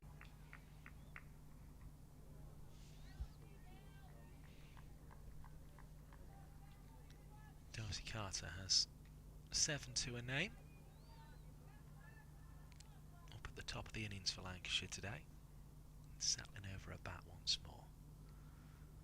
Tap it to the ground, just holds it aloft and then brings it down on the ball and flicks into the leg side. Claudia Cooper there with the pick-up. 34 for 1. Single to start the over with. It's probably what Lancashire have lacked against Slater, is just that ability to rotate the strike. But they'll be quite happy with where they find themselves, needing another 208 of 251 balls. Here's Slater again. In from the Statham end, takes the pants of Smale, who's going a little leg side with that one. Was missing, so you can understand why, but perhaps just needs to get the hands through it and send it in the direction of mid-on instead. Easier said than done, and particularly on a pitch that has just stuck a little bit at times. Both these sides playing the Roses match, looking for their second win of the season. And that'll help for Lancashire. A flashing drive by Smale. Only brings 1 though, due to the fielder out on the cover boundary. 35 for 1, second run of the over. I look at the Lancashire side and who's going to do what Jess Jonathan did. Who's going to stick their hand up and get a century, because they're going to need someone to have a big performance today. Well, that would be the worry, wouldn't it? That if nobody does that, this trace could become tricky, as it's down the leg side, wide signalled as a result, 36 for 1. And there could well be a bit of pressure on the 21-year-old shoulders of Seren Smale from that point of view. It's also because it wasn't just Jess Jonathan, it was Stair Callis and that partnership that they had, which was, I think, partnership over 100, Jonathan and Callis, and that was so crucial. But one has, for most of the Yorkshireans, that struggled to accelerate, and that was where they found things difficult. So there will be time for the Lancashire players to consider their next move. That on drive doesn't bring a run from Carter. Magnificent sunshine. One solitary crane between the high-rise buildings out towards the city of Manchester. But on the pitch, it's Slater, bounding in again.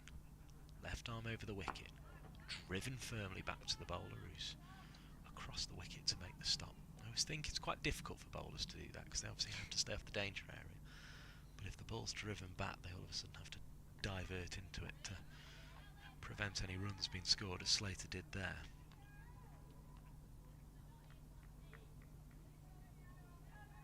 A lot of pigeons, making sure they're getting their lunch in as well. Just on the outfield at the moment. Here comes Slater again. Carter waits. Brings the bat down on the ball. Cooper gets a stop in. Smale's going to have to be quick, and is. They ran on the fact that that ball was just escaping Cooper, and she wasn't going to be able to pick up and throw in time. A neatly stolen single. We've had 9 overs. 37 for 1 is the score. Lancashire behind where Yorkshire were. Yorkshire 49 for 2 at this stage, but of course have one more wicket, which they'll be pleased about.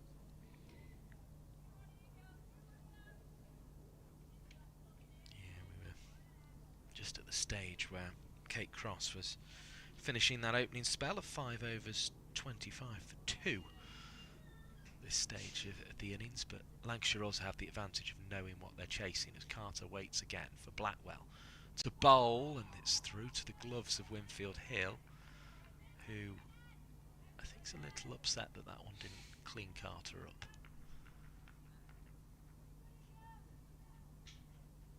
Gets over it quickly though as Winfield Hill starts considering a fielding change. You'll see Campbell move from straight mid-wicket into the offside, and she's going to come and stand. In fact, Winfield Hill's going to pace out where she wants Campbell to stand. Don't know how Campbell feels about that one, but probably almost like slip and then one to your right. Sort of first slip but one pace to the right as Blackwell comes in and bowls to Carter, and it's clipped into the leg side. Did the decent thing and didn't play it exactly where the captain had just moved the fielder from. No run is the result.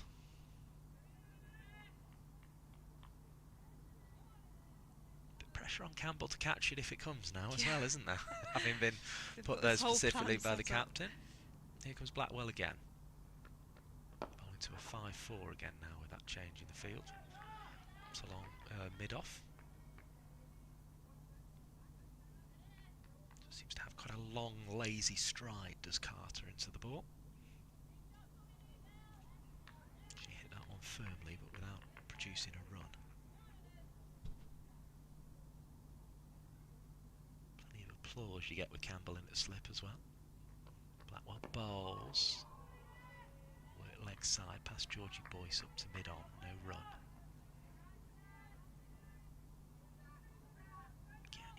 Just feeling like they needed another wicket in this first 10 overs, if not 2, to put the pressure on Lancashire. Come though, still 2 balls of the first power play to come. Blackwell to deliver one of them, and she's whisked into the leg side. But again, without the power to produce a run, Blackwell keeping things tight. Just 7 runs from her 3 overs so far.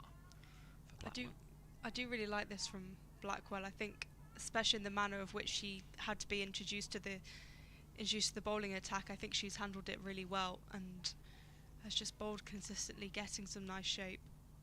Eve Jones out for naught, the 1 wicket to fall. This one is edged past Campbell, and had she not been 1 step to her right, she might have caught that, and maybe would have expected to anyway. It flashes between the keeper stood up to the stumps and the slip fielder, and Campbell probably should have plucked that with her left hand. It rolls away for 4 runs instead. Big moment as we reach the 10 over mark, 41 for 1. I'm going to leave Polly Starkey in the company of Phoebe Graham. Yeah, an opportunity there for Yorkshire put down, and Lancashire continue just 1 wicket down in the power play. So 41 for 1, and Innes Blackwell has been brilliant with the ball. It will be Rachel Slater continuing from the Brian Statham end. 1 for 11 from her first 5 overs. Slater in, and it just bounces off the pitch. Winfield Hill does well with that bounce. Well, it's been a fairly measured power play, 41 for 1 off 10. Puts the game right in the mix. I was saying I got a bit of deja vu at the start when the first wicket fell. Eve Jones, it felt familiar with Lauren Winfield Hill being dismissed in that first over. Slater in and driven out to point for a single. Yeah, it's nice to see Rachel Slater playing Tier 1 cricket again. I think she's a brilliant left armer. Very consistent, gets nice shape on the ball. And she's taken some big wickets, some good scalps this season already. She's got Tammy Beaumont, Eve Jones.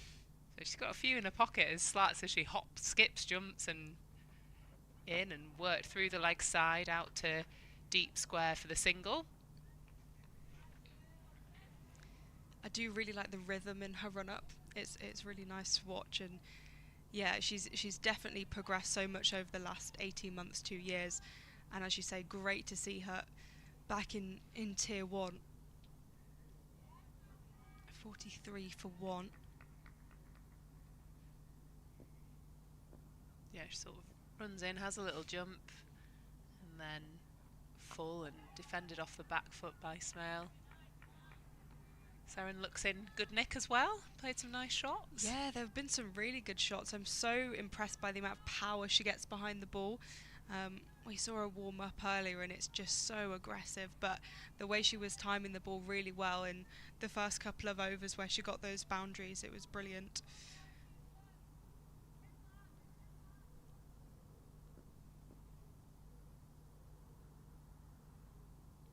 Slater in, and big appeal for caught behind. They're on the knees, but not given. That like everyone was appealing. It's that tennis shot slap that Smale plays. You can just see the ball pitched and slightly moved away there. I think without the ultra edge, it'll be very difficult to see whether there was a slight edge there, but there was big appeal. No movement from the umpire though. Frustration there, that would have been a big wicket coming out the power play for Yorkshire.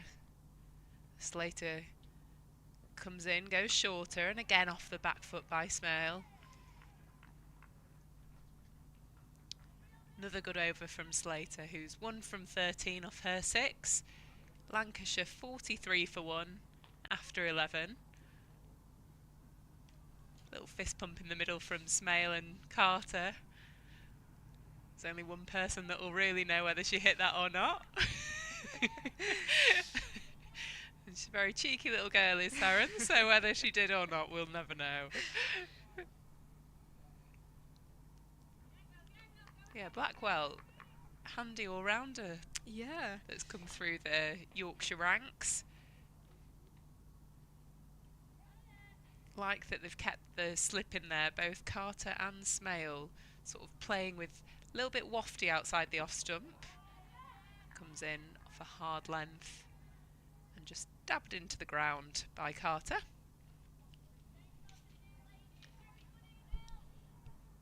Yeah, as I say, I've been impressed with Blackwell with the ball. I'd seen her bat before, hadn't seen her bowl, so it's brilliant to see her doing so well. She's in and Carter advances down the pitch, but straight to mid-off. Starting to sense a bit of frustration here from Carter. She doesn't usually bat at this opening position for Lancashire, so new opportunity that's opened up with Lewis injured, Lamb injured, and off the back of a 90 against the Netherlands midweek. In and width offered, and it goes out to backward point. Does well to field that, does Slater.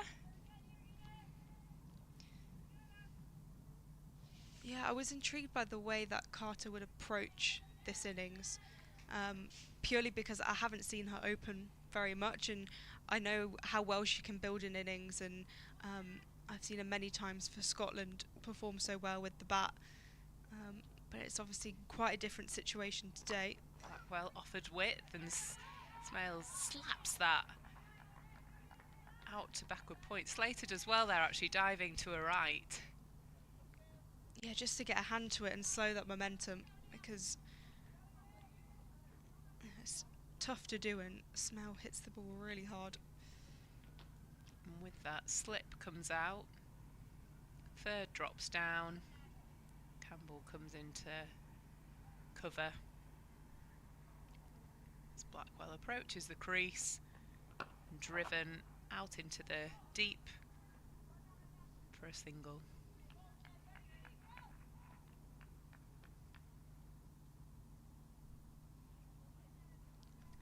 So I went and sat in the just outside the pavilion. Oh, lovely. For 10 overs, and it's absolutely scorching out there.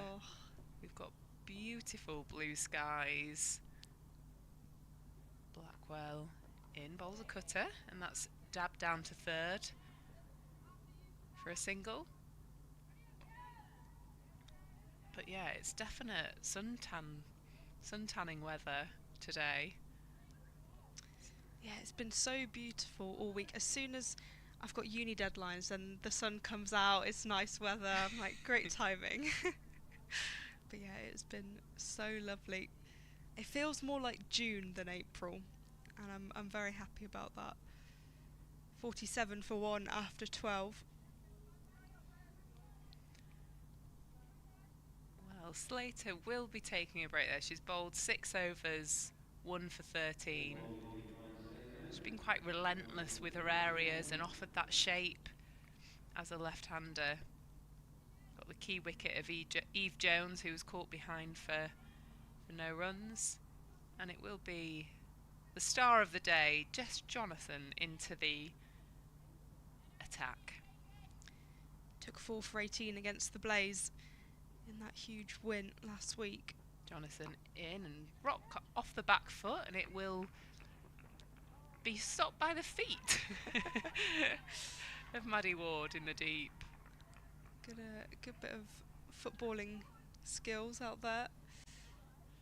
Sometimes you've got to do that. If you can't get your hands to it, just get your feet in the way. It looks quite rough out there as well, so that probably helped a little bit. Just to slow the ball down. Jonathan in, and same shot, although top edged it aerial and just dropped short of mid-wicket. Seeing that stopping of the ball into the pitch there, that when it does drop short, it doesn't come onto the bat as quickly as you think. 50 partnership up with these two from 69. Smale on strike, drop shorts again, and it's worked off the back foot. Carter on strike, in fact.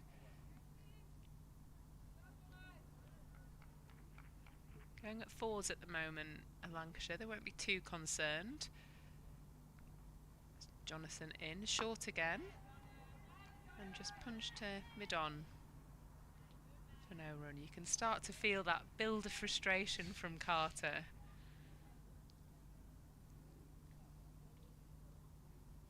Jonathan in and worked out to point for a single.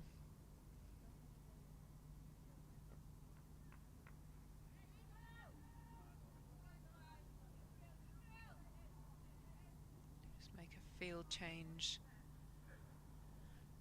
for Smale. Last ball of the over. Just given a...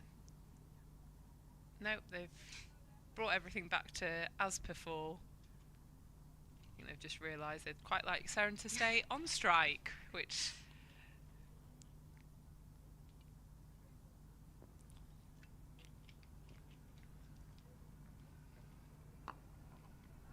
and worked off the back foot for no run.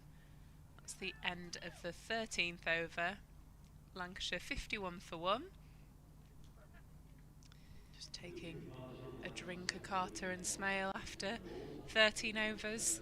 What do you make of it so far, Polly? Yeah, I think the way that Seren Smale started batting, it was really confident and looked really strong, and it feels like that's been slowed down a little bit, and actually this pair could build a really good partnership. And I think the thing is they can take their time, and so I'm not too worried about it from that side of things. But I think the way Yorkshire have responded with the ball and have just kept things really calm and measured, particularly with Rachel Slater from one end and then replacing Jess Woolston with Innes Blackwell, I think that was a really good decision.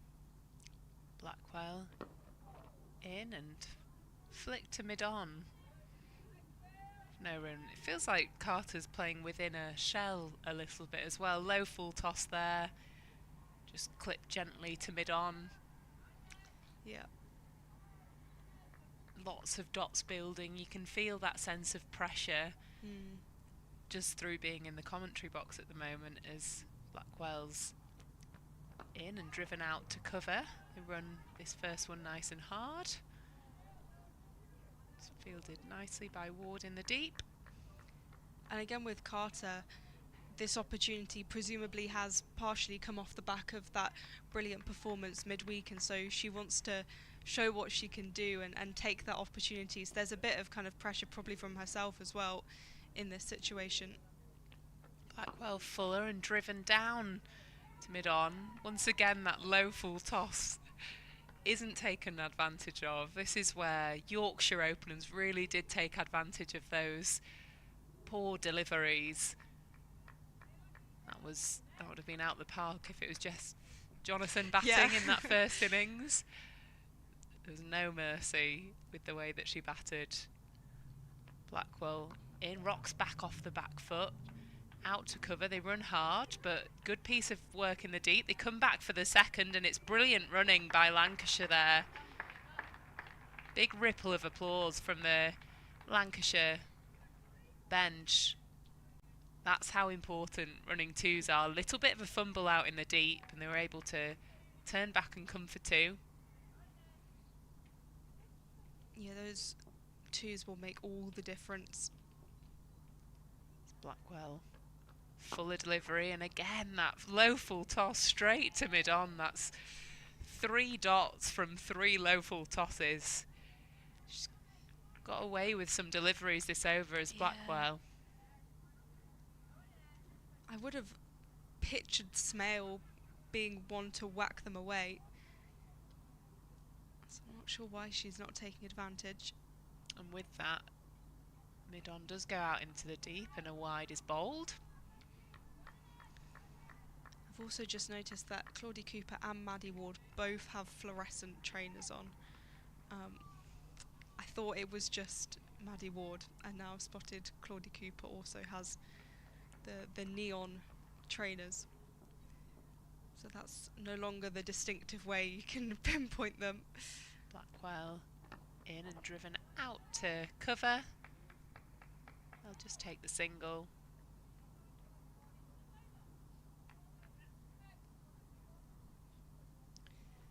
.56 for 1 after 14 overs. Change of gloves there for Carter.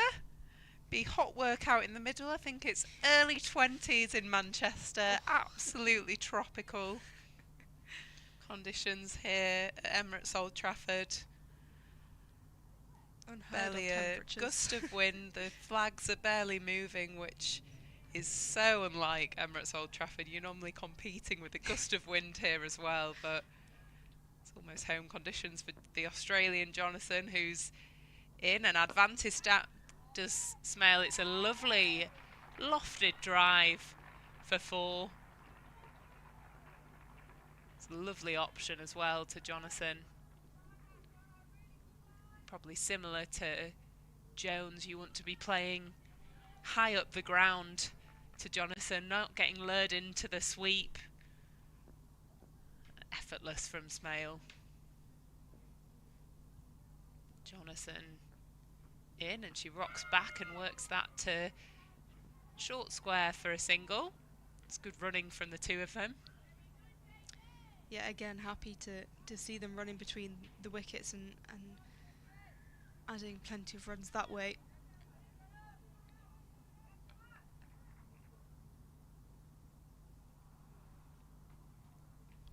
Jonathan in and rocks back and punches it straight back to the Australian international. You can see why she played such a core role in the Australian team over the years. Jonathan in, and there's a big appeal for LBW. It's given. Carter caught on the back foot. Squares her up, does Jonathan. And she is the star of the Yorkshire team today. First wicket for her for the day. And I don't think you can argue with that. No, she is the marquee signing, the star of the Yorkshire side, and she is just proving how good she is. And it felt like it was kind of coming for Carter. At some point, I wasn't sure how she would progress with the innings. And ultimately Jess Jonathan got the better of her and she heads back to the changing room. So Ellie Threlkeld, the captain, to the middle. 181 needed to win from 212 balls, so very much manageable. You saw that one just sort of skid on much quicker from the pitch. It's just that variable bounce that we've seen with this wicket. For seamers, it's almost that tennis ball into the wicket. And then for spinners, just that odd one that seems to either skid on or shoot up. And we've seen the best results against spin across the whole day, just playing high up the ground and staying on that front foot. So Captain Threlkeld comes out to the crease. Lancashire need 181 to win from 212 balls. 61 for 2. Jonathan in, and Threlkeld takes a big stride forward and defends that into the offside. High bat lift from Threlkeld. She rocks back and looks to take a single, but they won't take one. And that is the over. 2 overs from Jonathan. Made the impact already into this spell. 61 for 2 after 15. I feel like we're poised for a very good game of cricket here today. Yeah, I thought at the halfway stage, I thought, maybe this could turn into quite a good game. Lancashire were definitely the happier of the two teams, but I thought Yorkshire will be fired up for this, and they've started really well, and yeah, it's poised to be exciting. Elsewhere, the Blaze are now 6 wickets down, so they need 114 runs from 31 overs, but with just 4 wickets remaining. They have got a crazy amount of batting depth today, which is interesting given how they're doing. Langston in, shorter, and Sarah Smale just pats this to the ground. She squares up to the delivery, not sure where she wanted to play that, sort of pulled out of the big pull shot. And that's where Langston can be most threatening today. Bowling into the wicket, former international player. In, and it wide of the leg stump, and it goes through for a bye. They'll get 2 for that. Yeah, the Blaze had Tammy Beaumont and Marie Kelly opening the batting, then Catherine Bryce, Nat Siver-Brent, Amy Jones, Georgia Elwis, and now Orla Prendergast and Emma Jones are batting. So fair play to Essex for really getting through that top order, because that is mighty.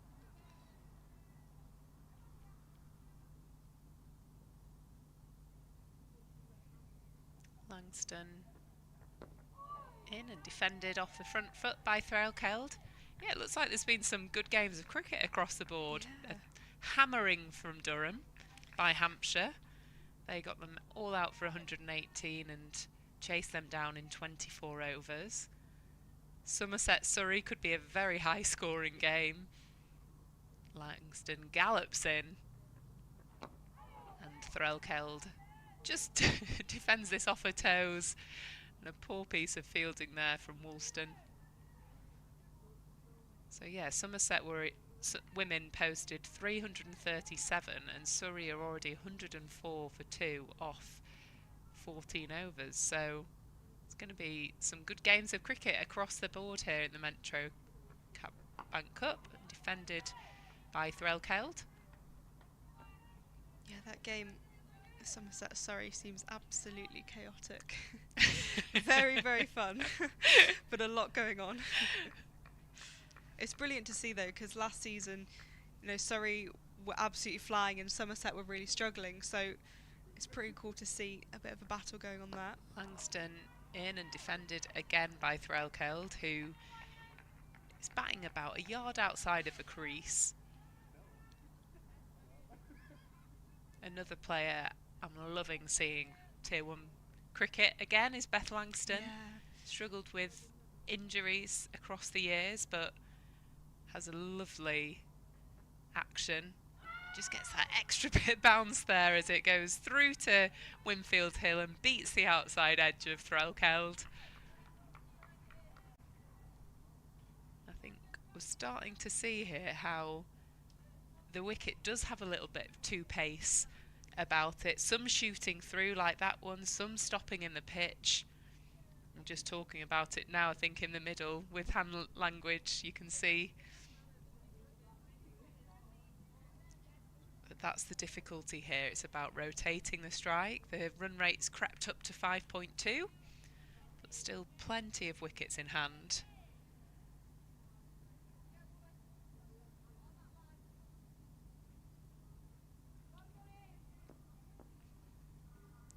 Jonathan back with the ball in hand.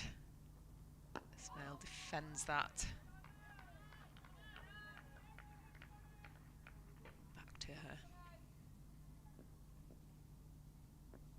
Jonathan working through her overs. Seren off the back foot, strikes that through to cover for a single.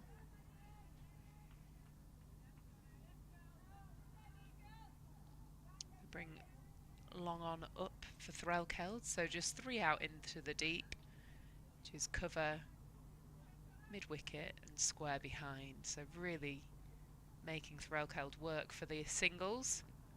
She goes down the pitch and defends that. Ismail looking to get off strike, but Threlkeld still no run to her name after 8 deliveries. Ismail was a bit keen to get down to the other end. Jonathan in and Threlkeld. Big appeal for LBW given. It's the second wicket for Jonathan. Threlkeld gets trapped on the pads. And Yorkshire have Lancashire 64 for 3. The star of the show is Jonathan. Just looking again, it's straightened on Threlkeld. It was a good ball. Lancashire 64 for 3. That is far from ideal for Lancashire. The captain gone and already having to have made changes to their lineup through injury, missing some key members of the top order. It is not a great situation. Fee Morris comes to the middle and she will have a big job to do. As I said earlier, who's going to do what Jess Jonathan did? And Seren Smeller's kind of been stuck in the 30s for a little bit. Hasn't had tons of the strike of the last few overs. Well, that's twice now we've seen the Lancashire attack get trapped in the crease by Jonathan with ball in hand. They're just looking to attack again at Yorkshire. They've got mid-wicket in tight, cover in tight, slip in place. 64 for 3. They're in a good position here at Yorkshire. Jonathan with ball in hand. Loops it up to Morris, who drives it down the ground to mid-off for no run. It is Jess Jonathan's day today. I think it might be her day most days in this tournament. You want with an all-rounder to fire with bat or ball. She's doing it with both. As Morris drives that forward straight to extra cover. And another fabulous over by Jonathan. Takes the wicket of captain Ellie Threlkeld. Just one from it. 64 for 3 after 17. I think we've got a very good game of cricket on our hands here. Yeah, Yorkshire have really put themselves back into this game. Jess Jonathan played for Lancashire back in 2017. She had a season. Don't know whether in that time she ended up playing against Yorkshire, but I'll be very interested to know if this is her first derby or not.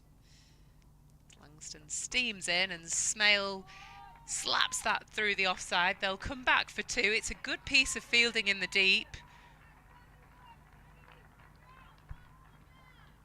She's got quick hands as Smale. Yeah. That was nice from Claudie Cooper running round though.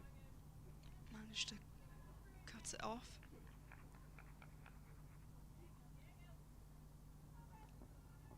Langston, deep breath.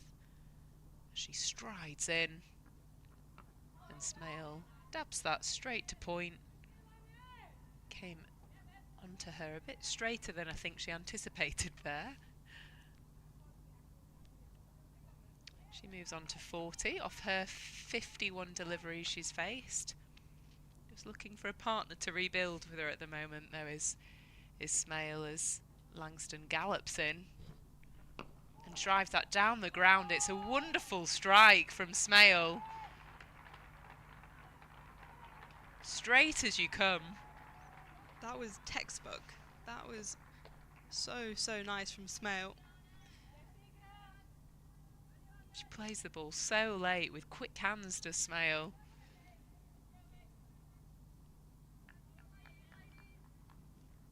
Effortless. She can score off good balls, can Smale, and that was one of them. As Langston's in, bowls that short. It does get called a wide as it sails past Smale's head. It's a nice option. Don't mind that from Langston. She's got the field for it. She's got back 4, third fine, cover square. She gallops in again and punches through to extra cover just for the single. Cooper out there with the fluorescent shoes, which kind of go quite nicely with the navy, turquoise, coral. I'm actually themed. a fan. Normally I don't think I would be a fan, but I think it works. What colour shoe would you wear in this? With the I just navy? think white looks really smart. I do really like white. You wouldn't be trying to match the kit then? Oh no, I don't like that. I really don't like that. Driven by Morris straight into the hands of Campbell. I do think otherwise it looks like you're wearing some sort of all-in-one.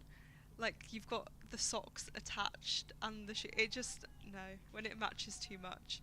It was when Lancashire used to play in all red. I'm sure there were, maybe it was pink shoes that kind of blended in. In and defended to a textbook by Morris. And at the end of that over, Lancashire 72 for 3. Yeah, I think Fee Morris had some red spikes that went with the red kit. That was quite flare. Yeah, no, I don't like the all-in-one. My club kit is very similar to Yorkshire's kit now, and I always wear white spikes because I just think it looks. Keep it simple. Yeah. You've got less options when you're a bowler because you can't get trainers spiked up because they don't have the same support as Jonathan. In, advances down and defends, does Smale. They have a little chat, do Winfield Hill and Jonathan.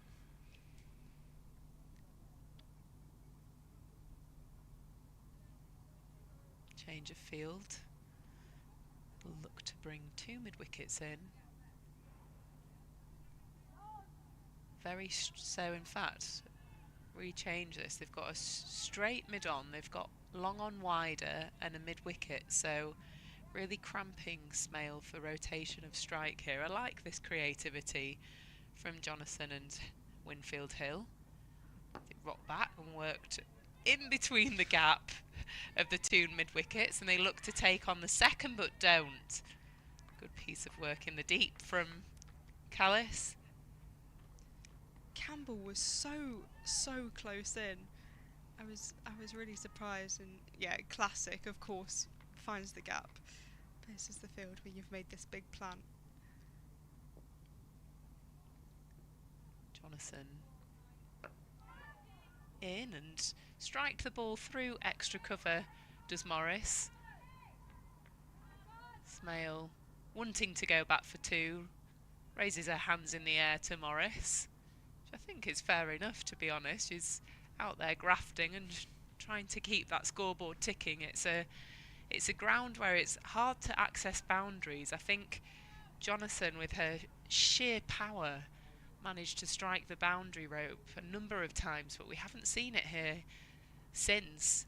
As Jonathan flights that quicker, it goes up, an aerial and taken. That's the wicket of Smale. 3 for Jonathan. That change of pace there lured Smale in. Just went quicker. And played inside out, did Smale, straight into the hands of Langston. 74 for 4. Lister joins Morris at the crease. Smale departs for 47. A simple catch for Langston in the end, and brilliant work from Jonathan, who has just been on fire all day. But you feel this is quite a big turning point for Lancashire. Saren Smale was the in batter, and probably the player who you could see doing, I mean, probably not what Jonathan did, but close enough to it. And this is a bit of a precarious position for Lancashire. Elsa Lister comes to the middle, and Morris and Lister have got to build something big here. They need 168 to win from 188 balls.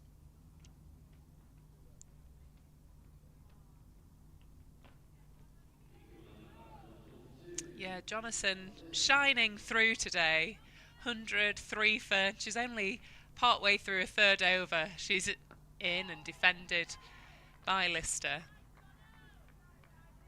The class of her innings as well, it's just showing now how well she did bat on this wicket with power. Very fluid. She's in and flights that up, and Lister defends off the front foot. Excellent over from Jonathan, changes the pace of her bowling throughout the over wonderfully, and has the scalp that they were looking for. Saren Smale departs for 47. Lancashire 74 for 4 after 19 overs. Metro Bank champions looking to defend their campaign this year. Just won 1 from the 3 as of Yorkshire. It's not going to be as straightforward as it looks here today, as Langston in and carved off the back foot straight to point. Morris doesn't quite get all of that. Watch it on the replay here. Digs in short, just angles it straight to that backward point fielder.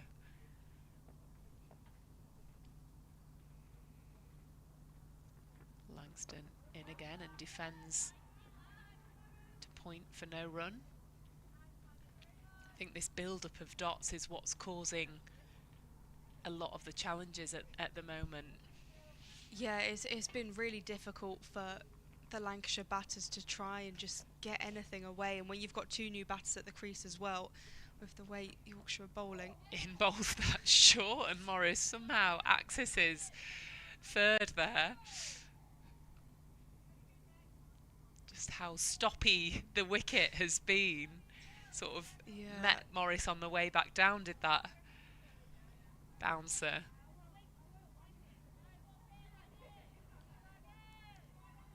I think we're seeing a lot in this women's game as well, the bouncer being underused, but when it is deployed, it being so effective. So I'd like to see Langston bowl it more today. In and beautiful drive to mid-off for no run.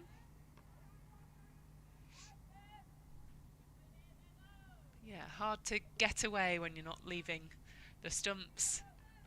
Langston bowling a nice hard length here. She's got very long strides in her approach. Bowls a cutter and carved to the covers for a single. always think Beth Langston's got the ultimate athletic run-up with very long gliding, bouncy in her strides. She bounces in and defended out to cover for a single. It's well played by Morris, and that takes Lancashire up to 77 for 4 after 20 overs.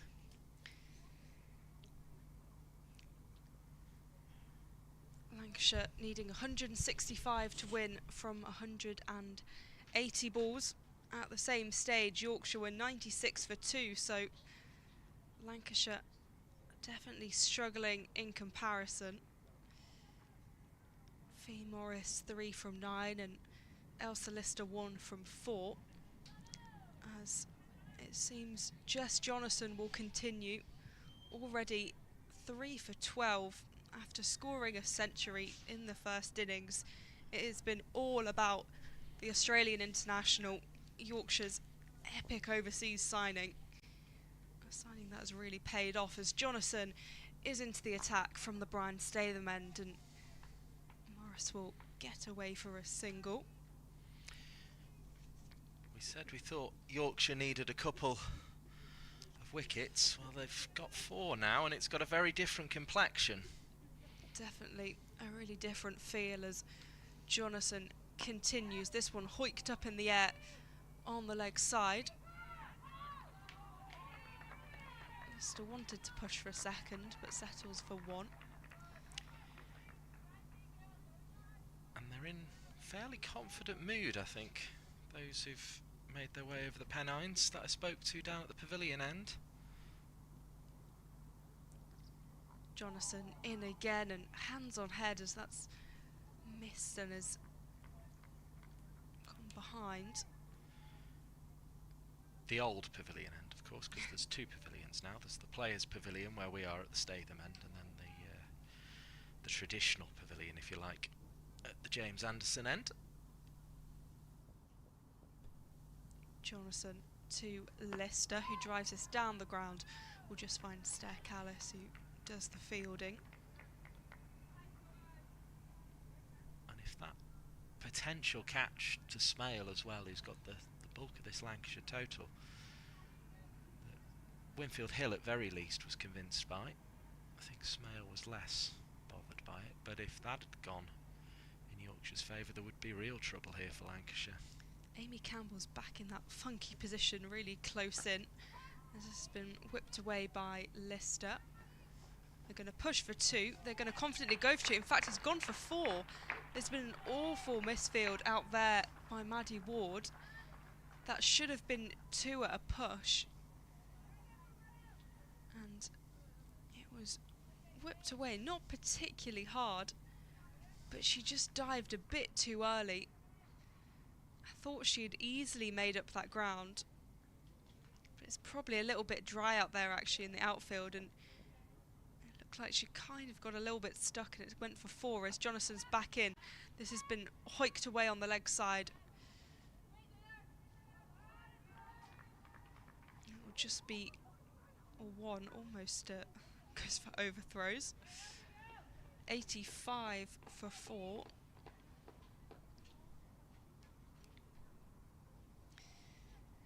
So 21 overs gone. Lancashire need 157 to win from 174 balls.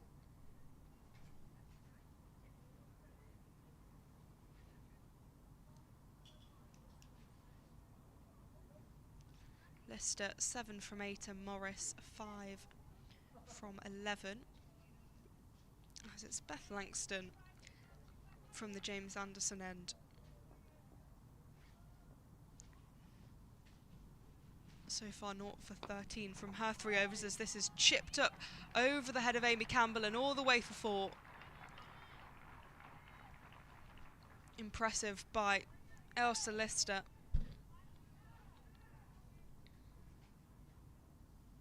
Just confident among this slight uncertainty in these middle overs. Langston in again, driven to Campbell this time, who looks to threatens to shy at the stumps. The rate required still isn't a huge concern here for Lancashire. That's what they've got to keep in mind, but the wickets column definitely is.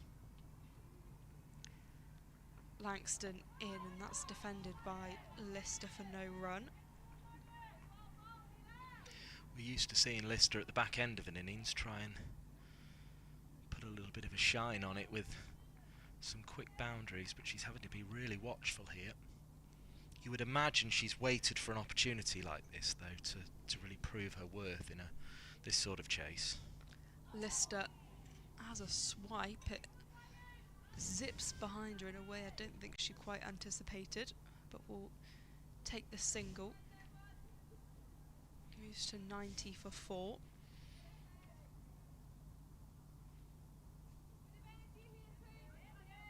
But if you just join us, it's the bowling of Jonathan which has really broke this game open.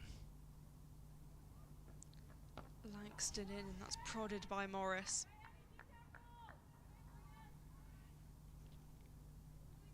LBW Carter for 18, Threlkeld LBW for 0, and Seren Smale for 46, caught by Langston off the bowling of Jonathan.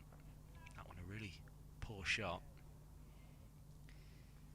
Langston in, and this has been pushed away by Morris.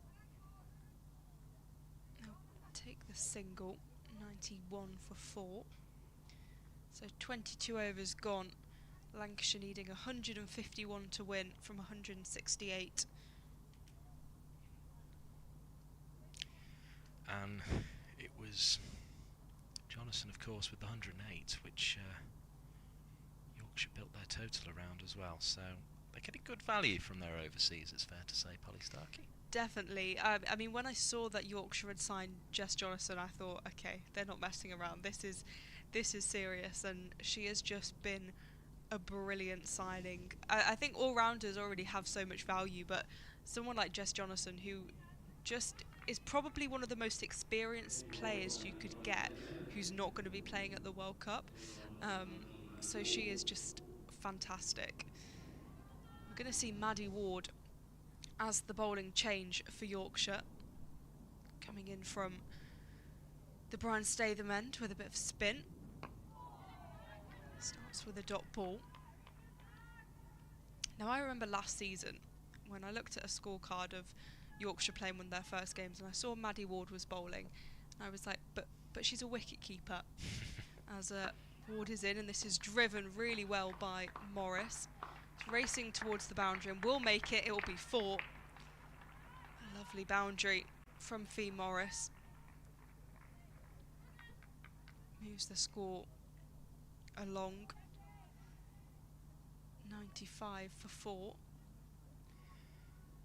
Yeah, I was so puzzled by the fact she was bowling, because she is a brilliant wicket keeper, as Ward's in again and nudged into the leg side for no run. And I particularly remember at the first Under-19 World Cup, she kind of shared the keeping with Seren Smale, and she did this one leg side stumping, and the clip just went everywhere because it was so good. Ward in once again, straight back to her, fielding off her own bowling. And so when I saw her bowling, I was like, why is she doing that? But turns out she's also a brilliant bowler, and took a really good amount of wickets last season. In once again, huge shout. Umpire's not interested. We'll probably see on the replay. Fee Morris is smiling. Just squeeze that side off stump, maybe. No, I had the same experience with Megan Sturge this season. She's been bowling for Surrey. It's also listed as a wicket keeper. Walden again, and that's chipped down the ground to Langston. Out mid-off. And that will wrap up the over. 95 for 4, so just that boundary. Otherwise, all dots. Good from Ward. But yeah, she kind of did everything last season. When Lauren Winfield Hill wasn't there, she was also captaining and keeping.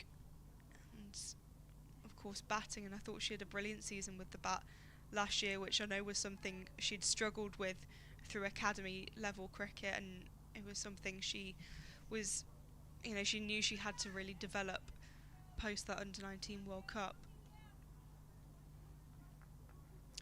Looked from that little chat mid-pitch as if Morris is maybe taking charge on the instructions front at the moment. Beth Langston back from the James Anderson end. A swing, and it goes through to Winfield Hill behind the stumps. 95 for 4, 147 to win. Already today, Hampshire recording a 6-wicket victory in this competition. So they're the early winners. Langston in again and driven to Campbell, who fumbles at misfields, and Lancashire will sneak a single. It's rare for Campbell to fumble, she's usually so sharp in the field.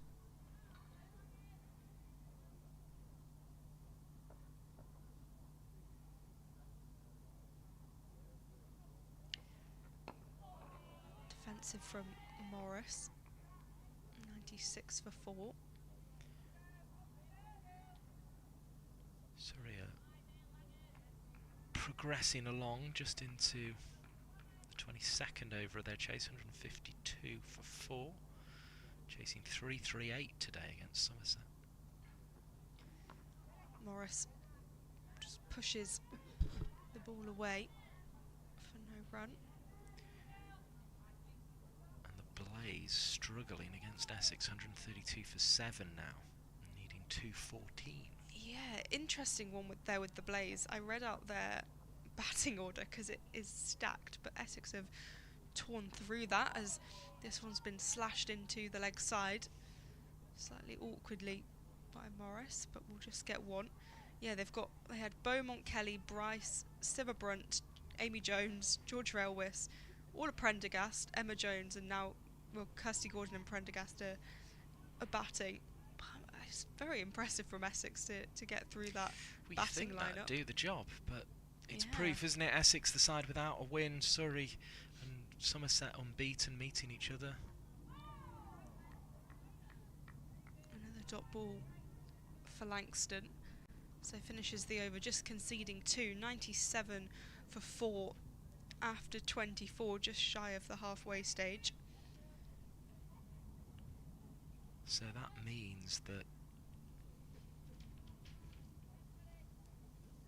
if Somerset win that one, they'll be 3 from 3, but no team that's played 4 will be unbeaten, and no team will have not won a game as well. It's good to see, good competition across the country. Maddie Ward back, and this has been struck down the ground, clips the foot of Ward, who slightly hobbles in response. That said, Kirsty Gordon will have her say, no doubt, and at the Blaze she'll not give it away easily. And Surrey chasing well at the moment on 157 for 4. Morris drives down the ground again, but straight back to Ward. Yeah, I've seen many a time the tail end of the Blaze really digging in, and yeah, with Kirsty Gordon, Lucy Hyam, Grace Ballinger I think is playing today as well. I've seen them put in gritty performances, as this one's been struck really nicely away for 4. That's great from Fee Morris.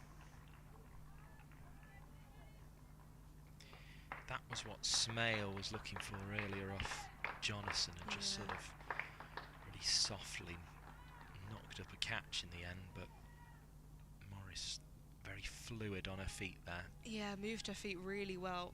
I thought, got herself in a good position.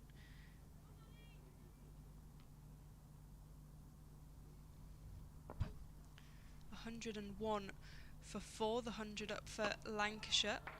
It's been pushed to mid-on.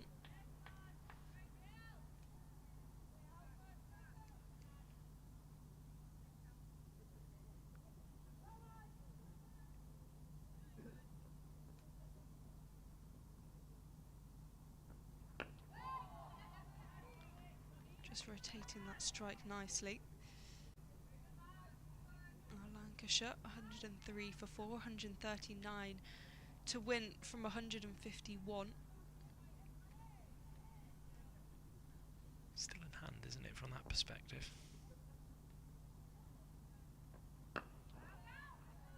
Morris down the ground on the onside.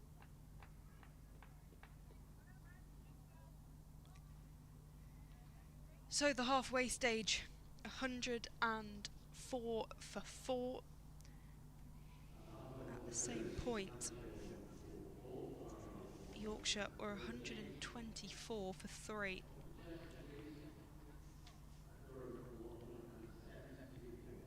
Tough work for Lancashire. Sarah Smale top scoring with 46 at the moment off 56.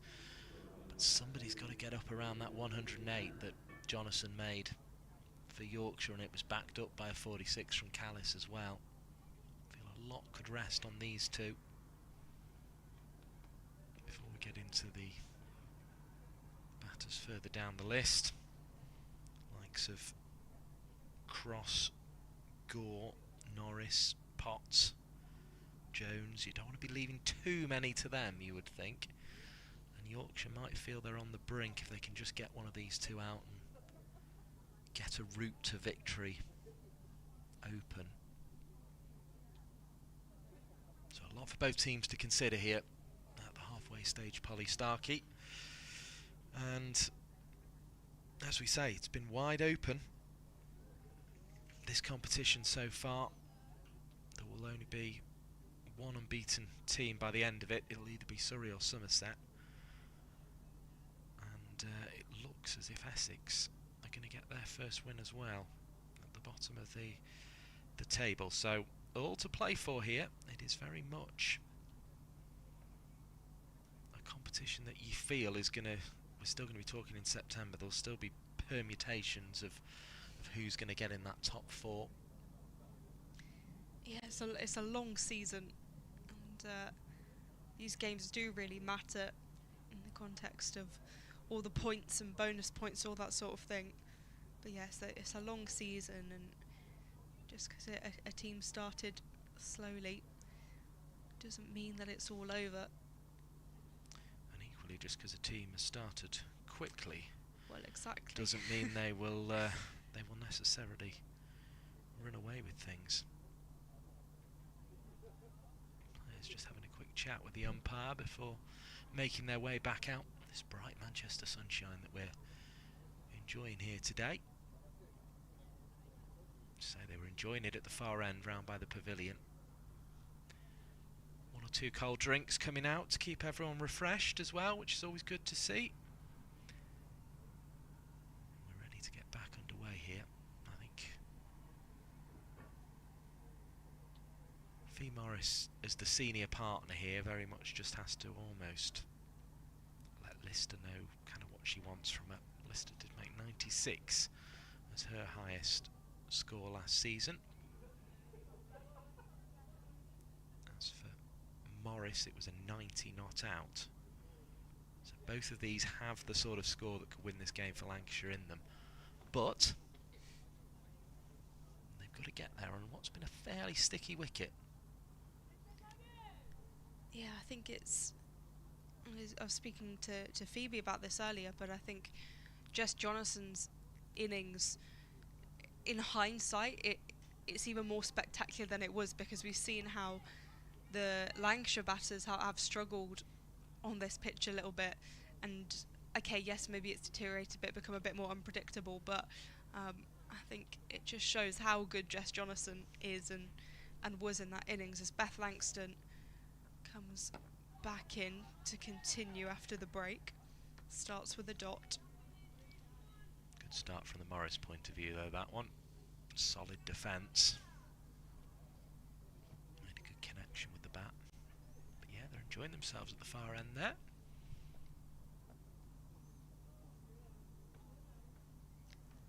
Langston in again, and defensive from Morris. The shadow that was rather chasing the bowler in from the far end at the start of this second innings of the game's now sort of moved round. It's almost pointing in the direction of Manchester now. Beth Langston, arms pumping from the James Anderson end. She's in. There's a swipe at this by Morris, but I think it's heading towards the boundary. It will go for 4. So just a slight nudge on it. I don't think there was a huge amount of bat on it. Yeah, just did enough to just manoeuvre it past the wicketkeeper here. Did Fee Morris. No slip in place, so it's runs. 108 for 4. Morris on 21. As Langston continues, and Langston has got a wicket. Fee Morris has to go for 21 from 31. And that's a lovely view for Yorkshire fans. Big trouble. Yeah, off stump uprooted. And this is not looking good for Lancashire at all. We can see on the replay. Just a lovely bit of bowling. Fee Morris doesn't get it right. And speared in, huge moment, over after drinks, and Morris is out. And there's real work for Lister and Cross to do. Now it's Lister the one doing the talking, briefing Cross on what's going on here. But big trouble.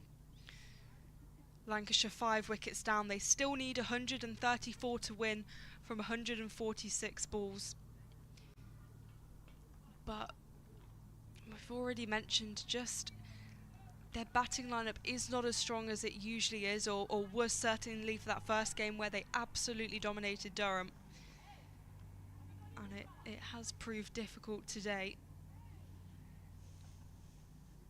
I thought they were brilliant with the ball, but maybe it wasn't enough as Langston continues. Defensive from Cross.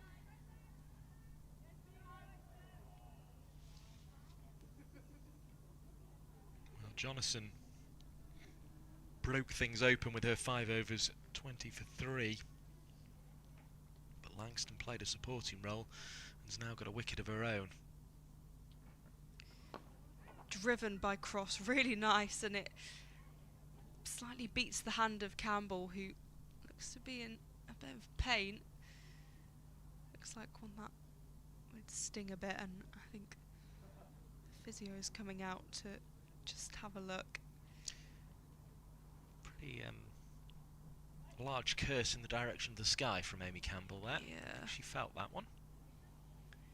And they're going to take her off for a little bit just to have a proper look at that. So we're going to see Erin Thomas make her way onto the field. A player to miss out today from the Yorkshire perspective. Well, Cross may consider that one job done. It's one fielder off. But she's going to have to keep hitting the ball that cleanly.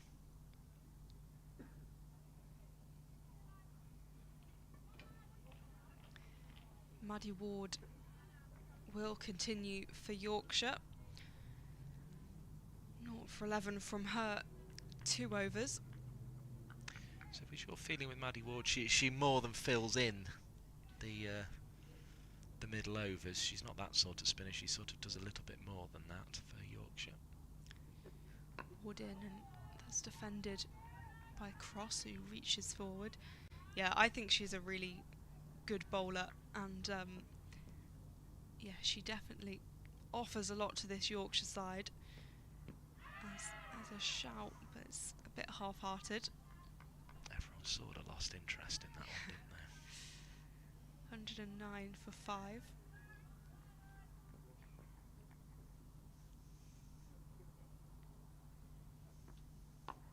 Slapped away by Cross. Won't make it all the way to the boundary. Good start from Cross. Work to do though. Work to do. 132 to win.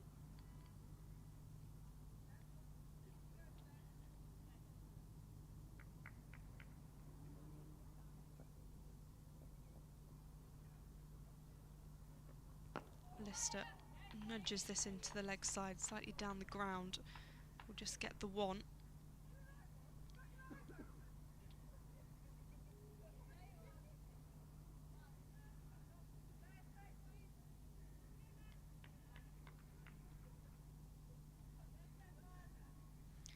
$111 for 5. Cross on strike now. Pushes this away. Backward of square.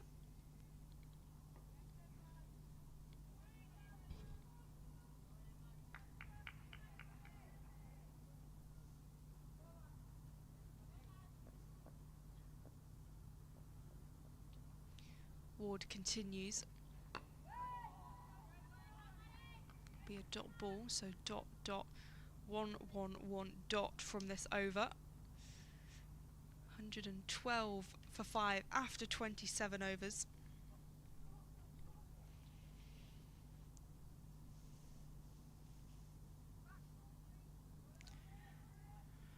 Yeah, still in need of a partnership, Lancashire here. They can just chip that 30 off to begin with. That's probably target number 1, isn't it? And then deal with the bigger number, the last 100 from there. But yeah, they just need to chip this 30 off first and foremost, these two.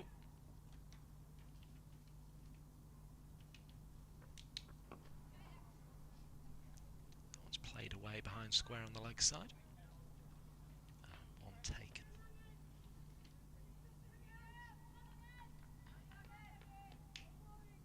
Lancashire needing 129 to win.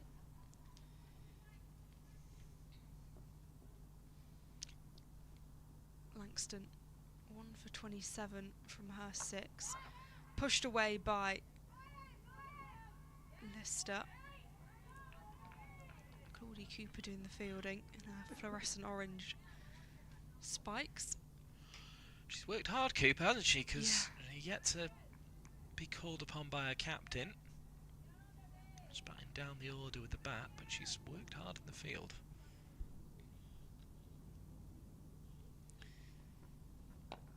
It's been pushed nicely. A run through for a single. Erin Thomas doesn't get that. Just a period of this now from Lancashire, though. Just knocking the ones when they're there, hitting the bad ball. Just see if they can keep this, just reduce this target a little bit. Lister slaps this straight to Erin Thomas, the substitute fielder. He takes one to the knee. That might be what saved her the same fate as Amy Campbell if she's replaced. It was Lister who hit it this time. 127 to win.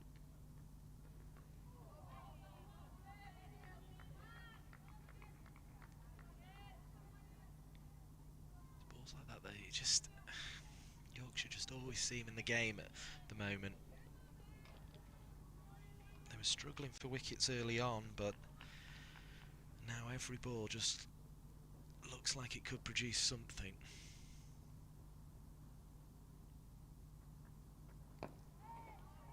Driven by Lister, but unable to get outside of the ring, so that ends the over. 115 for 5 after 28.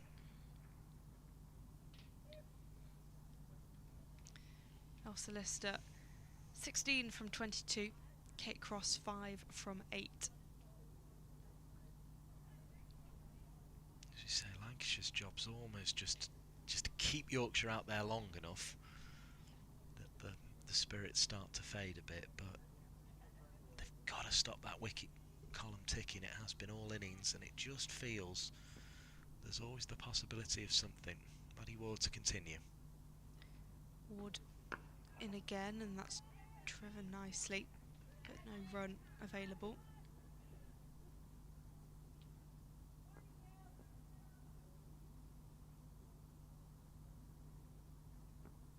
Cross tries to get bat on it. It hits a leg, I think, but the umpire's not interested. I think she just got a smidgen on it for me. Norris just a smidgen. Ward once again opts for a defensive choice this time. Still 127 to win. Better straight back from cross there.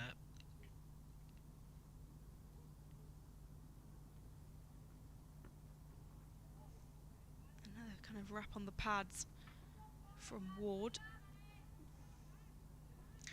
Again, a bit of a shot to nothing that from cross. It's, if she's going aerial there, there's two waiting back there.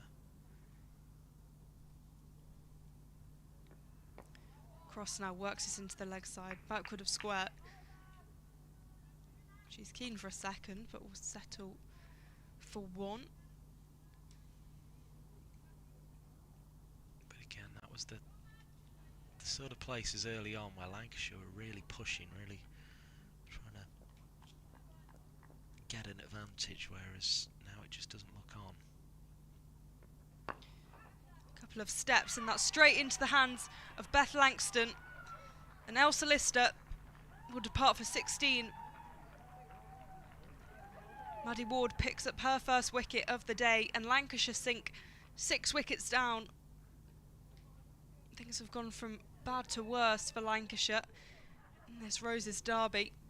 Probably came into the game as favourites, but really starting to sink. It's another poor shot, given she's seen Smale go in similar fashion in a similar area, advancing down the track and trying to hit over the offside. This time it was off Ward rather than Jonathan, but every time Lancashire have tried to accelerate this innings in the middle overs, it's ended like that, and we were talking about that period of just stability that they needed. Well, they haven't got it. Tara Norris on her way.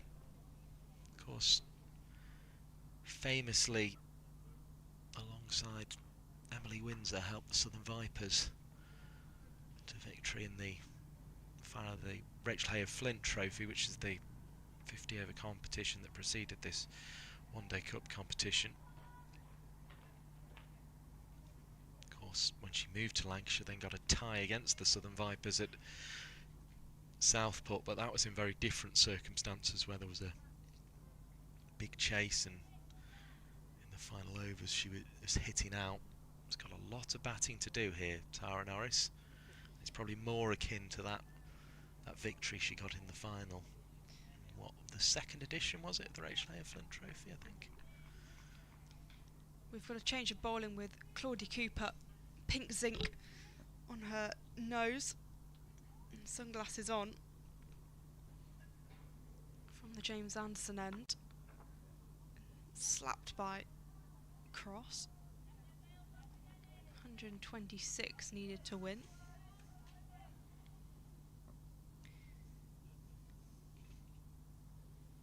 Cross on strike. She rocks back and punches this away. We'll get 1 run.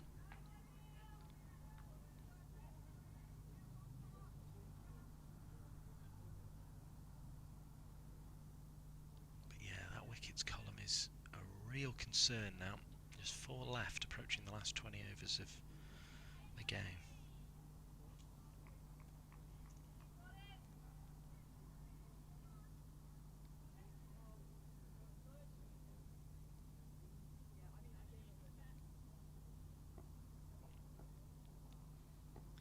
Cooper takes a few steps, and this one's angled away by Norris. Georgie Boyce does the fielding. They'll get back for 2 quite comfortably. Just slipped down to third there. 123 from 123.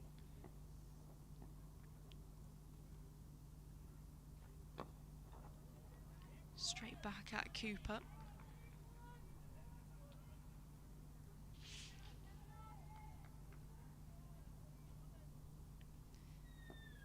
Cross 7 from 15 and Norris 2 from 2. As Norris tries to swing at this, just drops short. 119 for 6.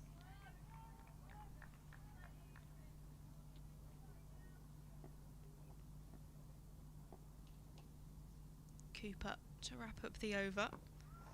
It's nudged away by Norris, won't take the run, so ends the over 119 for 6. 30 overs gone. Lancashire need 123 to win from 120 balls. Well, thanks to Polly Starkey. She'll have a quick break and in will come Phoebe Graham to pick up the ball-by-ball commentary. Lancashire with real work to do. It just feels they haven't left themselves enough wickets in hand here. They need 123 from the last 120 balls, and when wickets are slipping away from you, it can become very difficult indeed. Here comes Ward. Ward in and work to the leg side for what is looked like a single, but turns back. Does Norris, in no danger in the end. But yeah, a lot to do for Lancashire here. Yorkshire in the dominating position as Ward in and carved off the back foot by Cross. That's going to race all the way to the boundary ropes for 4. Much needed boundary. She was hoping that one would roll away when she turned for 2 there, and it did. The decent thing, didn't it? Score 123 for 6. Ward advances the crease, drops it short, but pops up over the bat of Kate Cross. Run rate required is 6s now, so it's crept up as the run rate. Yorkshire put the 4 fielders back now, 3 on the leg side, 1 in the deep cover as Ward drifts in, and that works out to point as they look to come back for 2, which they do comfortably in the end. Good running by Norris and Cross. Could be the battle of the internationals here. Who has the biggest day out of Jonathan and Cross? Cross 13 from 19. Ward in and defended down the ground. Lovely stroke for a single. Perhaps doesn't need to be quite as big a day out as Jonathan's, but will need some support here, Cross. Just because of where the rates found itself at that 20 over mark. By comparison, it was 141 for 3. The Diamonds score with 20 overs remaining, so Lancashire significantly behind. Ward in and driven out to cover for a single. And I daren't even look at what Messrs Duckworth, Lewis and Stern. I think they should be on at the moment.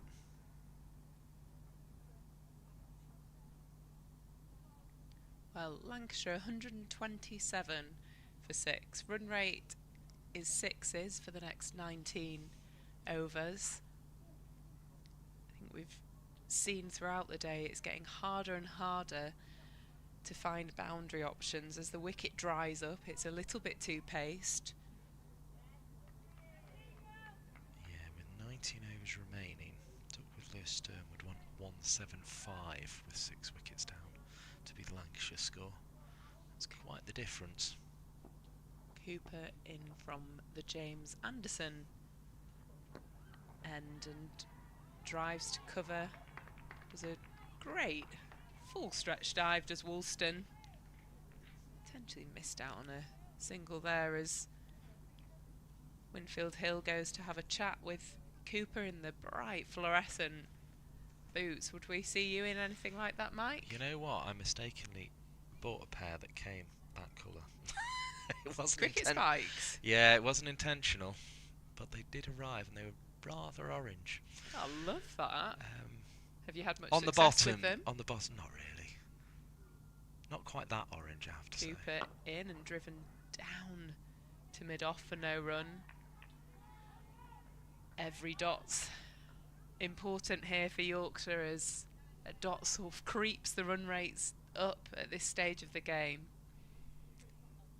Cooper in, and Norris advances straight to cover again. I think they've set the field nicely as well of Yorkshire throughout, squeezing, making it difficult to rotate. Cooper in again, and Norris, big swipe. They've read the stickiness of the wicket, haven't they, very well. And just what's going to frustrate batters. We've seen it with both Smale and Lister. Cooper in, and aerial from Norris, but gets away with it. Yeah, it's always the advantage of batting first, is that you know how the wicket's going to play. You can talk about what areas to bowl, look at your angles slightly differently. Yeah, Cooper bowling a really nice tight line here. Final ball of the over to Cross, who works that to cover for a single. Lancashire 129 for 6. Seen a little rebuild here from Norris and Cross. We mentioned that Tara Norris innings that she played in the final of the Rachel Hare Flint Trophy in 2021, where she got 40 off 44 balls in support of Emily Windsor, who finished 47 not out and took the Southern Vipers against the Northern Diamonds. That was quite a frustrating game, actually. I remember. Were you part of that one? I was playing in that fixture. I thought you might have been. I know. 8 down. I know Amy Campbell would remember it well because she got 60 that day. So Jonathan into the attack. They're using the big gun. Cross carves that to cover. Been really attacking here as well, Yorkshire. They've got 4 in the ring in the offside for Jonathan, who floats that up, and Cross works that to cover for no run. Not giving them anything here. So the positive of that game from the Lancs perspective is that Tara Norris can contribute. Jonathan in, and again floating the ball. Not being able to get a single run from it is Cross with the frustration. A little bit quicker, defended. Yeah, so I think we'd got the Southern Vipers 8 down, and then Tara Norris and Emily Windsor had this big stand. It felt like we'd almost won the game. Was there a point at which you sort of thought, this isn't our day? Jonathan drags that short, and they do manage to rotate. Boyce picks up one hand, one bounce. The classic would have been out indoor. Got a peel for him, haven't you? Just in case. I just really remember marking my run-up out, and I mark over and round for a left-hander. Okay. And Lindsay Smith at the time said, "Oh, I don't think they've got any left-handers." And I was like, "Oh, I'll do it anyway." And then Tara Norris came in and got 40 odd. And in that moment, I thought that. Well, at least I've marked my run. Yeah. At least I can bowl to her, even if I couldn't get her out. Jonathan in and straight back, patted straight back to her, and that'll be the end of Jonathan's 6th over. She's bowled 6 overs, 3 for 21. Run rate just slightly creeping away from Lancashire here, now requiring 6.5. They're 130 for 6 off 33 overs. So the first time I had ever played Southern Vipers or Hampshire and won was last year. Really? Goodness me. So they ended up being my nemesis. T20 at Falkland Cricket Club was the first time in 6 seasons I'd ever beaten. You'll take it though. Cooper in and defended by Langston in extra cover. So everyone couldn't believe how giddy I was, but I was like, I've never been in this team. I know it's a T20, we're halfway through the comp. Yorker that she digs out does Cross. Playing dot to dot at the moment. Yorkshire. They're just keeping it simple, bowling at the stumps, and have a really tight field to support some economical bowling. As Cooper in again, cross straight into the hands of Jonathan. Cross departs for 16. They get the breakthrough wicket. Frustration got the better of Lancashire. Lancashire are now 130 for 7. Got an uphill task from here in. Summed up the day, really. For both teams, when they've tried to accelerate the scoring, it's very often ended like that. And as you say, Yorkshire have played this perfectly, haven't they? Cooper's had to wait her turn today. She comes into the attack and gets Kate Cross. And they've just bowled stump to stump, tight fields, learnt from what they did with the bat. And it's slipping away from Lancashire, and it looks like it'll be the white rose that's going to triumph over the red rose here. Stay with us on Lancs TV though, because who knows what could happen. I think sometimes when you watch a knock like that and it's in the first innings, you don't appreciate how good it is until the whole game pans out. The way Jonathan batted today has been... It was the way she sort of took advantage of the ball being hard at the start and then was happy to go into a shell a little. Cooper in and defended off the front foot by Gore. And almost take advantage of the fact that she'd gone along and almost won a ball right at the start of the innings to just allow herself some time. She works that through to the leg side and they'll take an easy single. Will Gore and Norris. Yeah, and we spoke about at the time, has she accelerated? Should she have put the foot on the gas a little bit earlier? But actually, it's a tough wicket to find boundaries on. It's a wicket that you need to rotate. It's a little bit too pace, it sticks in the wicket, and she batted. It feels like playing it back now, she batted even better than we spoke about at the time. Cooper in, and Norris gets a thick outside edge. And Cooper takes the wicket of Tara Norris. Huge wicket for Yorkshire. It's disappearing fast now for Lancashire. They really are after something special at this stage. Grace Potts will be the latest to walk out, but Norris caught behind. And as we say, Yorkshire have got this dead right. Gripping just a little, thin snick. Well, thick snick really. Through to the wicketkeeper there. And it was enough. The bowler knew straight away, turning and almost celebrating to the umpire there. She knew she'd got her reward, and as we say, credit to Claudia Cooper, she's had to wait today for her opportunity and she's taken it there. Well, they've been gritty, haven't they, Yorkshire? Gritted out a total round Jonathan. I think they're trying to finish it here as well, with Jonathan coming back into the attack. But no, what she did, well, I mean, even Jonathan got out eventually, trying to force the issue, force the scoring, ended up holing out. But actually, what she'd done well is she'd made sure she got that 108 before she did. Here she comes to bowl. Jonathan into Gore, who punches that to mid-on for no run. And they've got their straights up in the ring. 2 out in the deep on the leg side, cover out as Jonathan approaches the stumps, and Gore takes a big stride forward and defends. These two catches are interesting now, aren't they? Just at mid-wicket and extra cover, it's like they're creeping in on Lancashire. Big appeal from Jonathan, not given by the umpire.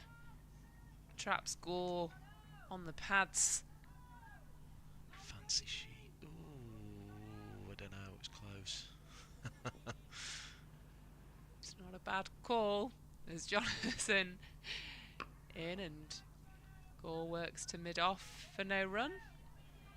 Yeah, I'm struggling to say what that's missing, actually, looking at it again. It's a good bit of bowling. Jonathan in, and Gore again hits mid-off. That's why they've got that fielder in close on the offside and the same on the leg. Just went up for a second. It's Woolston there and Cooper on the other side. Gore defends.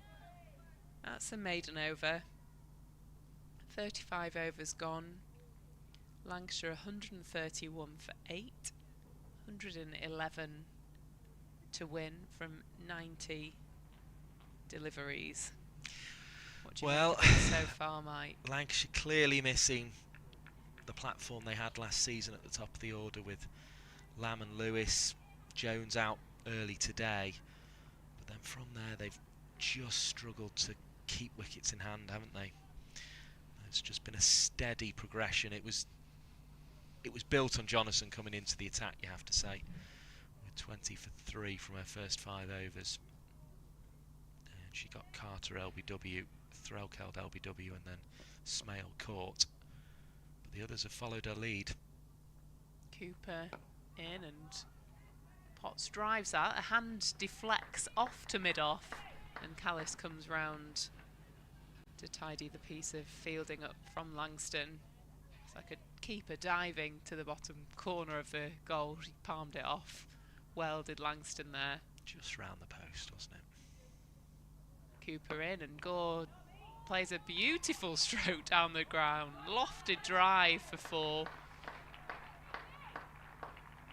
I had a horrible feeling that was going to be one of those ones that just plugs before it goes over, but thankfully it did get 4 because it deserved it. Lovely stroke. Having a good chat of Potts and Gore in the middle. Big task ahead, but you've got to believe, don't you, at this stage?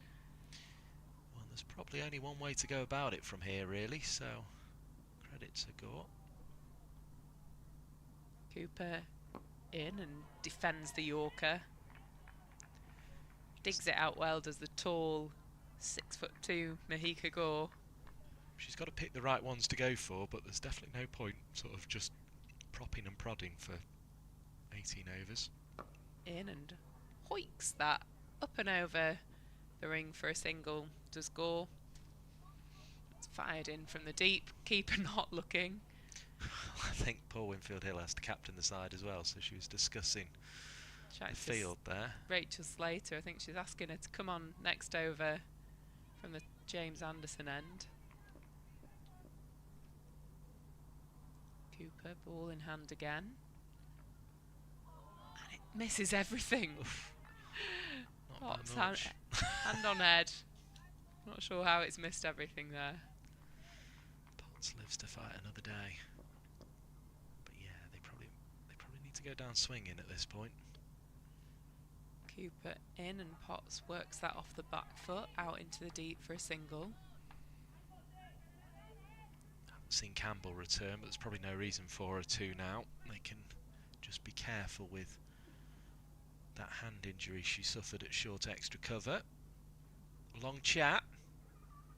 Saw a lovely lofted straight drive in that over. A few more of those needed for Lancashire. It's a long chat. It's very much the bowlers' union at the crease now. Were you one of those bowlers who loved having a bat? Absolutely. I'd have been fighting for a number 9 or 10 spot today. All capable. Potts, Gore, Norris, Crofts can all score you 20, 30, 40 runs. Got to keep believing. Jones, he'll be batting 11, also got capability with the bat in hand. Jonathan floats it up and it bowls her. It's a lovely fly, goes through everything. And that is the 9th wicket down for Lancashire, 138 for 9. The last hope of Hannah Jones, who slowly makes her way out to the middle. Well, it's a pretty thankless task this for Hannah Jones now. It was almost what we thought had happened in the previous over. But Jonathan, she wasn't going to miss the stumps there. So if the batter didn't get a bat on ball, it was all over. Potts out for 2. Bowled by Jonathan, 138 for 9. And you don't need me to tell you, that is a long way off 242, which is the target. 104 more needed. Something very, very special is needed now. By the tall Mahika Gore and the more diminutive Hannah Jones. They've certainly had a discussion about it and a firm punch of the gloves. Hannah Jones, the hero with the bat in hand. She's done it before. 104 of 83 would be quite something, but let's see what she can produce. Bangs it well straight, does Hannah Jones. Straights her up. Here we go, Hannah Jones. Jonathan, 4-for at the moment. Floats it up and drives that to extra cover. Firmly as well. Similar to Jess Jonathan in how firm she hits the ball, Hannah Jones. Off the back foot, straight into the hands of Jonathan. 4 for 21 off 7.2, 100 to a name. It's been a good day out for the former Australian international as Jones carves that off the back foot and they take the single. Elsewhere, the Blaze grinding their way to a victory against Essex. 202 for 7 now. Chasing 214 for victory. Kirsty Gordon there, sticking in for a team. They find a way to the Blaze, don't they? Alongside Orla Prendergast. Jonathan in and Gore advances that. She gets a thick inside edge and it makes its way to Blackwell for a single. Poor throw in. Makes its way round Winfield Hill's toes. Prendergast currently 69 not out. Gordon has 38. Jonathan in and Jones tries to play that off the back foot again, but for no run. Lancashire 140 for 9, 102 runs to win off 13 overs. And I thought Essex were far more likely to get their first win of the competition than Surrey were to get their first loss the way things have been going, but Surrey have collapsed, 201 all out. So that's a 136 run defeat to Somerset, who will take a bonus point from that game as well, having scored 337. So Somerset are the side with 3 from 3 now. Surrey now have 3 wins and a loss. What a start for Somerset. Brilliant start to their campaign. Cooper in. Gore advances down the track, rocks back and straight to mid-wicket. So Somerset have gone to 13 points, a point behind their opponents, Surrey now. Cooper in and Gore drives that straight to cover. 102 to win. It's going to take a gritty innings today from someone at Lancashire as Gore plays a slog sweep out into the deep. It's a wonderful strike for 6.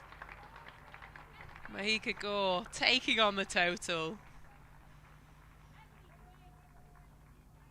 It's below 100. Lancashire make their way 146 for 9. Plenty of grit and a bit of that, and you never know. But it's a long shot for Gore. Cooper drags it short. Gore goes again. One bounce out into the deep.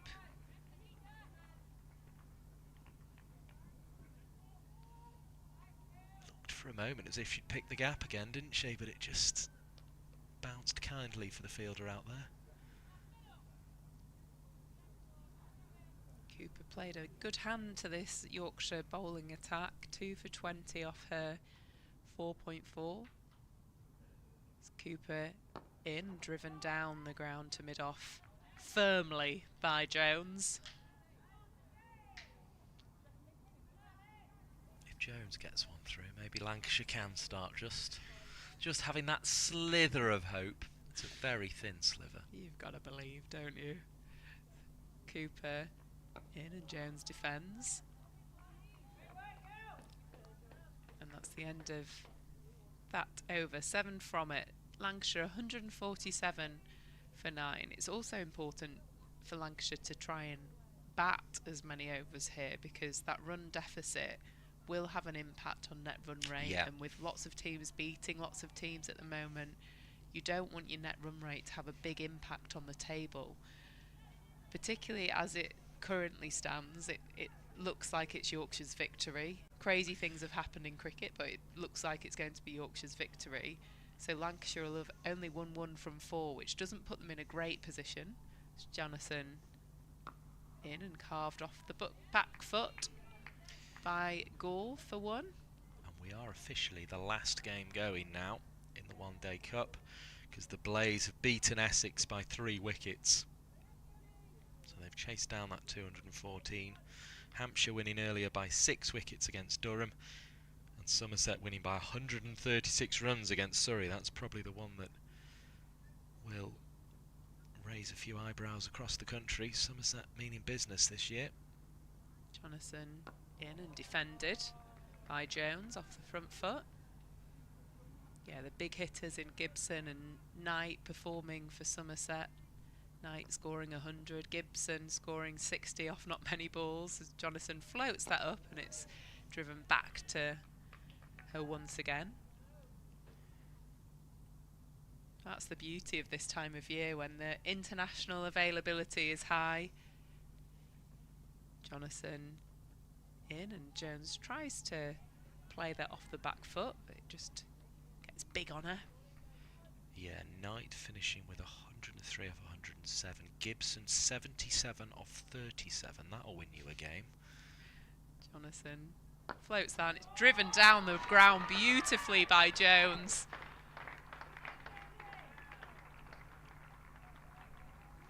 The best number 11 in the country is Hannah Jones, in my eyes. Plays a lovely strike down the ground there. Beats Jonathan diving to a left. 152 on the total. Jonathan floats that up a little bit, and it just beats everything. Great change of pace by Jonathan. 5 off the over. Lancashire 152 for 9. The other aspect here is the bonus point. Yorkshire needing to keep Lancashire below 193 in order to take that, so that's another one of those little factors, as well as the run rate, that Lancashire have to be concerned about. That's still a way off, it has to be said. They're important totals though, aren't they? Because that is achievable here. Can they get 40 off the next 11 overs? Feels very realistic for these two. Cooper in and Gore defends off the back foot. But can you score 90 off the next 11 overs? Probably feels like a big ask, but, you know, crazy things have happened in cricket. Cooper advances in and Gore drives that to mid-on, takes off on Stair Callis and comfortably makes her way in. She moves up to 16 off 19. You almost want to get one in good time and then have a little dip at the other and just see what happens. Absolutely. 190 odd becomes your next total, doesn't it? And I'm sure that will have been communicated through to these two, that is the new total that they need to try and chase down. Cooper in and Jones plays that back to Cooper. It's not where we thought we'd be at the start of the innings, though. From a Lancashire perspective, it looked very chaseable, that 2-4-1. Cooper in and Jones punches that straight to Langston at cover. I think going at 5 and over on this wicket is very achievable. I think what we saw though was a masterclass from Jonathan in how to hit boundaries on a slow wicket and how much power she's got within her game as well. But we did, like you say, as the ball softened, she was happy to rotate. She won a ball. We almost needed innings. Smale to copy her, but I guess that's the difference between a 21-year-old and a 33-year-old. Cooper in, and Jones pats that once again down into the ground.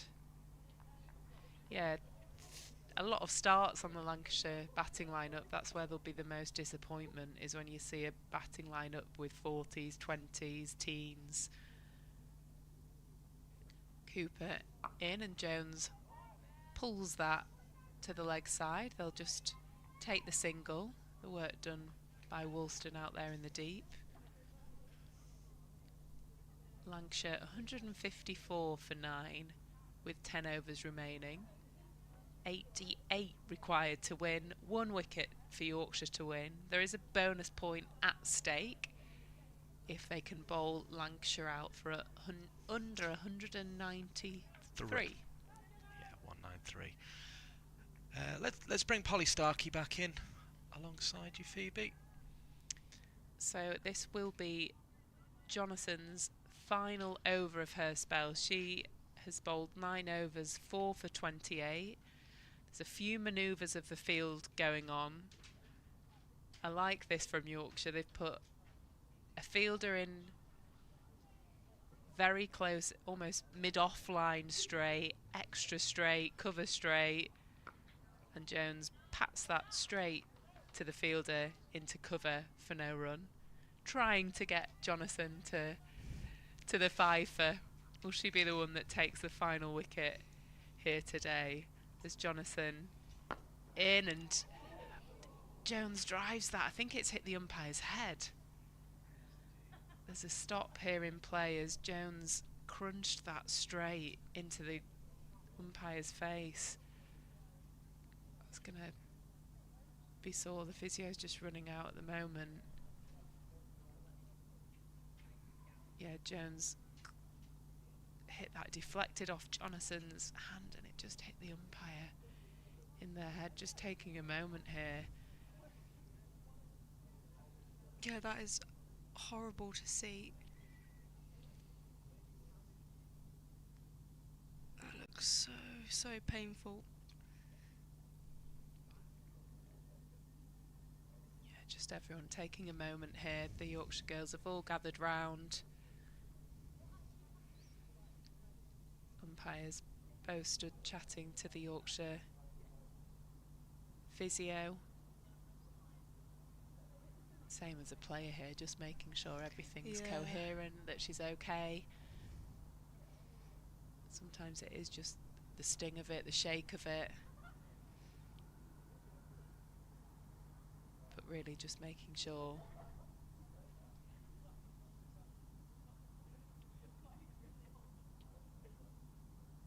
The umpire is okay here.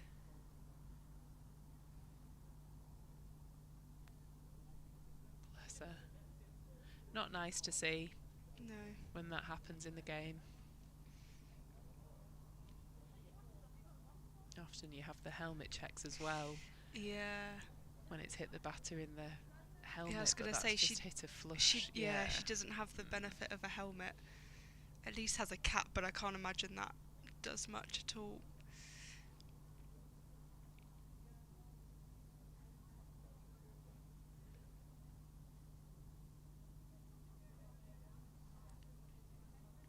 So I think, is that umpire Amy Clark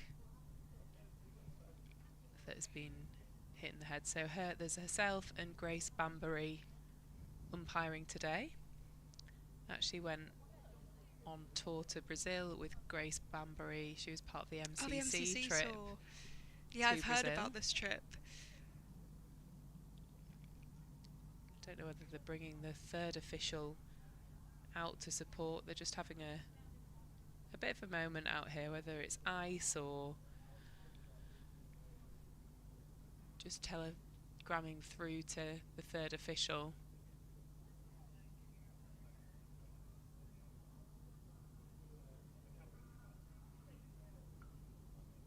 Walking back is Amy Clark to the media centre. There might be a change of umpires here. She's walking back okay, but bless her, she took a clean strike to the head there, which wasn't nice to see. Really important she takes her time here and does feel okay.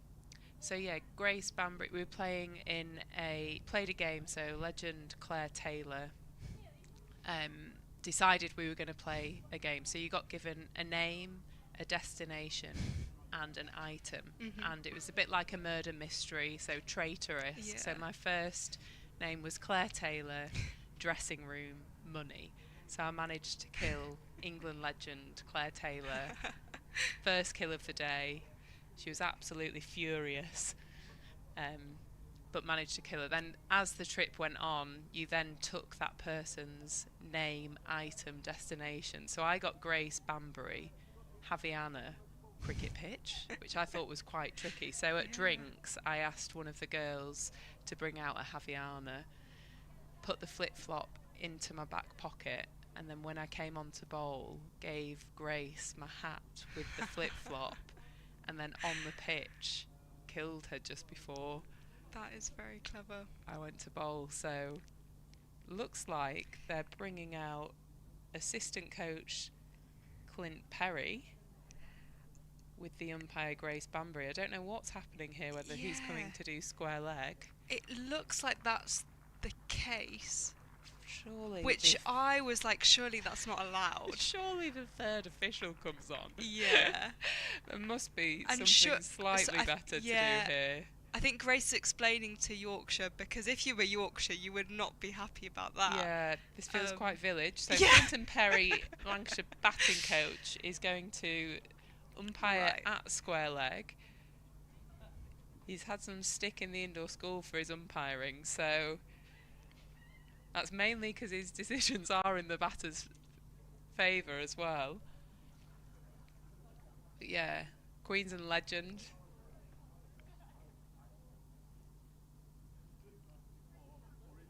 Aussie's just having a word saying, look Clint, if you're going to umpire, be fair. But yeah, Amy Clark's off the field, and Grace Banbury will take lead umpire position for what I presume both ends.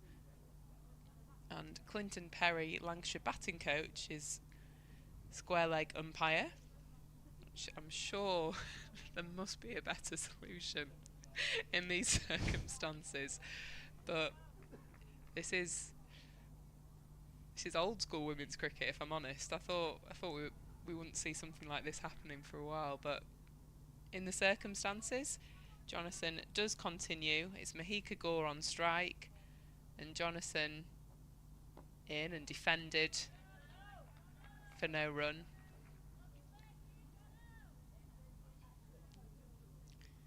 Yeah, this is a very unique situation, but they're getting on with it. Jonathan in, and Gore advances down. It's up and over, a hand from Boyce. They look to come back for two. She turns, doesn't go. It's a great strike and a wonderful effort from Boyce. But starves Jonathan from the fifer. 2 balls remaining to be the ultimate star of the show. Jonathan in, and Jones defends. Isn't tempted by the flight of that. Last ball of the day for Jess Jonathan. In and carved off the back foot. She won't get the 5-wicket haul, but she's bowled brilliantly. A ripple of applause from the crowd at Lancashire.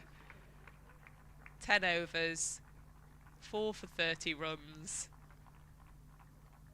She really has been excellent with bat and ball and in field today. It has been all about Jess Jonathan. She has been instrumental, and it looks like Yorkshire will go on to win this, and if so, it will be many thanks to her.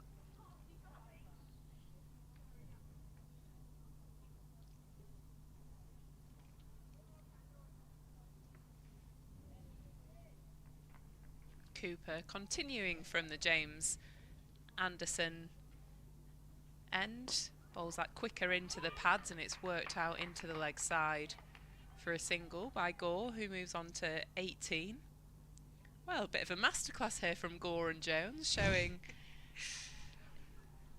how to rotate the strike. They've probably gone at 4s or 5s a pair. The run rate has crept up to 9.5s, but they've done a good job of number 9 and 11.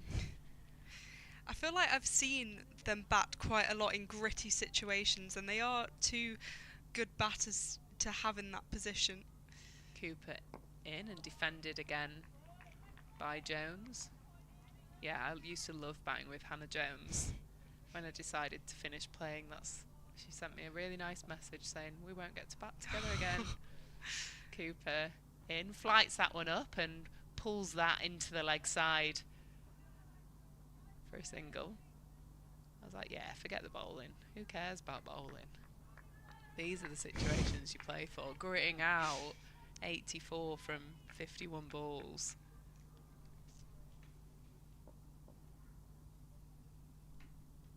Cooper in, and big appeal for caught behind given, and that's the end of Lancashire's day out.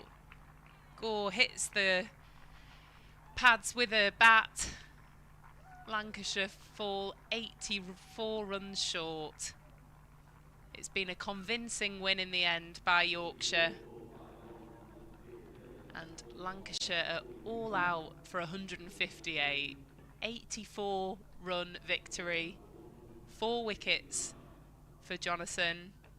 Cooper gets the final wicket, and it's been quite a dominating day in the end by Yorkshire. Yeah, it's a huge win for Yorkshire, who had a slow start to their season, and the last 2 games have picked up and have absolutely thrashed their opposition. It's been gritty at times, but Jess Jonathan is the player we all need to be talking about. She has been absolutely fantastic. The overseas signing for Yorkshire absolutely dominated the game. 108 from 122 with the bat, and then with the ball took 4 for 30 from her 10 overs. Was so consistent and so instrumental in Yorkshire's win in the big battle between these two teams. Well, looking down the scorecard here, Smale got a start, 46 from 56. Threlkeld bowled, or LBW from Jonathan. Starts for Morris, Lister, Cross and Gore. But Lancashire bowled out for 158. And the real star with the show, with ball in hand, Jonathan as well. Jonathan, 10 overs, 4 for 30 runs. Slater started very economically and with swing with the new ball, 6 overs, 1 wicket for 13, taking the scalp of Eve Jones for no run. And then Claudia Cooper at the end there just tidied everything up. 6.5 overs, 3 for 24. Great day out for Yorkshire. Lancashire will be having a bit of a reset. They've just got 1 victory from their first 4 results. No real batting partnerships there. 61 from Carter and Smale, 34 from Morris and Lister, and then 20 at the end there from Hannah Jones and Mahika Gore. Some good starts down the Lancashire batting lineup, but no one really went on and established any partnerships there. So Yorkshire all out for 241, but 83 run victory through bowling Lancashire out for 158. It's been a brilliant day on comms, really enjoyed it. Some final thoughts from you, Polly, and thanks for having me. Oh, it's been a pleasure having you, Phoebe Graham. It has been a fantastic game, a great day if you're a Yorkshire fan, less a good day if you're Lancashire, but as I say, all about Jess Jonathan, who was ever present throughout this game. I've been Polly Starkey, we've had Mike Perkins and Phoebe Graham alongside me. Thank you very much for tuning in, and we'll be back when Lancashire play at home next.